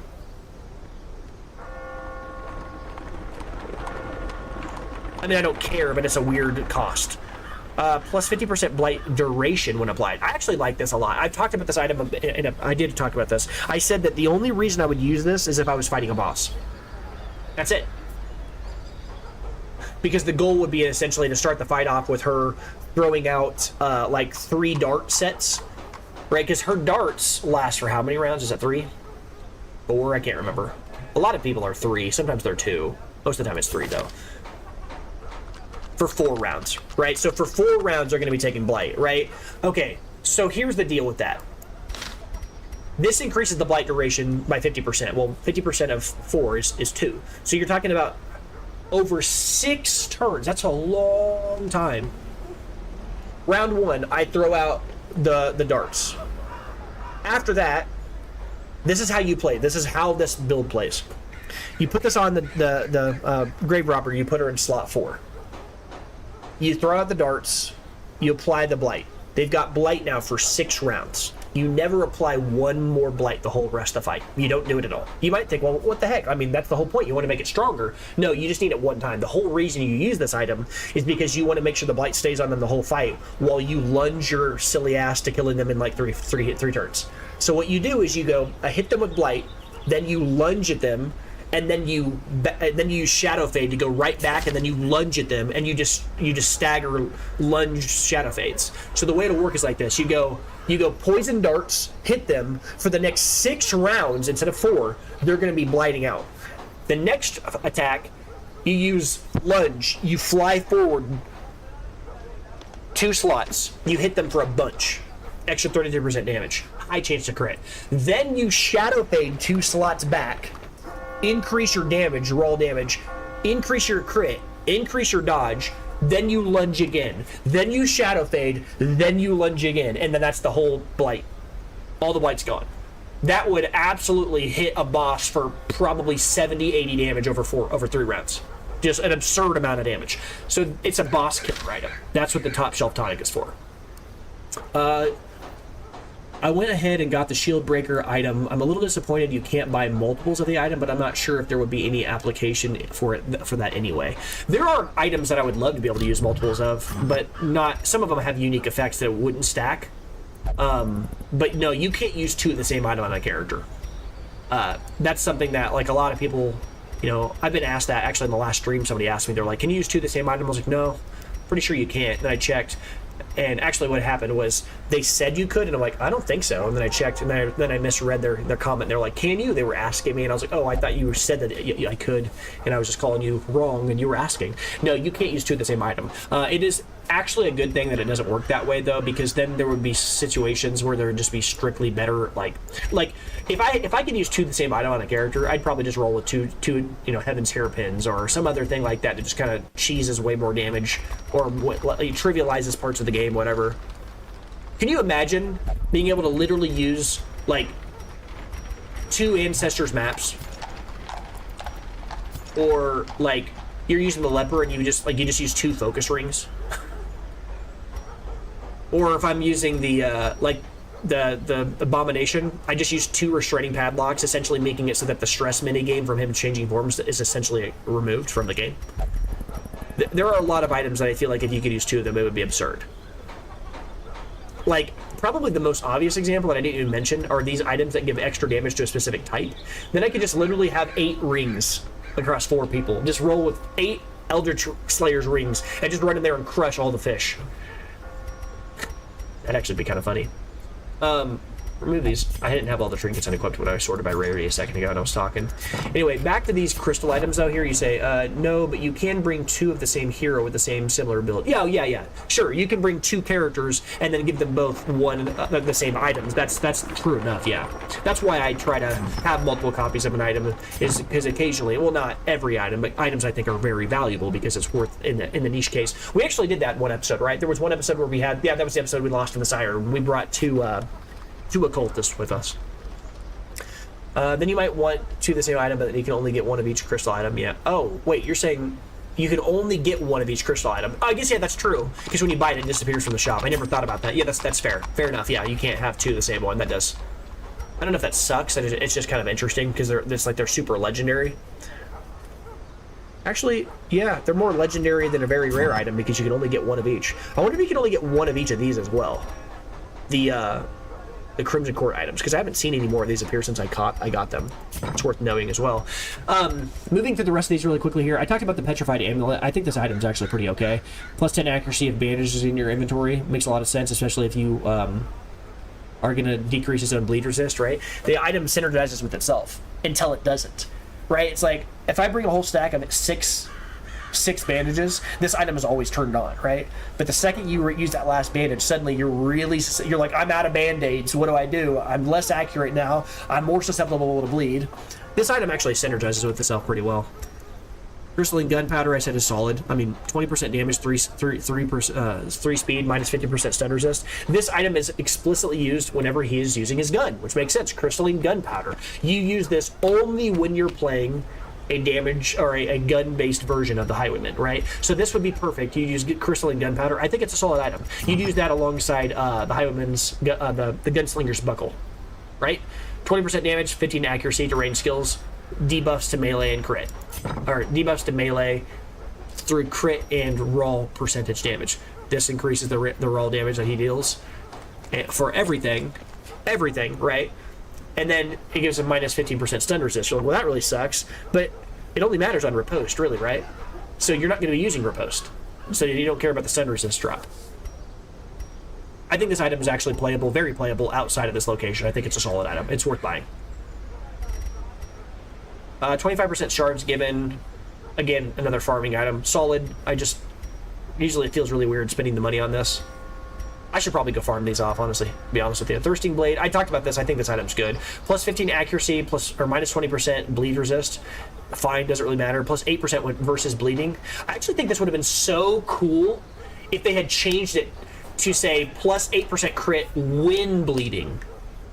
Imagine if there were items that like got stronger when you were under a physical ailment. Like imagine if like the Plague Doctor was more potent when she was under the effects of being like blighted, right? Because that's how plague doctors and like alchemists and things like that would have learned back in the day. They would intentionally taste things to kind of see if it would infect them, and they would write down notes. Imagine if there was an item that was like, when the plague doctor was blighted, her own blight skill chance was like 25% augmented, something like that. I think that'd be kind of cool. But thirst-wise, or like flavor-wise, I think this item actually is pretty cool. The idea that it's going to need blood, but if it doesn't get it from its enemies, it's going to get it from her, right? Because if she misses the attack, it doesn't thirst their blood. Instead, it doesn't drink their blood. Instead, it drinks from her. I think this item is actually pretty solid. I wish it had like a slight damage buff. Plus 15 accuracy is fine, because you're gonna have to bring like a Dismas's head or something like that with her to offset the fact that she's not getting a raw damage increase. I just wish she had more damage off it. The bleed resist part is kind of irrelevant, especially since built into her kit she has Adrenaline Rush, which offsets it. I guess that's actually the point, right? Adrenaline Rush offsets the fact that she has lower bleed resist. It gives her plus 20% damage, because that's what Adrenaline Rush does. It removes bleed, which should be, you have lower bleed resist from this item, right? So you have lower bleed resist, so you use Adrenaline Rush to offset that. Then you'd have plus 20% extra damage, which is not on the item, but you get it from Adrenaline Rush. You're more accurate, you're faster, and you crit and hit for harder amounts in addition to the damage you were dealing from her Adrenaline Rush. Actually, there's a lot of synergy there built in. That's actually pretty cool. Isohedric Musket Balls. Weird item. Yeah. I still don't fully understand what the random target means. I think I talked about this in a previous episode. There was a part of me that thought that it meant that it dealt to a random enemy 20% of the damage that she deals to the target you hit. Like, she attacks person number 1, person randomly selected, person 4 is going to take 20% of that damage. I don't think that's what it does. I think what it's saying is whoever you attack, she's randomly going to select 20% of the time, she's randomly going to select a target of her own choosing from the people she can hit with that ability normally. So these items would be best whenever you get the enemy down to almost like to one enemy left, because then they can't randomly select somebody to attack. Keening bolts, solid, kind of a similar thing to the musket balls. Like, this is actually, I talked about this in a previous episode. I liked how they decided that they were going to actually create 2 different items here, because in almost every other situation in the game, the musketeer and the arbalist are identical, but this is the one case where they actually have a different item set. The 2 of them have different items. plus 20% damage, plus 7% crit, range skills, on attack, possibly add stress to herself. That's not a downside. I don't care about that. Adding 3 stress to yourself with only 1/4 of the time is not a cost. That's irrelevant. Plus 20% damage though, plus 7% crit, it's a lot. I would roll with this item every single mission that I was using her as a damage dealer. Every mission I was using her as a damage dealer, except long tier missions, right? Because that's when stress can actually really matter, unless I have a stress healer on the team. This, I think, is the best, probably the best item that you can get for a damage dealing arbalist. The best item. It's better than the Bullseye Bandana. This is a hot take, but I don't think it is once you actually see the stats. Focus ring is only good on melee fighters. Hot take. Why? Because ranged characters have high base accuracy already. This item has diminishing returns the higher your accuracy is. Well, the leper has really low accuracy, but the musketeer is out of the box. The musketeer, I think, has 100% accuracy on her regular attack from level 1. She doesn't need extra accuracy. She's going to hit anyway. I can't say the word accuracy, apparently. She does not need extra accuracy. I'm saying extra accuracy. I don't think she needs that. So I think this item is better than that for her. Extra raw damage to go with her high base accuracy already, an extra crit on a character who is already critting a lot, especially if you have a mark comp, right? Extra 60% damage versus mark, extra 10% crit against mark, and that scales as the game goes further. She levels up. This is only a level 2 version of the ability. I think this item is possibly best in slot on the arbalist if she's a fighter during that. If you're not using her utility focus in that mission, if you're going to be using sniper shot that mission and your main focus is using her for that, I think that's insane. I think Keening Bolt is a great item. I talked about this in a previous episode. I could probably talk for 10 minutes about Miller's Pipe and talk about Coat of Many Colors. These are items that are...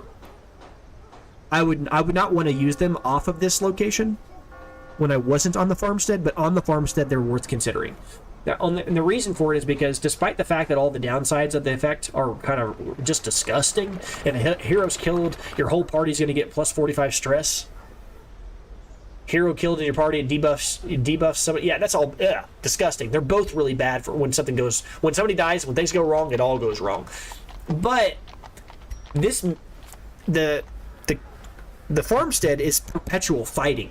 So if you use this, right, like unlike most missions where you're like fighting 4 guys or 2 random guys and then you get out of the fight and you go fight some other guys, and every fight is a separate instance, on the farmstead all the fighting is constant. And so when people die, new guys jump in. Sometimes you'll kill 2 guys and then the other 2 guys are still there. These guys will get replaced by 2 new guys while the other 2 guys are still there, which means if I can kill a guy and then blight him, and then whenever a guy dies the next guy gets blight, you can keep on passing the blight between the guys. So on this location, Miller's Pipe and Coat of Many Colors is possibly okay. I would never use it other than at the farmstead though. Ever. Non-Euclidean Hilt. On attack, random target, so he possibly attack somebody at random 5% of the time, I guess is what I'm guessing that does. 15% max HP is fine. Plus 25% stun skill chance if Holy Water's in the inventory. Okay. Not as good as the padlock. Not as good as the broken key, I mean to say. I guess the padlock's the other one. Padlock of transference. Not as good as the broken key for stun skill chance in totality. Still pretty good. But this is so wild. On attack, hit, blight. I actually really like this item. It's just way too expensive. There is no world where this is 200 crystal. No way.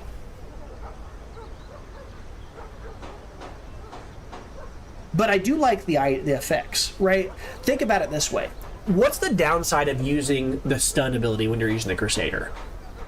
Well, the first 2 rounds stun feels really good, right? Because you can stun the first guy, and then you can't stun him that next round, and then you can stun the second guy, and then you can go back to the first guy again. I guess actually you can just go back and forth between the 2 forever if you really wanted to. But the downside is you're never really dealing a lot of damage. But if you can just like stun, blight, stun, blight, stun, blight, stun, blight, then suddenly he's melting the front line while keeping them out of the fight half the time. This is actually an interesting item. I don't think it's crazy powerful, but it's interesting. It is interesting that it gives the Crusader an alternative axis on which to fight. I talked about this before, I think this might be the weirdest item in the game.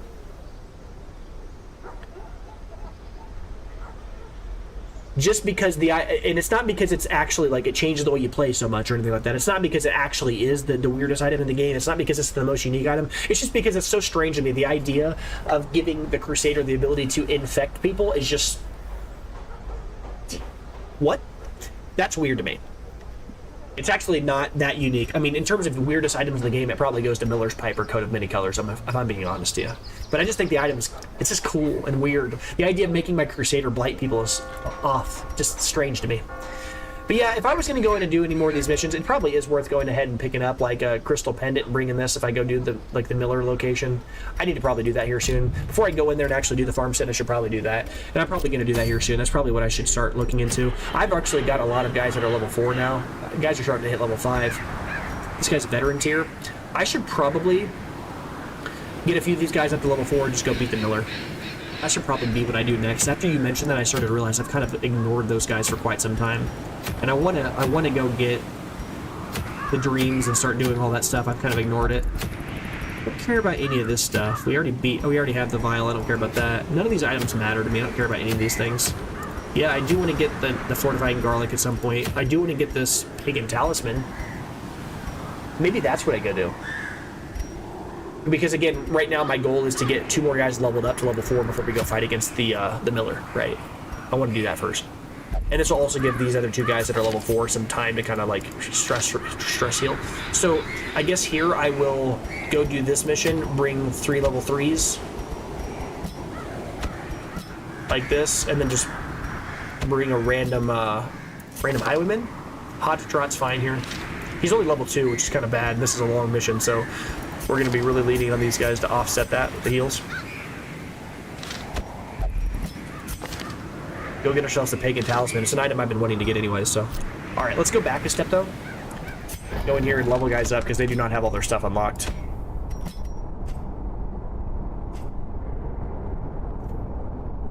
I don't think you're going to be stunning much. I mean, you could be. She'll stun.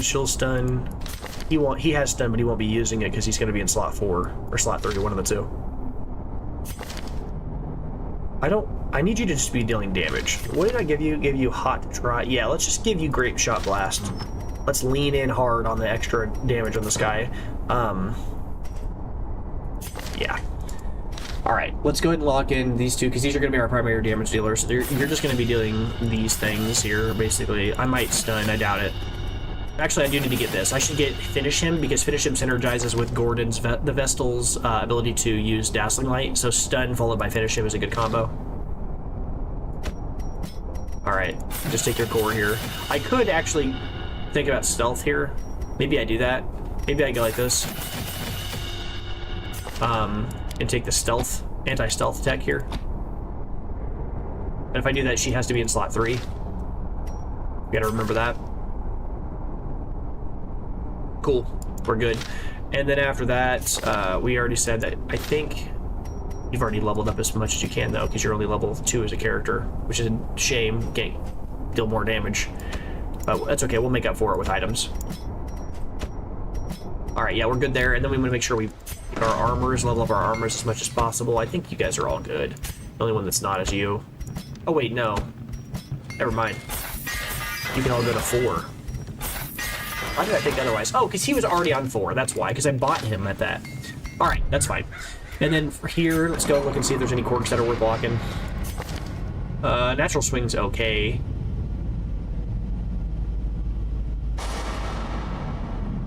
Natural Swing is good, but like on this class, it's kind of bad, right? This class half the time is healing. I'd much rather her have Hippocratic or something. I'll let it sit, but I don't want to lock it. If I'm bringing that guy with me, I can't put him in there. What does Patrice have? Anything worth locking? Ignoring stealth is kind of funny. I think I'm not gonna worry about locking that. I am gonna get rid of like clumsy and diurnal though. DuPont actually had bad gambler, which is great. Just we don't care about any of that. Beast haters, we talked about this. I'm not gonna lock beast hater on that class. I do want to lock eagle eye at some point. I guess if you're not in this mission, I can do it now. That's fine. Here, missed the spot we want to get rid of, and we want to lock hard noggin. This is the opportunity we've been waiting for in this character, right? We want to lock hard noggin at some point, and this is the spot is a bad one, so great time to do that. All right, cool. I don't think anybody on our team actually has a bug that we can do anything with. Poile is busy. Oh, and Scott has one. Never mind. Lethargy, -4 speed. Yeah, get that crap out of here. All right, let's go do that mission, that longer one, real quick. We got. Hold on. Okay, cool. Bark here. Let's go out there and do Fanatic mission. It'll get us some Fanatic items. This guy is really not locking good quirks here. He's having a hard time. I might have to drop him, if I'm being honest. Oh, hold on. Let's go look and see. Did we see anybody of any value here in the... Oh, we did. We already looked at these guys. Yeah. And I already bought that one item. Yeah. I just kind of did things in reverse order and I got to talk. Oh, we did all that like 20 minutes ago because I got to talking about the items from the... Yeah, that's why. Wow. Could always go do another fresh air in the tunnels and immediately rush that straight into an unstable flesh, but we don't have the guys to do it. Our guys are all busy. Our core guys are all too busy to do that right now. So we're leveling up the lower tier guys. That's fine. Let's go do this one. It's a long mission, which is terrifying. Bring in a bunch of... They're all level 3s and a level 2. But we have 2 healers, so we'll probably be fine. We'll just bring extra bandages. Party's not fully outfitted with trinket. Well, yeah, okay. Usually I do it on that screen, but I guess it's probably better to do it here. As a general rule, so you don't forget. I don't think I've forgotten trinkets on any mission yet, so... Good for me. Alright, Vestal Scroll. Do I sell one of these? I want to make our money. Get our money back up right now, right? Like, you don't need 2 of these. I don't need a 2-move amulets. I usually try to keep like 1 of every item, unless it's really good, and they usually keep more than 1. Yeah. Get ourselves a little closer back to 100,000, that way we can start kind of... Uh-oh, Fleet Florin can go. The second Heaven's Hairpin can go, a second Hunter's Talon. I didn't even see those because it was dark. Yeah, we've collected a lot of random extra items, huh? I'm keeping 2 Sun Cloaks, 2 Sun Rings. I think these items are worth keeping around in sets of 2. I used to use these a lot. I haven't used them as much in this playthrough because I realized that 5 protection and 10 dodge is a very strange stat line when you can just get 15 dodge. Like, this is so strange to me. I feel like this is a better item. But I guess the downside is this gives minus 20% stun resist. I don't know. Like, this is weird. It's like splitting the difference. It's like, hey, we're gonna let you dodge more, but if you don't dodge, then you're gonna take less damage. Like, hey, just increase my chance to dodge more. Make it so I don't get hit when I do get hit. It's extremely rare, but whatever. She's a really low chance to actually break down a trap, right? Well, she's got 80% chance. I guess I can go ahead and give her the map and give her the scroll here. Not the mantra of feasting. That would have been awkward. Give her the wrong item there. Sacred Scroll, and then we'll give you the core item here, and then after that, since you're, you know,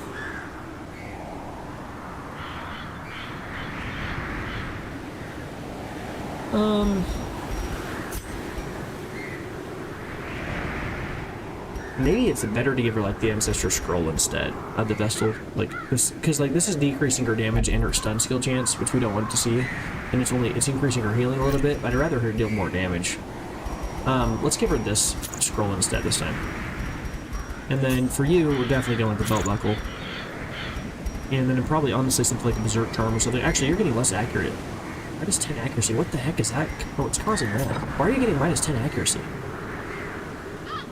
Minus 10 from town? What does that mean?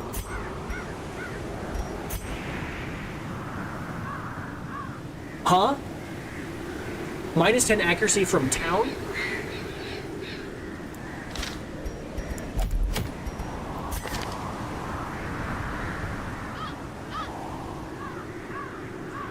-5 from town? What in the world does that mean? There's no town event.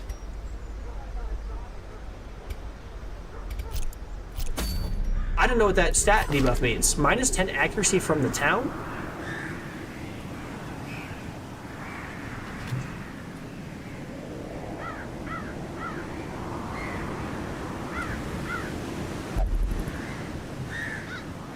I'm looking this up.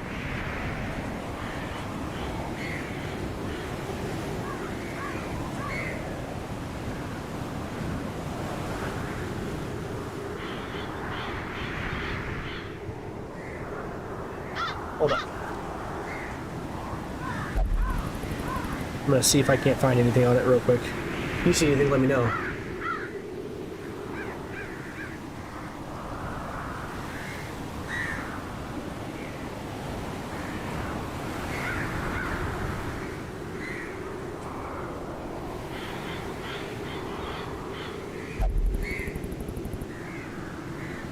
Okay. On Steam here it's saying, Sony says, if the hero suffered, okay, yeah, that hero suffered from the possible negative side effect of probably drinking at the bar. Oh! Oh, right, because last week he went probably drinking or something. Is that what happened?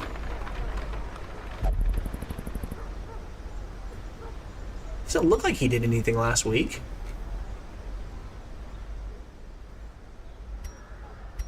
Underwent effective court treatment in the sanitarium to have Cove removed. Was that even him? Is that the same guy? Or is that even the same? Hold on. I gotta see which one we're looking at. Which highwayman is it that has that negative status element? Crayon. Okay. Okay.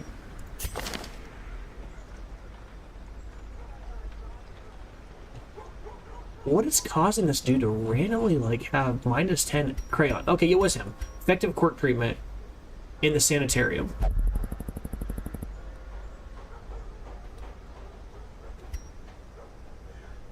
Why is that affecting his ability to be accurate, though?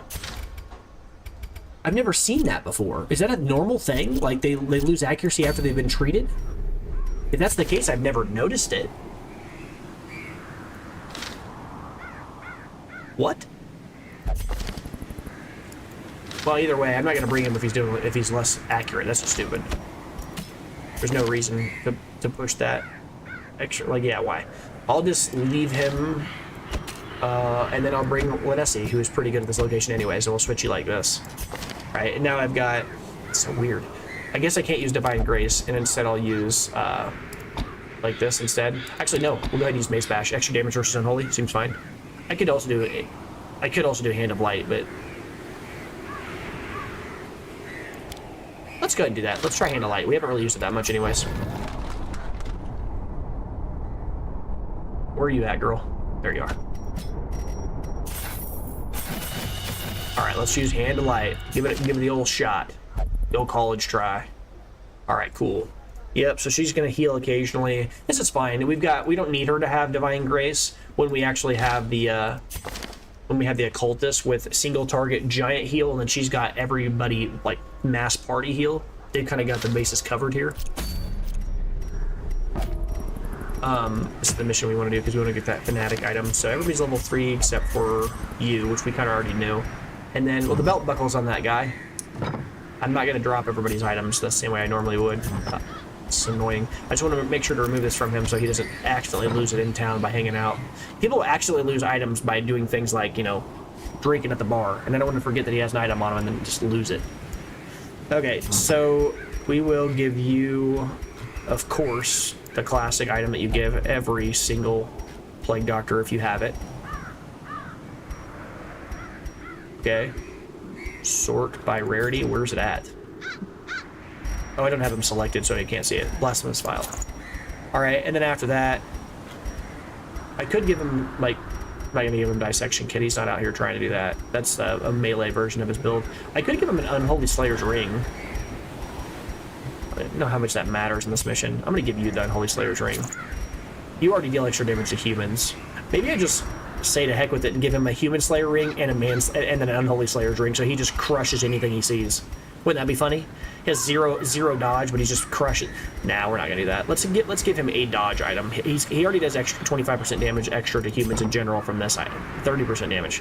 So we're just gonna have him kill humans and then have the unholy slayer's ring to offset that and make sure he's doing like extra damage to everything. His accuracy is already pretty high in general, right? Like 100% accuracy, sure. Let's just give him.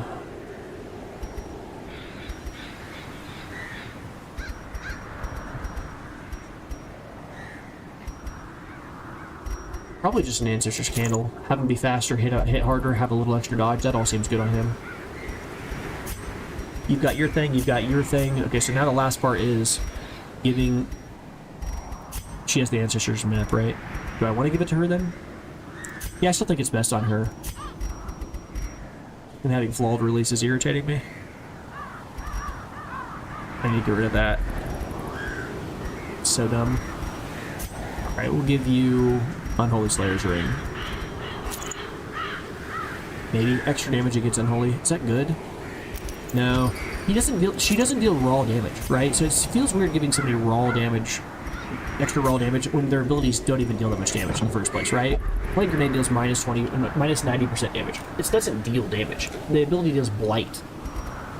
It's not damage we need on these characters. From here...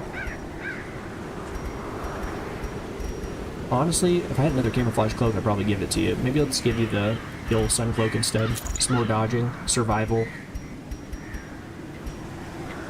You're noticing I'm leaving off Dismas's head. I'm not really rolling with items here that provide a lot of stress. And that's because we have no stress reliever here. Nobody in this team can remove stress natively, so we have to rely on, like, camping in order to do that, and nobody in this team does that even very well. Stress is a real problem with this particular comp. The only way we can really get rid of it is through praying, and that's pretty bad whenever you have the Occultist. The Occultist plus the Vestal, they're a cool healing duo, but they are exact they're opposites of each other when it comes to, like, camping. They do not like camping together. Yeah, the camping is going to be bad on this mission. We're just not going to have good camping skills. I mean, we have Wound Care. Heal one companion for 50% is really good.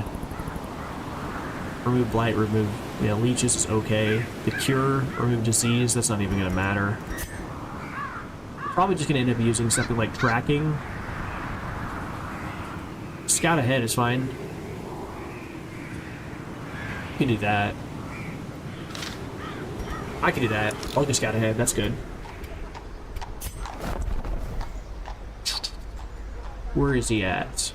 Get that team up here. Get on up here, idiot. Alright. Let's lock in that scout ahead.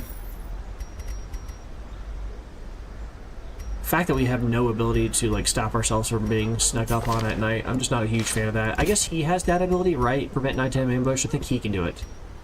Yes. Unspeakable. Immune. Yeah. Prevents nighttime ambush. All companions gain some stress. That's actually really terrible. What a bad. But, you do what you gotta do. Alright, let's give you... That talk is gone. Let's just go and encourage. And then for you, we'll give you... I think Pep Talk is like the worst camping skill in the game. I hate it. Alright, let's go like this.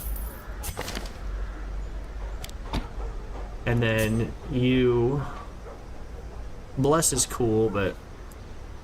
If religious, prevents nighttime ambush. See, I still think that's really strange to me. Like, if religious will prevent nighttime ambush. Like, what does that mean? Can like, she be afflicted and lose her religion? Hopeless, abusive, masochistic, selfish, paranoid, fearful. I don't really understand what that means. That means she is religious, right? Oh, wait a second. I think there's actually a quirk. A bad quirk that is like... Let me look.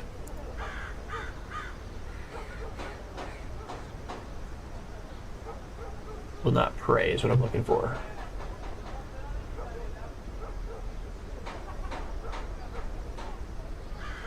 Witness, no praying, God-fearing. Faithless. Faithless. There's a bad quirk called Faithless. And there's also another one called Witness, which it says no praying.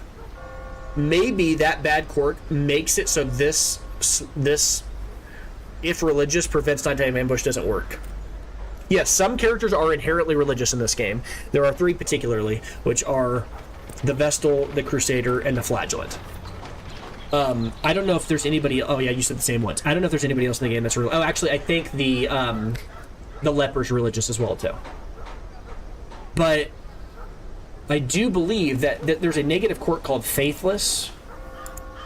And there's also... That says no praying or flagellation. And there's also Witness, which is no praying. Faithless in particular seems like a pretty obvious indicator. If this character was faithless, maybe she would no longer be religious. If she had the negative quirk, maybe this ability that says if religious prevents nighttime ambush, it might not work. That is true, yes. All others are considered not religious whenever those abilities are used on them. If you're not religious, those abilities won't work on them, yes. I didn't think there were any quirks that had any effect on them. So far, I don't think so either, but there might be, and this is me speculating. I'm literally speculating as I'm going, because why would this say if religious prevents nighttime ambush? You either prevent the nighttime ambush or don't. It's not going to check if everybody in your team is religious or not. Right? I can't imagine that. Unless what it's saying is... Because, okay, here's what I'm wondering. Is it checking to see if she is religious to use this on herself? Or is it checking to see if everybody on her team is religious? And then if everybody's religious, then the nighttime ambush will be prevented. See, if religious, it will prevent nighttime ambush. Okay, if she's religious, then it would work. But she's always religious, unless this quirk makes it not so. Or she needs an entire team to be religious, in which case this ability just never does anything, and the first part of it would just very rarely trigger. She'd have to have exactly the right 4 people, or whatever it is. Actually, I think the Abomination is also religious. He has absolution, which he like falls to his knees and looks up at the sky, and like the sun comes down on him. He might be religious too. Let me just check that. Who's religious in the game? Who is religious? Darkest Dungeon. Religious is a unique quirk. It's even considered a quirk. In Darkest Dungeon that affects certain camping skills. This mechanic gives the player something to think about when forming parties and expeditions. List of religious and non-religious characters. The following characters are religious. Only those 4. The Crusader, the Leper, the Vestal, and the Flagellant. The Abomination is not. Skills that benefit from religion are the Vestal's 3 abilities. Sanctuary, Pray, and Chant. Skills worsened from religion are Psych Up, which is the Abomination's ability. Yeah. Plus 25% damage. All companions will, if they're religious, or not religious, will get plus 10 stress, but if they are religious, will gain extra stress. Okay. And then Reject the Gods, which is from the Hellion. Yeah, okay. Okay.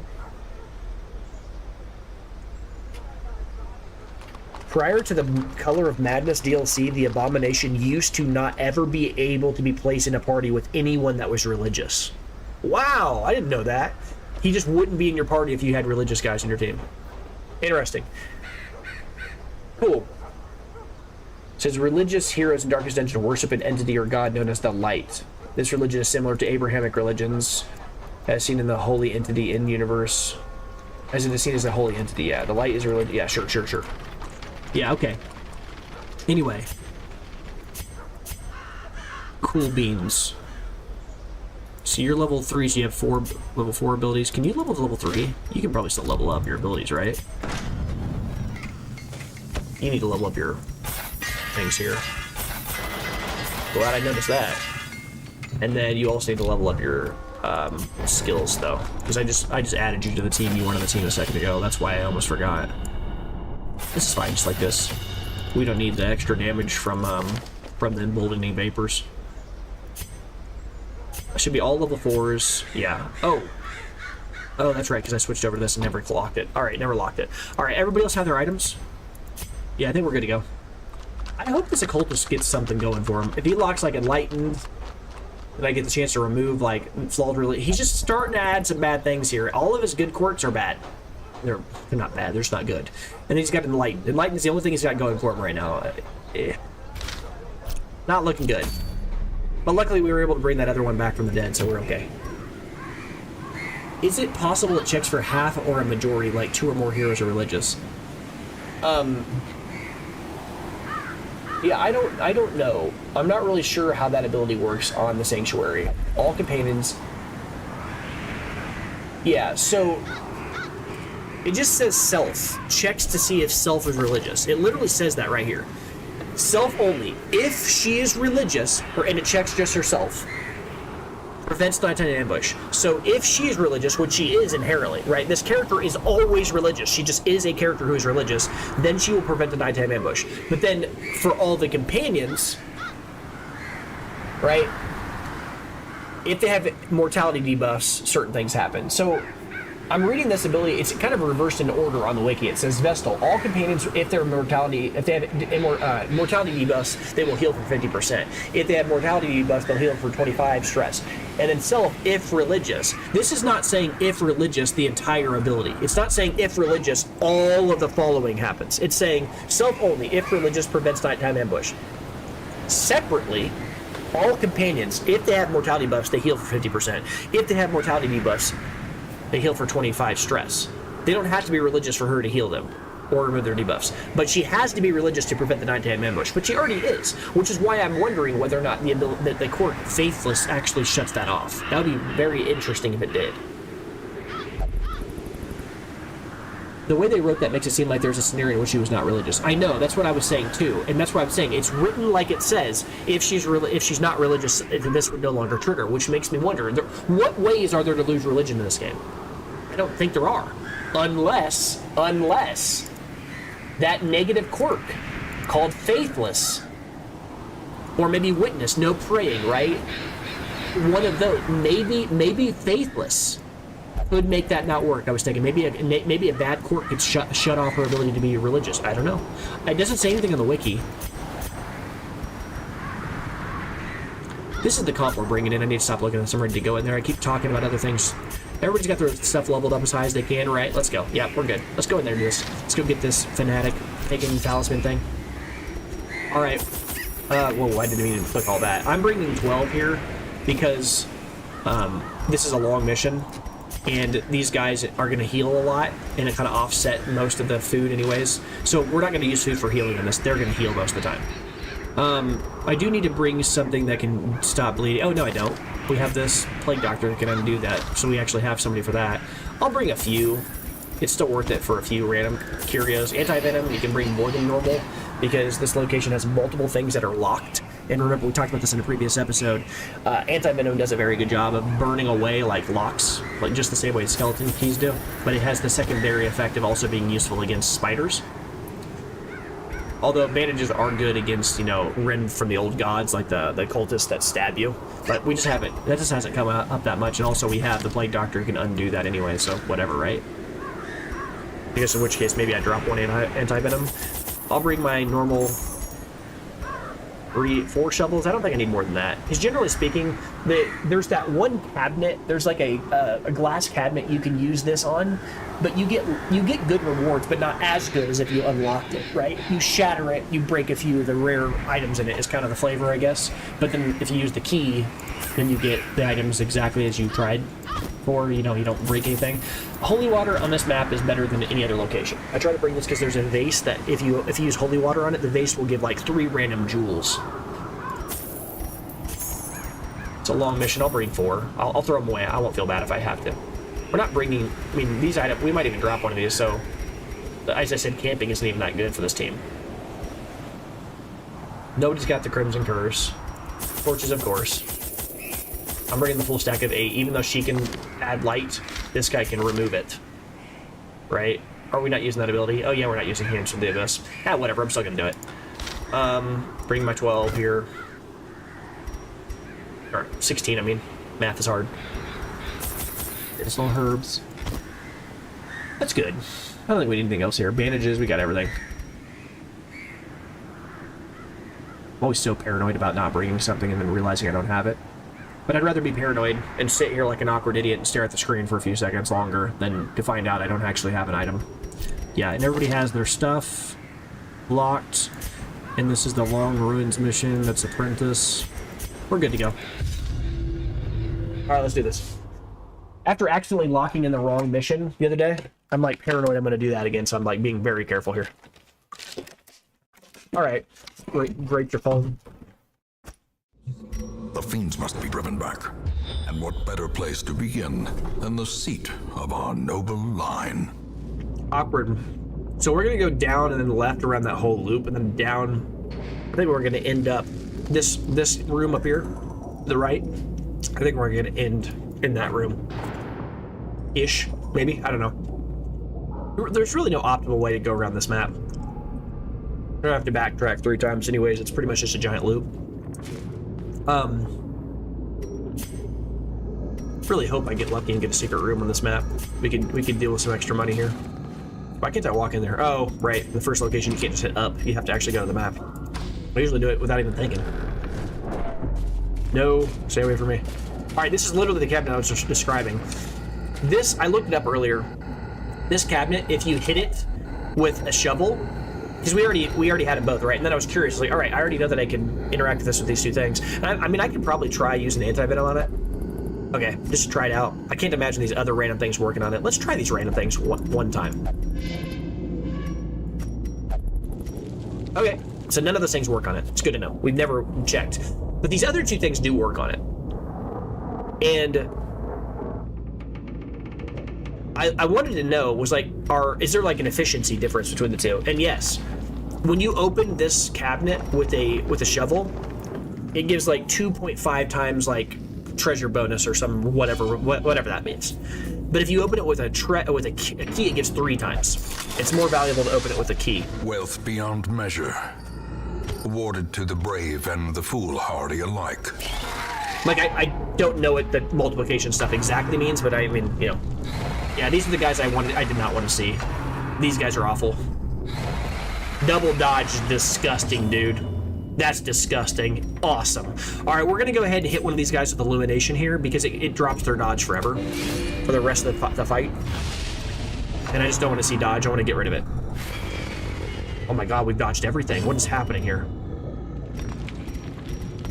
All right, remove protection, remove dodge. Just stop. Stop all that crap. All right. These guys have really high blight resist, so I'm going to go for a double stun here. And I'm gonna see if I can't just kill him instantly. I knew he'd dodge. I knew he would. I knew it was gonna happen. I knew it. He has so much dodge. So stupid. All right. All right. No, you're not moving. All right. We're gonna go ahead and just try to kill him real quick. I should have attacked him last time too. All right. No dodging. No dodging. No dodging. Stop that.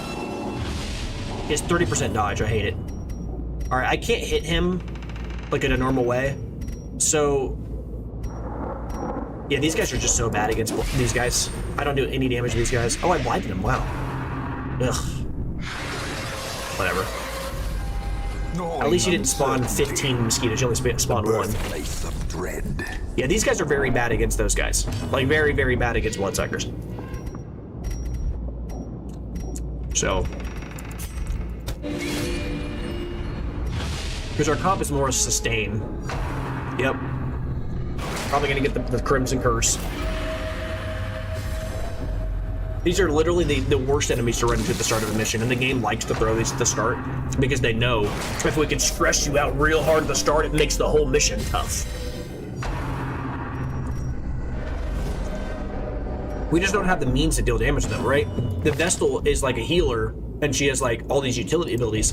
These guys don't deal any damage. Like, it's him that's gonna deal the damage. Stress is literally the only concern we have in this whole mission.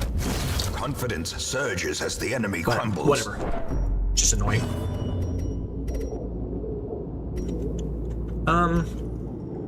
The Plague Doctor is so bad against these guys. I mean, it almost makes you want to just bring Incision just to have something to do against these guys. I can't do anything to these guys. Look. This stuns these guys. These guys don't get stunned. I can blight him, I guess, but it's a very low chance of blight him. He literally just is perfectly set to not die to these guys. It's like they were designed to destroy the Plague Doctor. The Plague Doctor is so bad against these guys, it's disgusting. Well, he blighted him, which isn't crazy. All right. No dodge. The match is struck. A blazing star is born. No dodge. The slow All right. death. Unforeseen. Unforgiving. Yeah. These are so annoying. Such annoying enemies.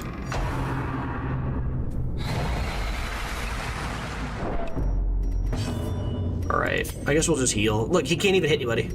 Like, just useless. Please shut up. Annihilated. Thank you. Alright, we're gonna go for a stun here. He's got no dodge, so... I can't even stun because he was stunned. Dodge is 1. Okay. Can I slow you down? Nope, can't even slow you down here. I guess we'll... Do I go for a heal? Everybody has full health. Let's just deal damage to him. Alright. Get your free little attack in there. Give somebody else the thirst, yeah. Give somebody else the Crimson Curse before you leave. These guys are so stupid. I hate... Least favorite enemy in the game. I hate them.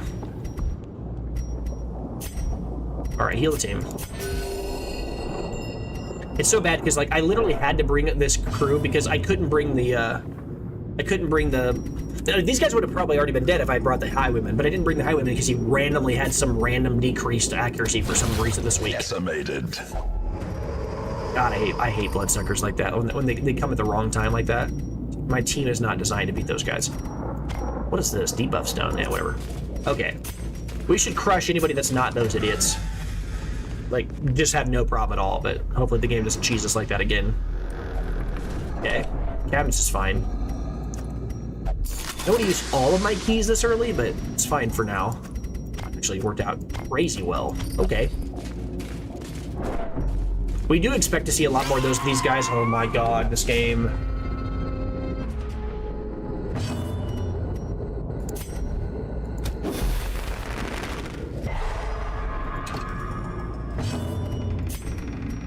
Kill him. He's stunned. He should die fast. Cool. Hit this one. Stun the ones that you can stun. These are the guys I hate. I hate the mosquitoes. I hate them so much. Do I go for the decreased dodge? Or do I just go to kill him? I could just kill him. It's a real question here. He's not gonna get to attack next round anyway.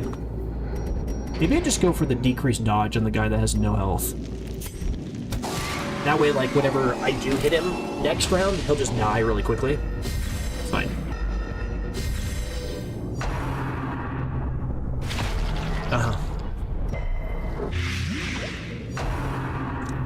I just hate how the mosquitoes get to, like, add 7 million stress and they get to go first. Like, so much stress, and that's literally what I said is the worst part about this mission, is stress. Okay, so we stun the one I don't care to stun, and then the other one gets to attack. Cool. Look how much stress we've taken. Like, look at this. 2 fights. Trash. Trash. I literally brought things to deal extra damage on Unholy. The game's like, all bloodsuckers! Like, okay. Cheese. Wow. Took it a 1. Awesome.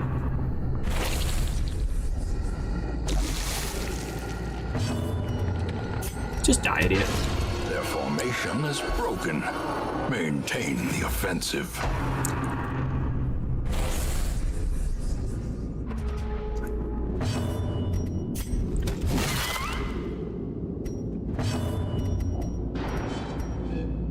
And I took all these, like, utility abilities that did, like, no damage on these characters. Which was the right play. Continue the onslaught. Destroy them all. Doesn't look so good whenever you get spawned on guys that are perfectly designed to beat your one weakness. Like, when I say that, I'm not saying that out of pettiness. Like, you look at this guy's kit, like what he does. He has a 170% chance to not be stunned, and a 70% base blight resist. Turns out that's pretty good against Plague Doctor. Right? And we're at the ruins, which is really susceptible to what I built on this character. But the first 2 fights we go against are 4 bloodsuckers both. Crazy.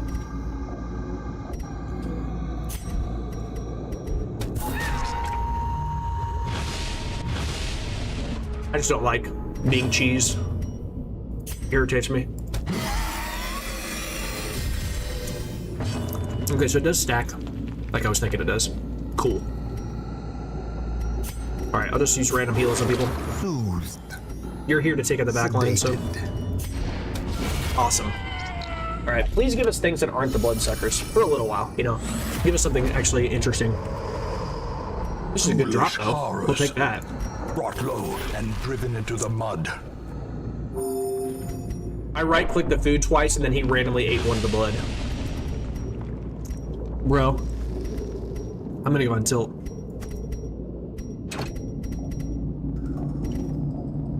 Alright, whatever. So from here, we're probably gonna have to sleep pretty soon just to offset all this random cheese stress.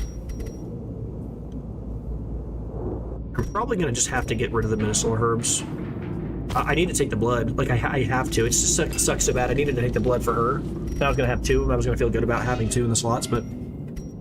Alright, whatever. I do want the busts. I mean, a stack of 8 or 6 busts is all... It's just good, right? Do I take these over, like, the holy water? Or do I use a stack of food aggressively here? It's like the reverse of what I wanted to do. I was talking about this before. I'm not going to use the rest of that. That's just stupid. I use the food here because I'm trying to kind of go into the next fight and immediately start hitting people instead of using her to heal. If I run into any more bloodsuckers, I can't. I have to fight. I can't heal. Like, stress cheese, the first 2 fights was enough to make a grown man want to kill somebody. Alright, I guess I'll switch this for that. That is better, just straight up, like a trade for trade there. The blood I need to keep because if she gets crimson, like, we're at the start of the mission. If she gets thirsty, I have to help her. I guess this is worth more than 900 gold. I'll keep the unholy water. This phase stage is what it feels like. Come on, man. Alright, hopefully we get some better luck moving forward here. Radiance, may we find Alright, these are actually what we were designed to fight against instead of the game's cheese. No more cheese for a while would be nice, game. It would be very nice if you didn't cheat us anymore. I'm gonna just call it cheating. Yeah. Stressing out the guy with the most stress. It's about par for the course of this game. A guy who didn't have any stress when the mission started, by the way. None. Full on stress now, though. Just kill this idiot. Press this advantage. No more stress. Give them no quarter. Cheese goes well with grapes. That's funny. Alright. Come here, idiot. Alright. Let's get out of here, little stealthy dork. Sure. He did not like her revealing him. He's like, no.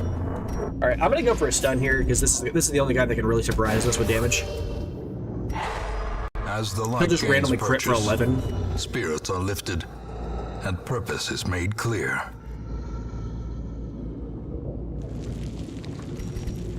Yeah.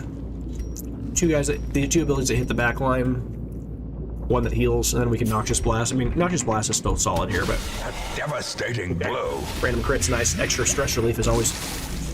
No. You're stunned. Sit. It's fine.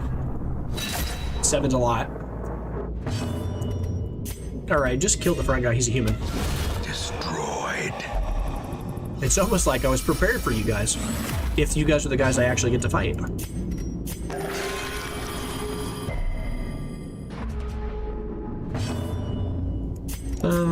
Noxious Blast again here. And earlier it was like, oh, why didn't you use Noxious Blast? It seems like it's doing a lot. Again, on my Plague Doctor, I'm rolling with 2 Plague abilities, a stun thing. These 3 abilities literally do nothing to the head crab guys. Nothing. So this character was kind of like, what do I do? I was just hoping that I'd have 2 of the mosquito, like, sycophants end up in the back slot so I could stun them. And that happened a few times, but Otherwise, she's basically just healing. And using her as a healer is not really her purpose. The healing is only really good as the battle goes on and you get random other status ailments. It just wasn't working out well. Falls, a faint hope blossoms. We're gonna be fine, but it was just annoying at first. All right, you're gonna die from this blight, so I'm gonna take a second here to heal the team. Soothed. Sedated. I might even aggressively do an early, camp. Oh, that crit was good. Extra 6. This is what I'm talking about. The extra crits on this guy matters a lot. As victories mount, so too will resistance. I mean, do I? I think I do. A moment of respite. I don't care about this. A chance to steel oneself against the coming horrors. Let's start spamming stress relief on people.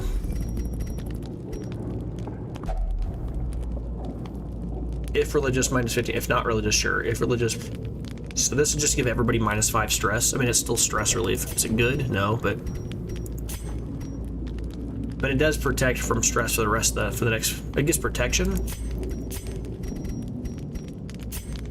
Alright, we can do that. Pray. Remove some stress from some people, sure. I've already used that this camp. Oh, right, my bad. My bad. You have dark strength's not what I'm looking for. I'm looking for... Oh, I didn't take it, did I? So if we get snuck up at night, I can't do anything about it. I forgot to take the ability that I bought it. I just didn't select it. I thought I bought it anyway. Maybe I didn't. Maybe I'm crazy. Let's go ahead and increase our scout chance here. Oh, I did buy that. I didn't switch to it. I did buy that. And that's okay. This is still good. Decreased chance of getting snuck up on or whatever, or being surprised. It's still fine. Real awkward here. Look at that. Oh my god, that was so good. Less stress if we're... Okay, so chance here. This is only on one person if they're religious. But nobody else in the team is religious except for her. And she can't target herself, which is awkward. Okay, so let's pick a different ability then.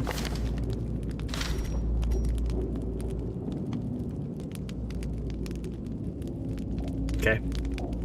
Let's just remove somebody else's stress. That's fine. I mean, that's what we needed, right? Stress is really the biggest concern I had in this team. I said that before. That was like the real concern. So if we get attacked in the middle of the night, we do. The darkness of course we do. Much worse than oh my god. I'm gonna lose my mind. I'm gonna lose my mind. I'm actually gonna go on tilt. I'm gonna go on tilt.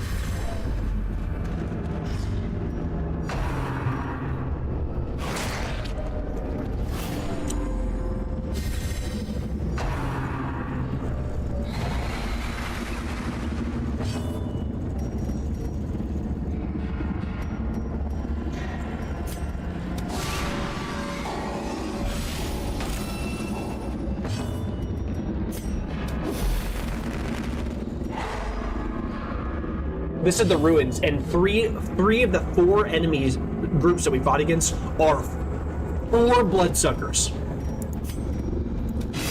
Obliterated.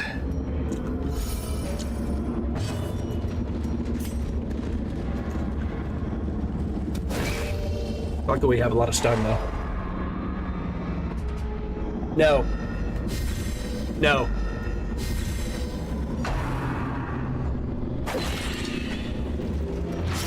Sure. Alright. Set him up and knock him down. Here we go. 100% blight resistance.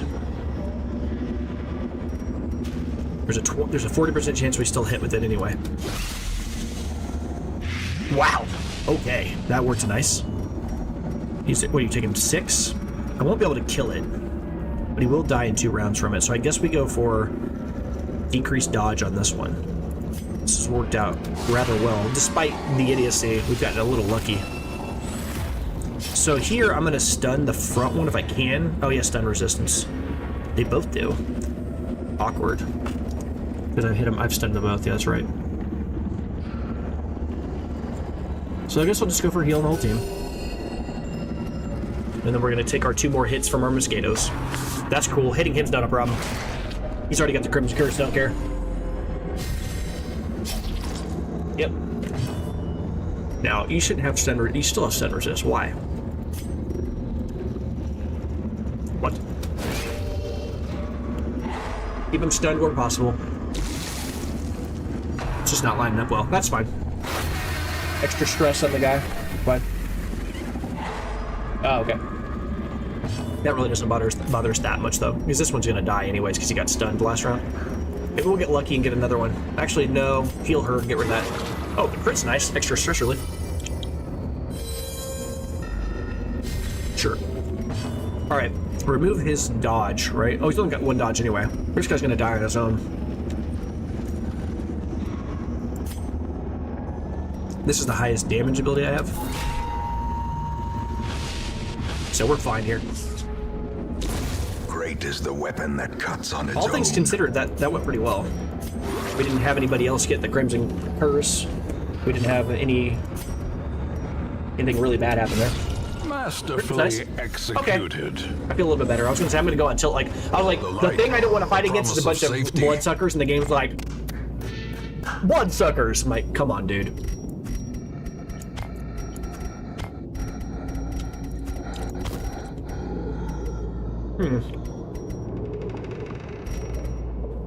I'm not gonna sleep again, probably. Am I? Especially after all that crap. My God, found every single room in the whole building.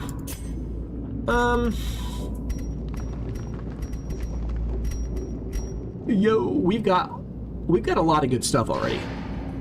I might just drop the holy waters. I'm gonna be honest with you. Keep the firewood in case we have a oh crap moment. Yeah, the bounty hunter helped us a lot there. That's, If only you know, treasure could well, I staunch say the that. flow of Let's be clear. otherworldly corruption. What really helped there in that fight was we had 2 people here. These 2 backliners were double stunning people, and the front 2 were each methodically going, remove all the dodge from you, kill you. Remove all the dodge from you, kill you. Remove all the dodge from you, kill you. It just taking like the time to deliberately make sure no cheese shenanigans, because that's how you lose to the sycophants. They'll be like, I have a 1 in 10 chance to not get hit.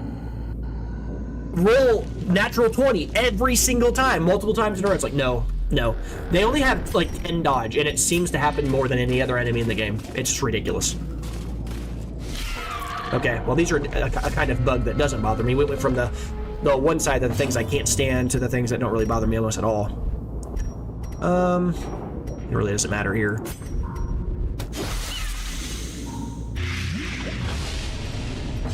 Just dead. This is where I'd love to do some stress relief if I had a character that could do it, but I just don't have it. You see why I like bringing like a Jester, or like bringing a Houndmaster with you, especially with crap like what we just dealt with happens. Crit chance is higher, but that doesn't really matter. Just pick one. I'm looking at, I mean, these characters are gonna die anyways, no matter what. Hit some, stun them, if we can get lucky. Stunning would be nice here. Cool, awesome. So you're just dead and then you're stunned. Great.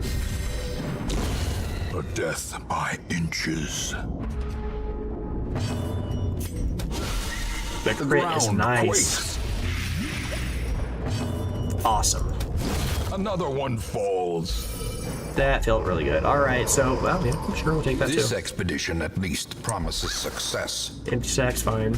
We are probably going to have to fight against some bloodsuckers again at some point. I just really wish that we hadn't accidentally drank that 1 blood. As I said earlier, I've had that happen to me a few times playing this game where, like, the game will lag a little bit, and, like, I right-clicked to food, and the game was like, nothing, no response. I'm like, all right, right-click again, and then it was like, eat, and then immediately consumed the blood afterwards. And I was like, no. It delayed the click, and so I thought it didn't respond. And then after that, immediately it clicked 3 times, which resulted in my bounty hunter randomly taking an extra 30 stress from drinking the blood, which downstream has effects because now I have 2 people that need the crimson. They need the blood, and I only have 1 blood. It's like, oh my god. We're light up. The way is Yeah, lit. these path guys is don't bother clear. us. I don't care about these guys. We require This isn't a only problem. the strength to follow it. I like to kill the guys that are the newest looking because they're the ones that usually have the more annoying abilities, so that's how I think. Oh well. I didn't even need to hit him with the noxious stuff, so that's kind of awkward, but that's okay. Oh, she should be in slot 4. Oh, she got switched. I'm like, why is she in slot 4? She got switched in it earlier. I was like, she should be able to get rid of the guys who were... Because she can use illumination. This guy's got how many more rounds? I'm actually gonna spend a round switching these guys around so she can use illumination and make this guy invisible. Wow! Just a casual 11. All right, let's finish him in the back. Oh, nice dodge. It's fine. But not really bothered. These guys don't irritate me. Not the same way. I mean, 2 hits on her for 11 followed by a crit 14. As I said, this guy has the chance to just randomly surprise you with a huge amount of damage out of nowhere. That's his whole thing. I'll just randomly hit you for a lot out of nowhere. He's usually not like a major threat, but he can surprise you. All right, give her a big heal, please. Oh, okay.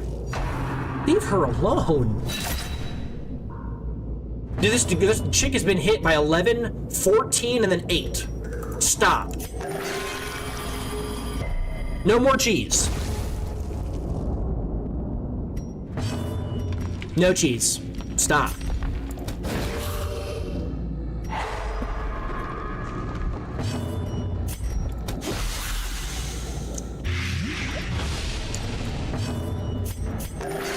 There we go. What are you at? You're gonna just burn out? Cool. Fight's over. Slowly, gently. My God, man. This is how a life is taken. Gator's pushing me here. Yeah, I want those too. I want them more than I want this random 1 firewood for sure. But I kind of almost have to keep the firewood. This is so awkward. Oh, this is easy. But we're now at the stage where, like, I'm, like, legitimately wondering, complete 100% of room battles, do I drop the torches, keep a stack of 8, and then keep the 1 firewood? I think that's the play. We are using... I dropped 7 torches just now, but we are using this dazzling light a lot, which is passively increasing the torch. We haven't had to use our torches almost at all. It feels really weird to drop that many torches, but it's probably right.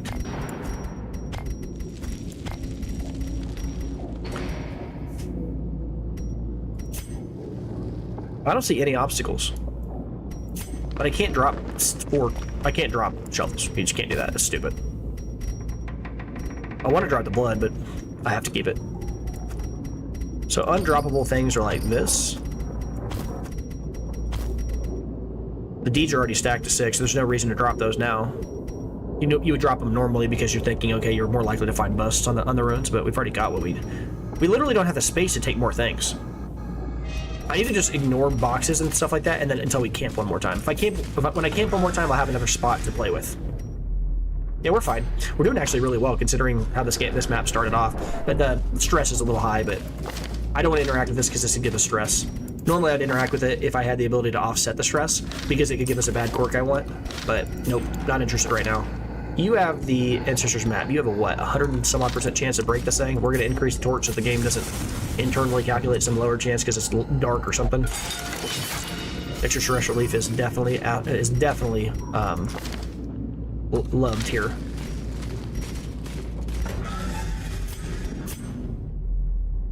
All right, walking through one more hallway. I'm probably gonna burn 1 torch here,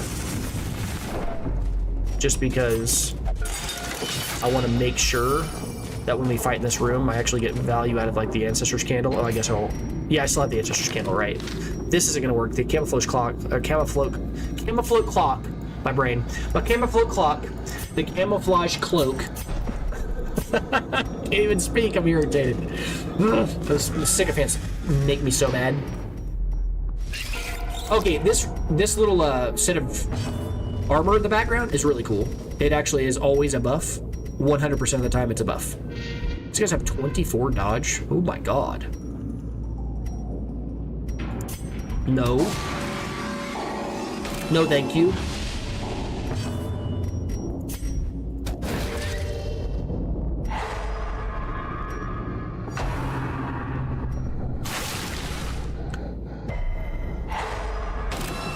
Okay. To the pit. 6. Okay.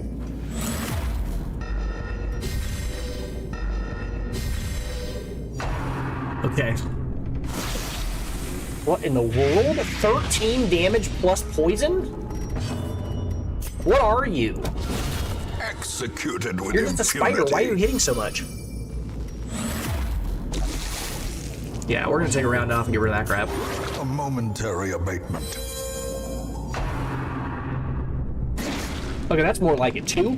That's more like it. 14? 4. Okay.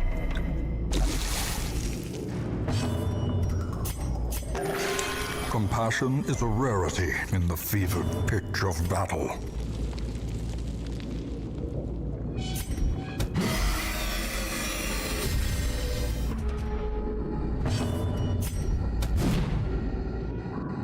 Surprised that hadn't happened earlier, honestly. Stop attacking him!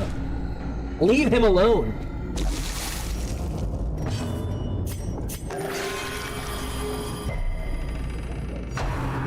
Oh my god! I know he's marked. Stop.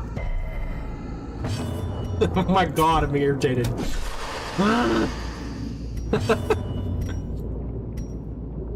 No dodging. See, I have multiple characters on my team that actually decrease dodge, so. Begone, fiend. Be gone, idiot. Oh my god, dude. I'm like frustrated and stuttering, fluttering. I'm fluttering. All right. 24. Yeah, no, I'm good. Let's just stop that dodge. No more dodging. No dodge. No random 24 dodge. No. I'm good. Just heal the team.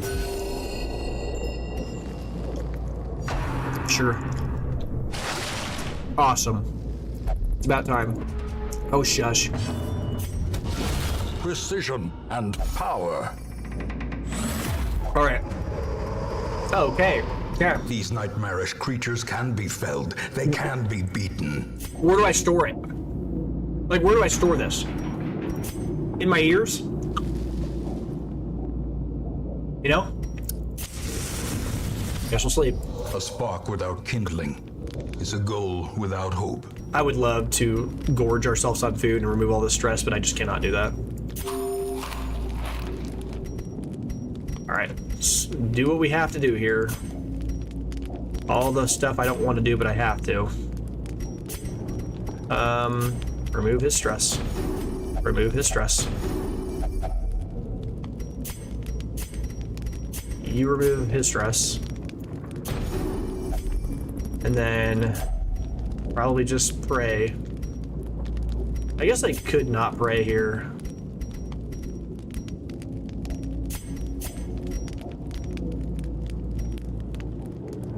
No chance of being surprised would be cool. Or a lower chance of being surprised would be cool.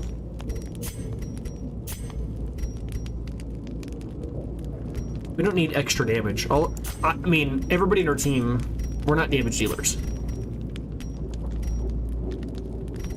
We don't need extra damage to single targets. We need the ability to deal with the crap mobs that are like flying little bloody idiots. I don't even think there's anything else in here I want. I don't need extra damage on a single target. I really think Prey's the best thing I can do. It's not good, but it actually is something I'm using. Sure. Alright. Night Invasion a second time? Oh, awesome. That time it didn't happen. Great. Now we're good.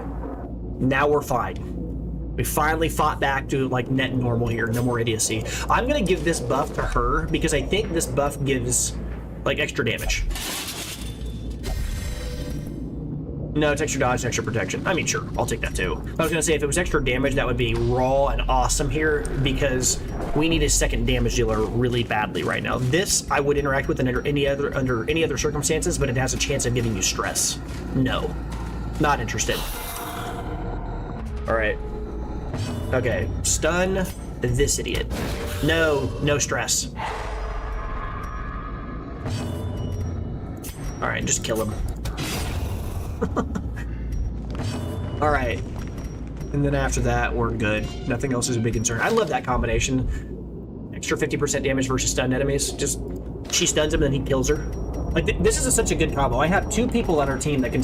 I have 2 people that can stun, 1 person that can mark, and then he can just use whatever he needs to finish him off. Like, it is a good team combo. It's just not... This team is very good at killing single targets. Like, one at a time, methodically.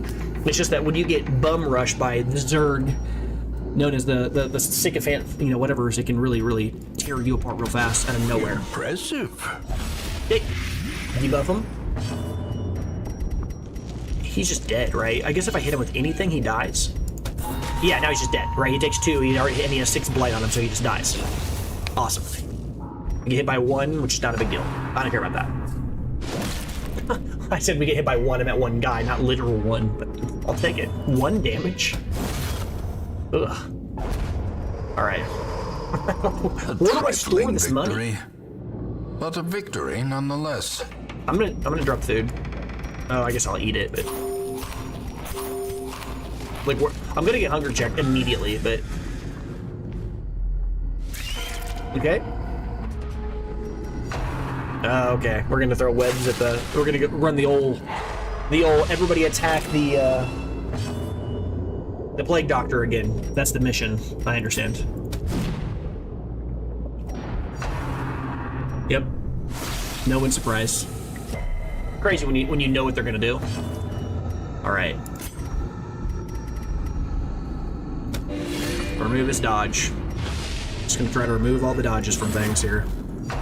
Yep. Keep attacking the same character. Every one of you. No dodging. That's illegal. Remove everything's dodge. Yep. Same character. All of you. Every one of you attack the same guy. 13. Casual. All the same guy. Alright, get stunned, idiots. No. Oh, awesome. You attack something other than the Plague Doctor for 17th time. 1.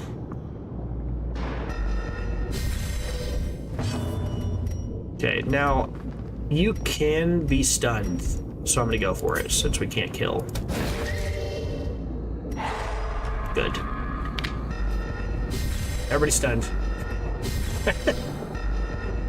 Like, everybody's stunned. Okay. You can't dodge. Die. 2. You guys can't be stunned. So here, I'm just gonna go for raw damage.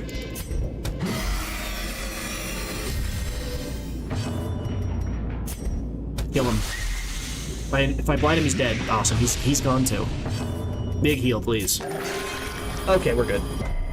Dude, the 35 mark bite spit mark bite the same character. I'm like, come on. Like, leave the guy alone. All on the same guy over and over again. And we've been pretty lucky, unfortunate with these blights. Oh, I guess they only have 40% blight resist. I was thinking it was 80%. Never mind, they're not the sycophants that have wildly overstated abilities. It's funny, I was listening to a stream, or not a stream, but somebody was watching me stream and they were talking to me. This momentum. And they said, push on to the task's end. Why are you playing with the Crimson Curse or the Crimson Courtyard DLC? They're like, you must be a masochist. And I laughed and I was like, yeah, it could be a little annoying sometimes, but it's kind of fun because it adds a layer of like additional early game threat because you can't just kind of piddle around and do the base 4 locations and just take your time. You're kind of forced to go do the maddening wine quest and take care of that crap, because if you don't, then you're basically perpetually getting attacked, have no good town events and all that.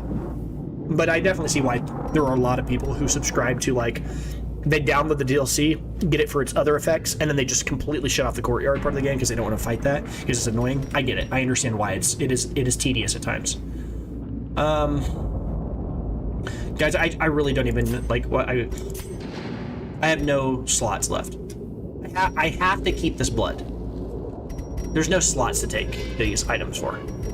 Yeah, I could take the sapphire or the onyx over this 1250 gold, but I'd rather just go conservative and assume I'm not going to find anything else.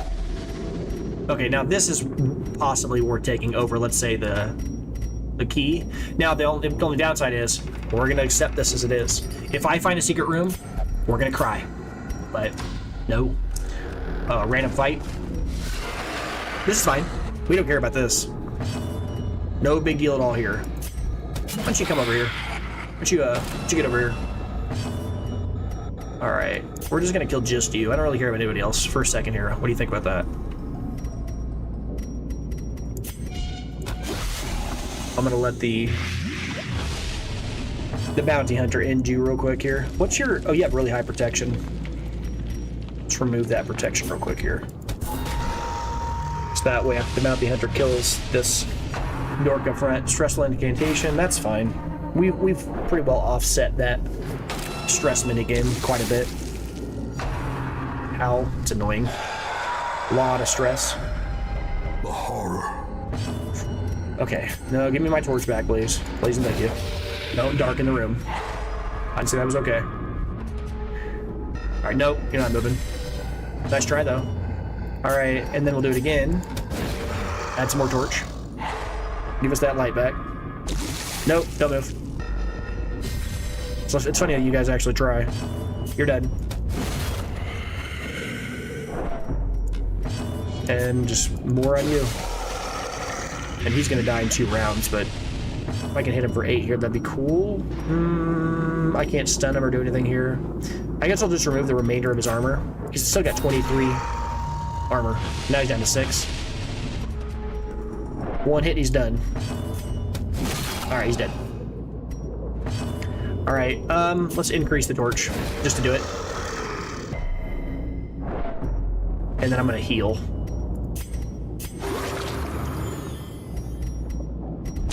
Cool beans. Prodigious size alone does not dissuade the sharpened blade.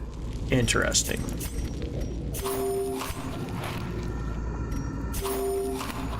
So annoying. That would have been 2 onyx, 3 onyx this mission so far, but it is what it is. Not worth taking now. There's nothing in my inventory that's worth taking, replacing 3 busts for. We're filled on slots. We're just trying to finish this mission as fast as possible now. We're gonna probably see a secret room, but it is what it is, guys. Okay, there it is. You're craving. Alright. Yep, there's the random hunger check. And now I have a spot to fill things with. Cool. See, this is why I brought the holy water earlier, because of these. But I haven't got the chance to use it yet, so whatever. Okay. We just haven't had a lucky roll on that. Oh, scouting chance was great here. Thank you, finally. Okay, I hope I get one more in this next hallway. Wow, 2 invisible guys is... Ugh. Hopefully my Vestal gets to go first. That's still fine. He can remove armor. What I was hoping for was my Vestal gets to go first so that she can actually hit one of the guys in the back. Yes, because if she hits one of them, then my Plague Doctor can actually throw out the poison and hit 2 of them. Or even... Is it potentially better to stun them?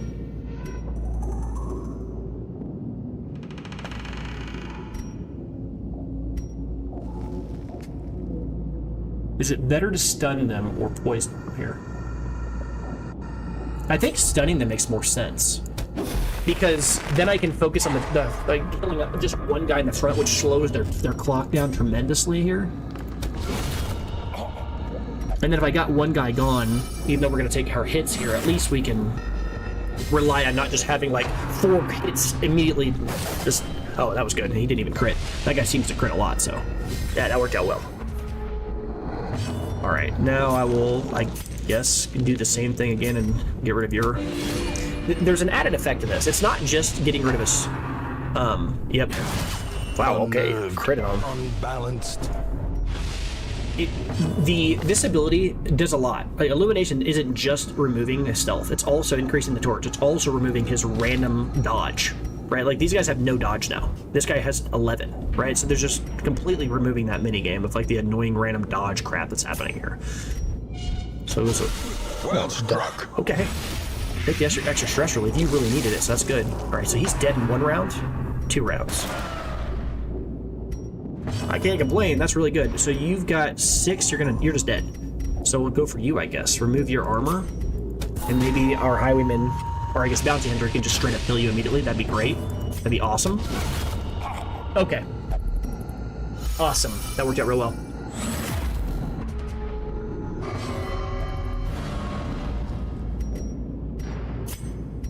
Anyway, so you're already dead.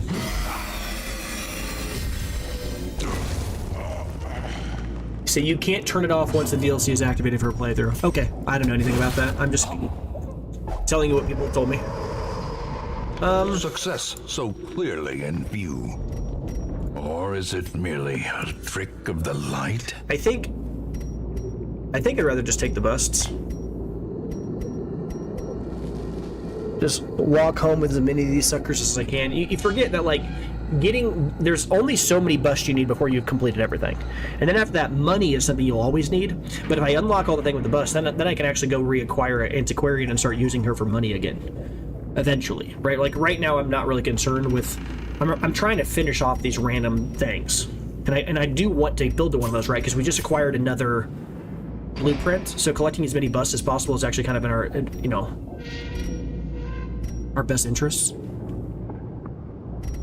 I have to keep the food for a random hunger check. The torches need to stay because I'm just not finished with the mission. And the shovels are basically me saying I accept the fact that we're probably going to see another random, like, thing. I'm just trying to figure out if the 800 gold is worth more than the 300 or the 3 busts. I don't think so. That was a 4th, by the way, onyx. Right? Another example of what I'm talking about. I say the onyx are one of those common things you see in the game. I think it's really just set up to be a distribution. I think you see mostly... like citrines, like I think it's like citrines, jade, onyx, and then it starts to go downhill, like emerald, blah blah blah blah blah. Oh, I think we're gonna switch their slots. Doesn't matter.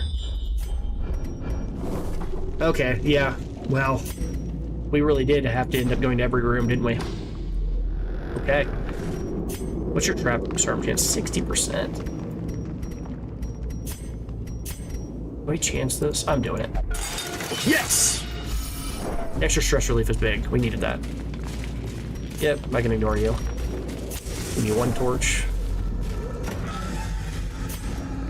Alright.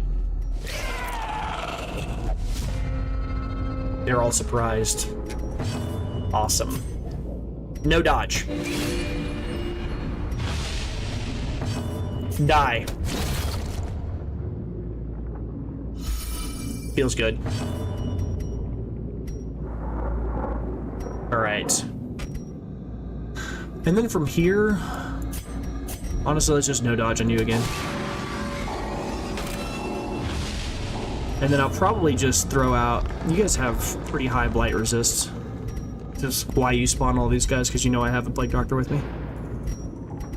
So, I could just go for a single stun on him. Stun is like really low chance, but... oh, actually, no, I'm wrong. It has a high chance. Never mind. I'll stun him pretty easily. I was reading the wrong number there. Yeah, cool. Uh-huh.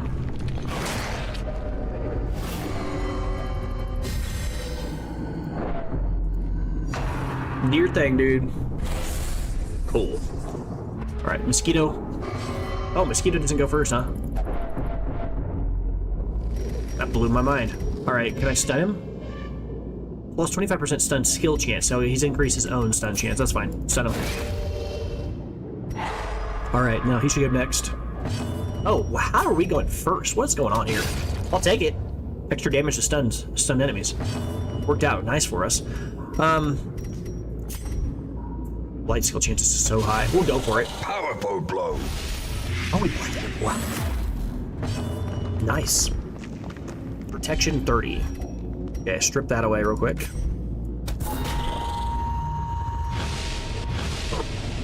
Alright, he's gonna hit hard 1 time. Yep. Wow, that's not a lot at all. Okay. Okay. No Crimson Curse. Oh, wow. Things are going well here. Alright, heal the team. We haven't had a chance to use that much this mission. Hasn't really mattered that much. Healing hasn't really been the problem this mission. Ooh, he's dead from the blight. Go for blighting on this one. 70% resistance to blight, and we're hitting them. I don't know how that's happening. I'm not going to complain. Holy crap. 70% resistance to blight. And we hit both of them. I mean, to be fair, we also have items that are decreasing their blight chance, or blight skill, blight resistance. Like, if you look at the Plague Doctor, we've got the Blasphemous Vial, which is increasing blight skill chance by 20% on top of this ability, which already has 120%, so it's 140%. So 140 minus 60, you're looking at an 80% chance, I guess. Oh, this is a lot higher than I realized. It's not actually crazy that we're hitting it. Never mind. Singular strike. Never mind. I was thinking it was a lot lower. Oh, great. Worked out great. Remind yourself that overconfidence is a slow and insidious killer. I mean, I don't even think I'm going to open this treasure chest, right? We don't have any keys. Is there any reason to? Because it can blight you, right? A handsome reward for a task well performed. Hold on, wait a second, actually. We've already checked these hallways. We've already... Yeah, so I guess it is worth taking these. Over what? The shovels? Over the light? The only thing we have left is food. We're gonna walk out of here like, why can't I hold all these busts? All right, that's fine. We gotta finish this mission quick. I'm really hoping he's craving. I'm really hoping that this mission at the very top, that this room that's in the corner of the map right here, it doesn't have a battle in it. Just because we only have 2 battles left, if that's the case. Sure, we knew that would happen. Ooh, that's a buff. Give it to her. Extra damage, right? 20% damage to Hotel Camp. We want that because he already does enough damage. We need a second damage dealer. That's where our pain point has been most of this mission, so having her use her damage effect will help tremendously here. Right? Remember, we can build up towards. We don't care about that too much. He's a man killer, guys. He's a man killer. That's why that's so good here. Okay, so she's lost her. She's craving again. That sucked. That was bad timing. All right, so I'm just gonna go for Hand of Light here and just try to crush damage on these guys. Because it's just gonna keep stacking and dealing more and more and more every time. And then you'll stun these guys while we build up damage. Oh, the resistance was disgusting. Good for you, dude. I hate you. Because he can crit. His crits are mean. Man, him dodging that was brutal. Uh-huh. He's like, I'm not getting stunned, and I'm gonna crit you. Like, okay, I guess this guy's the main character. Sure. And then bleed. Yeah. Yeah, that's okay. The Vestal will take care of that. Don't hit anybody in the team, please. Okay, cool. Alright. The Vestal can finish him off, and then after that will be good. Alright, we will... What's your protection? Like, nothing now? What's your dodge? 11? Maybe dodge is a better thing to strip off of you. Make sure you die when it comes your time. Yep, awful. Nice dodges though. The damage went on the characters I don't really care about, which is good there. Now this is a very clear case where I need to go ahead and heal. Or I guess actually I can go one more time. Let's try to kill him. Is it 2? Alright, so then I guess I finish him here. Wait, what is their stun chance? Oh, I can stun a second time. Never mind. Awesome. That worked out real well. No point blank shot, please. Cool. Awesome. Yep. Okay. I'm gonna have him attack you. Because this guy's gonna die already just from anything and everything. Alright, now we'll play grenade. And then our Vestal will kill the frontline guy through Hand of Light. See how that's stacking? It's like 9 damage now. No intrinsic merit. This guy's gonna die. Inordinate exsanguination be considered a virtue. We got one more round before we want to use a big heal on him, on any of these guys, because all these guys are bleeding. Let's bleed. We're gonna take 1 hit from this musketeer guy, and then we'll be fine. All right, now his bleeding is finished. I'm not gonna attack. We're gonna switch spots here. Wow, it's awkward. I can't. He's at 12 health. Don't kill him. Yes! I chose the ability that did less damage, that way I would have a chance of healing. And then maybe my Vestal can go and heal everybody. Oh, dang it. It's alright. Oh, cool. Be Craving. wary. Worked out great. Triumphant pride precipitates a Bleeding is dizzying 2. fall. Bleeding is 2. Bleeding is 2. We'll remove the bleed from you. Do I greed? I'm gonna greed. Use up the rest of my food here real quick, except that I could get hunger checked. Whatever.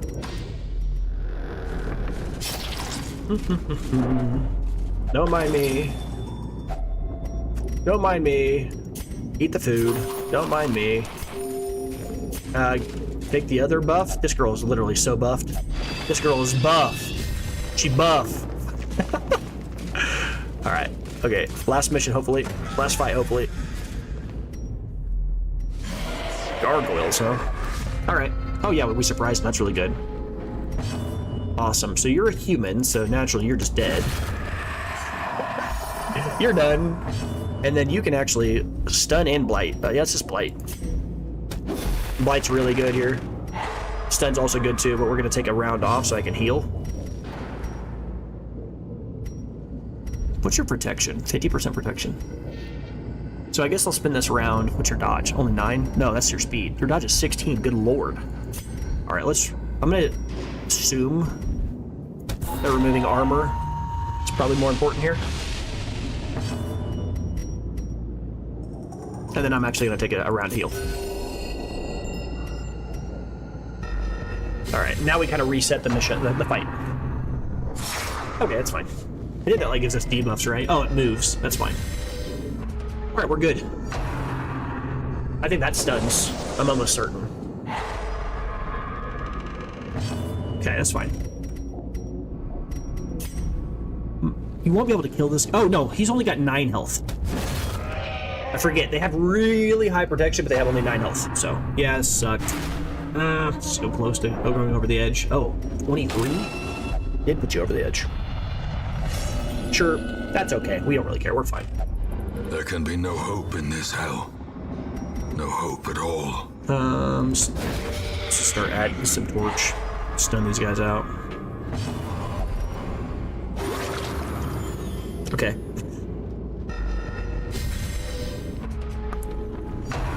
Uh-huh. Oh. Good time to see that.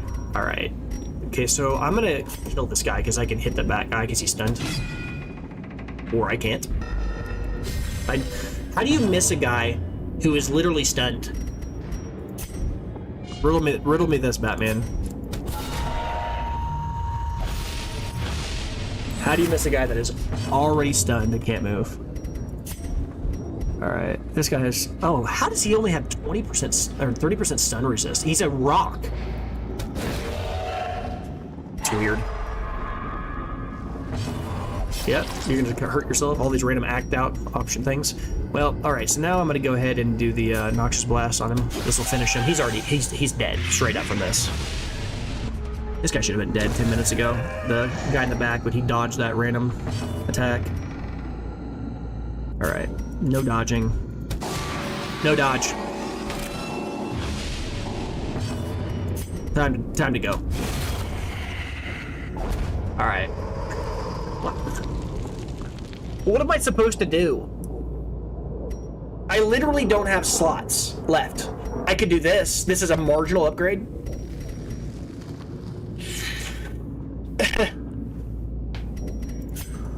It's not over?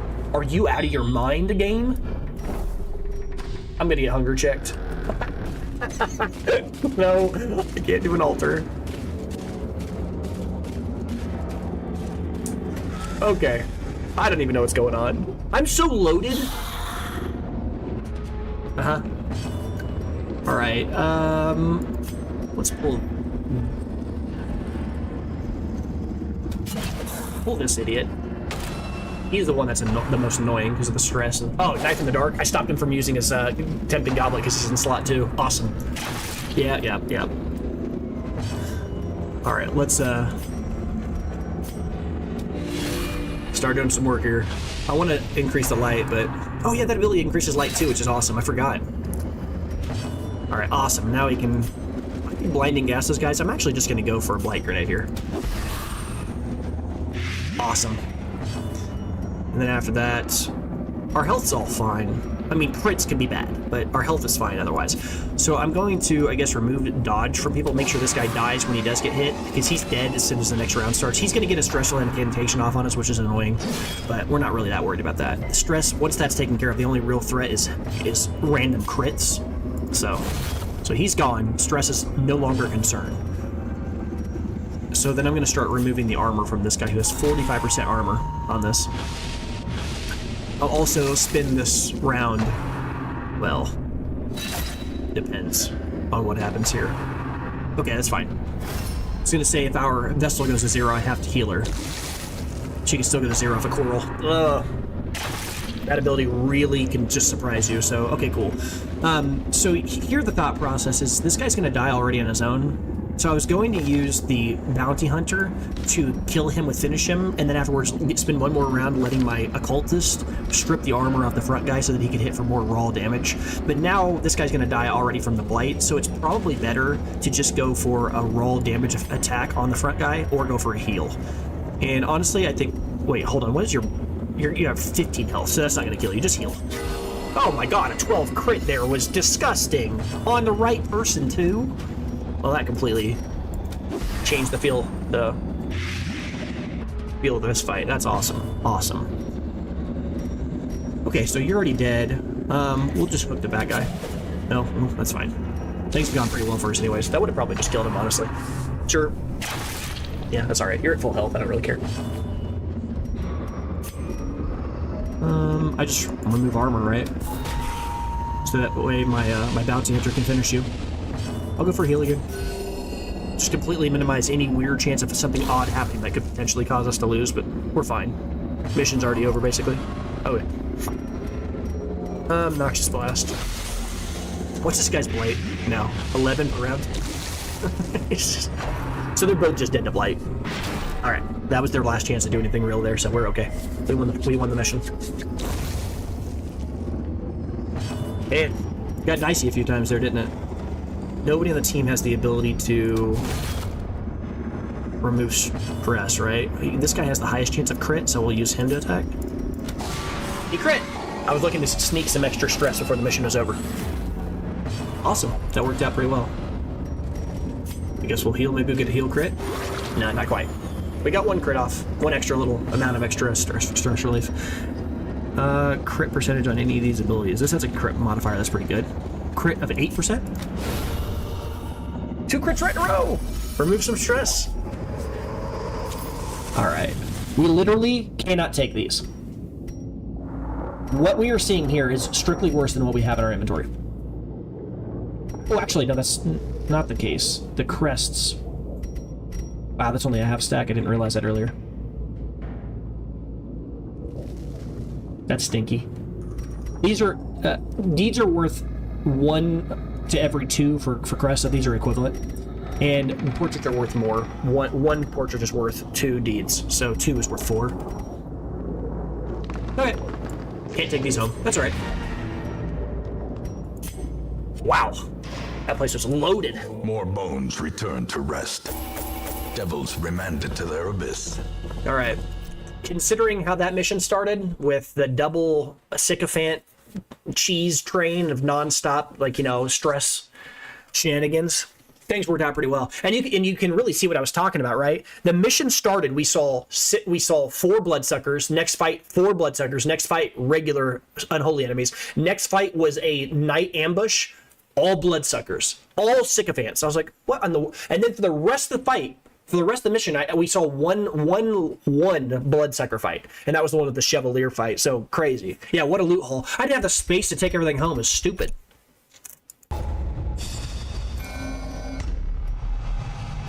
Musical is irrelevant. Egomania is bad. Agomania is bad. Agomania, Mankind haters, whatever. Replace tough, unholy. Wow. Okay. None of these are things I like. They're okay. Our family name, once so well regarded, is now barely whispered aloud by decent folk. Shrieker's Prize. Okay, hold on. I hate that. Alright. Remove the trinkets. Sort the dudes so I can see who I'm trying to see at the very top. I want to see the... Alright, yeah, so we'll go do that. We'll definitely go fight against the Shrieker here. We have a good group of guys here that can survive the Shrieker pretty easily. Every person on this team has a self-heal. And 2 of them have stress. 3 of them have stress mini games that they can kind of remove stress. So this is like the perfect survival squad to just go throw at the bird. Yeah, so if we go do that, yeah. So we've actually done this quest twice here, Cole. You look here, we've got the Callous Talon from the Shrieker, as well as the Distended Crow's Eye from the Shrieker. So we've already received 2 of its items. If this is like the wings or whatever it is, then I think that's the last item. I don't know if that's true, but this might be the last item it has available. So it's worth going into doing, because you can only get these items from the Shrieker.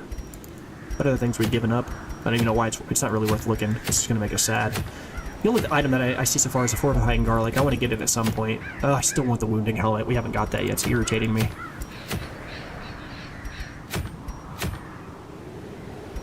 I still want to go do this too at some point. Yeah, this is a pretty obvious case of going to do the bird. Let's go do that real quick. So, yeah. I'm going to lock some random quirks real quick, and then we'll go do that. Definitely make sure I don't select the wrong people for this here. Who needs to have stress relief first, actually? Who's really stressed out? Let us see. Yep. What is your deal? You egomania? Okay. I might actually not remove your stress this week and have you go have some quirks locked, but if I do that, then you're the only person that can do it. Again, Gordon can go in there with you. Hagiomania? Okay. Necessarily want to lock Natural Eye, it's fine. Yeah, I can do that. I can lock Natural Eye and feel pretty okay about it. I'm just trying to think of like the most valuable thing I could do. I would much rather have... No, I'm not going to lock Natural Eye. I would still much rather taking a chance that we roll Hippocratic. Hippocratic is like a requirement of this class, either that or Spiritual. Both of them are... Hippocratic is way better than Spiritual. But Spiritual is also playable. I've already locked Gifted. Healing Received. It's not as good as Spiritual, but it's, you know, lockable on this class. I'm just thinking about who I want to bring in there. Okay, so is this Natural Swing? Nervous? Okay, I could just throw in, that's fine. I could do that.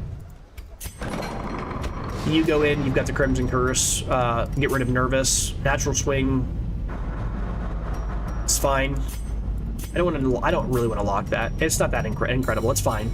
Natural Swing is good on most classes, just not great on her because half the time she's not attacking the enemy at all. Half the time she's just, you know, healing the teammates. Ideally, it'd be like I have Spiritual, like Hippocratic, and then like I don't know what the last one would be. I guess it could be Natural Swing. It's an interesting question. Like, Natural Swing is solid on almost every class in the game. There's, like, literally one class that I can think of that you would... Oh, hold on, 2. I was thinking, like, the Vestal is probably the only class that it's not the greatest on, but that's not true of the Arbalist. The Arbalist is who you don't want Natural Swing on ever. Because you're just going to be spamming, you know, dodges and other stuff like that with her. It's just not that bad. I mean, we used her a lot. We actually did use her ability to attack enemies a lot there. So maybe Natural Swing is... Maybe I'm underselling the value of that here. Let's lock them. So she's got the Crimson Curse. We want to make sure that the people we put in here... Well, hold on. Wait, this is Natural Eye. That's slightly different. Natural Eye is only from... She only has one melee ability, and that's Mace Bash. I don't care about Mace Bash. She's never going to use that. The other ones are all range. Yeah, sure. If I was going to lock one, might as well lock the other, right? Throw Gordon here. Gifted, Early Riser. I mean, it's not Hippocratic. I still think maybe I don't, though. I just don't... I don't really care about any of these quirks. The Prismatic Stability is kind of whatever. Natural Eye is fine, but the reason I'm thinking about, you're like, well, isn't this basically the same thing? It's slightly worse because she does have one melee ability I'm never going to use. But the thing is, she had 2 abilities already locked, whereas the other one only had 1 ability locked, right? I can't even select her because she's in there. If you look at her abilities, she only had Spiritual.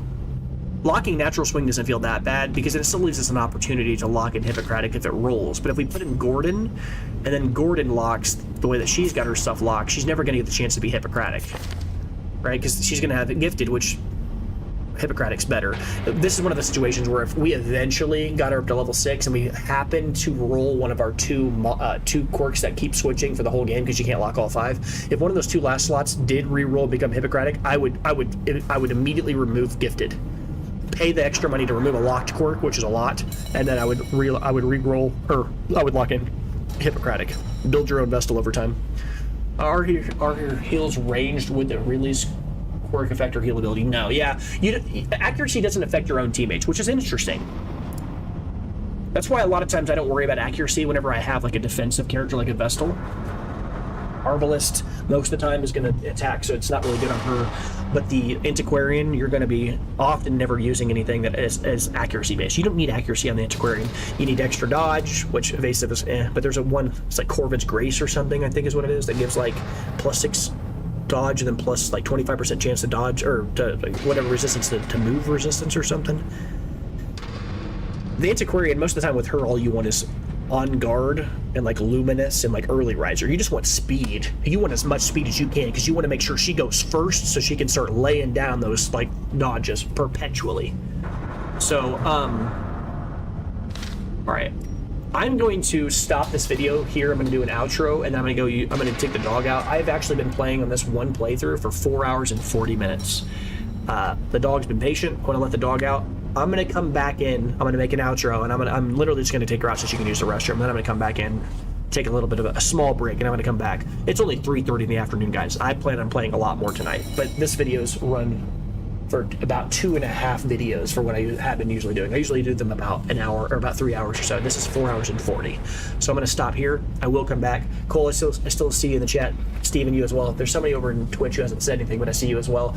I'll come back here in a bit, but I do need to give the dog a break. She has been very, very kind and relaxed here. So I'll even make my decision on who I put in here when I come back, probably. Actually, there's no choice, right? They're all people who have the Crimson Curse. It's just these guys, the only people I can't put in there. I can do this right now real fast. So he's going to lock Eldritch Slayer 1,000% of the time here. So that's going in, and we're getting rid of probably Hieromania, yeah.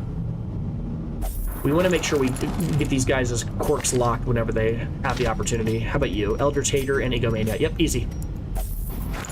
Alright, those are all people with the Crimson Curse. And then after that, I'm going to do my outro. I guess Vanessa, get you some stress relief. We know that's going to happen too. Anybody else that is stressed out?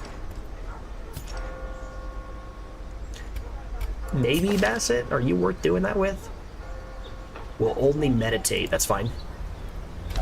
Meditate's the cheapest thing you can do it with. That's fine. And then we'll do our outro, and then we'll start another one here real quick. I will be back here in a bit, Cole. And Steven, I think you're still in the chat, and whoever else. All right, so let's do that real quick outro, and then I will see you soon.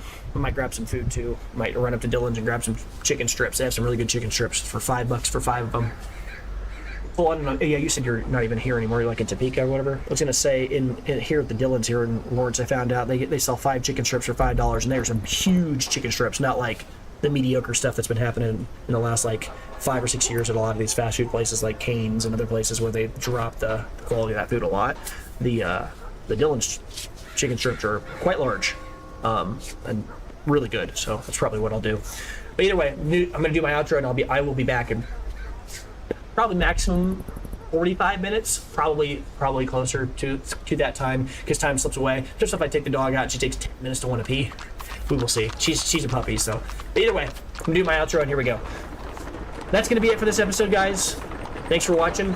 If you'd like to see short form content, highly edited stuff, that's gonna be the kind of stuff you'd see in a YouTube Shorts, feed, or let's say lunch break videos that are between 10 and 15 minutes long. You can go over to The Blue Titan Space Gaming and subscribe to that channel, where I'll have highlights videos for this channel. I say this channel for my main VODs channel, where I play the videos all the way out. I play the game non-stop all the way through, long form content like this. So that's The Blue Titan Space Gaming for short form content, and The Blue Titan Space Gaming Space VODs for long form content, where I talk with my chat. I don't edit anything out. I play the game for the long period, all the thought processes, all the awkward pauses where I'm trying to figure something out, all the moments where apparently I can't pronounce something. So, but yeah, if you had fun, if you're enjoying this, I mean, like and subscribe, like, notification, all that other weird stuff that still feels chilly to even say, but it's good to do that, because if I don't say that kind of stuff, who else is going to advocate for it? Plus, in addition to that, I learned quite a bit more about YouTube. Once you're on this side of things, you kind of start to realize why that stuff matters, because you get to see the behind the scenes metrics and how that changes traffic and all that stuff. I'm like, oh, so that's kind of interesting. But anyway, yes, that was a long outro, but thanks for your time. I appreciate it, and I'll see you soon. I plan on playing again tonight, so see ya. Bye.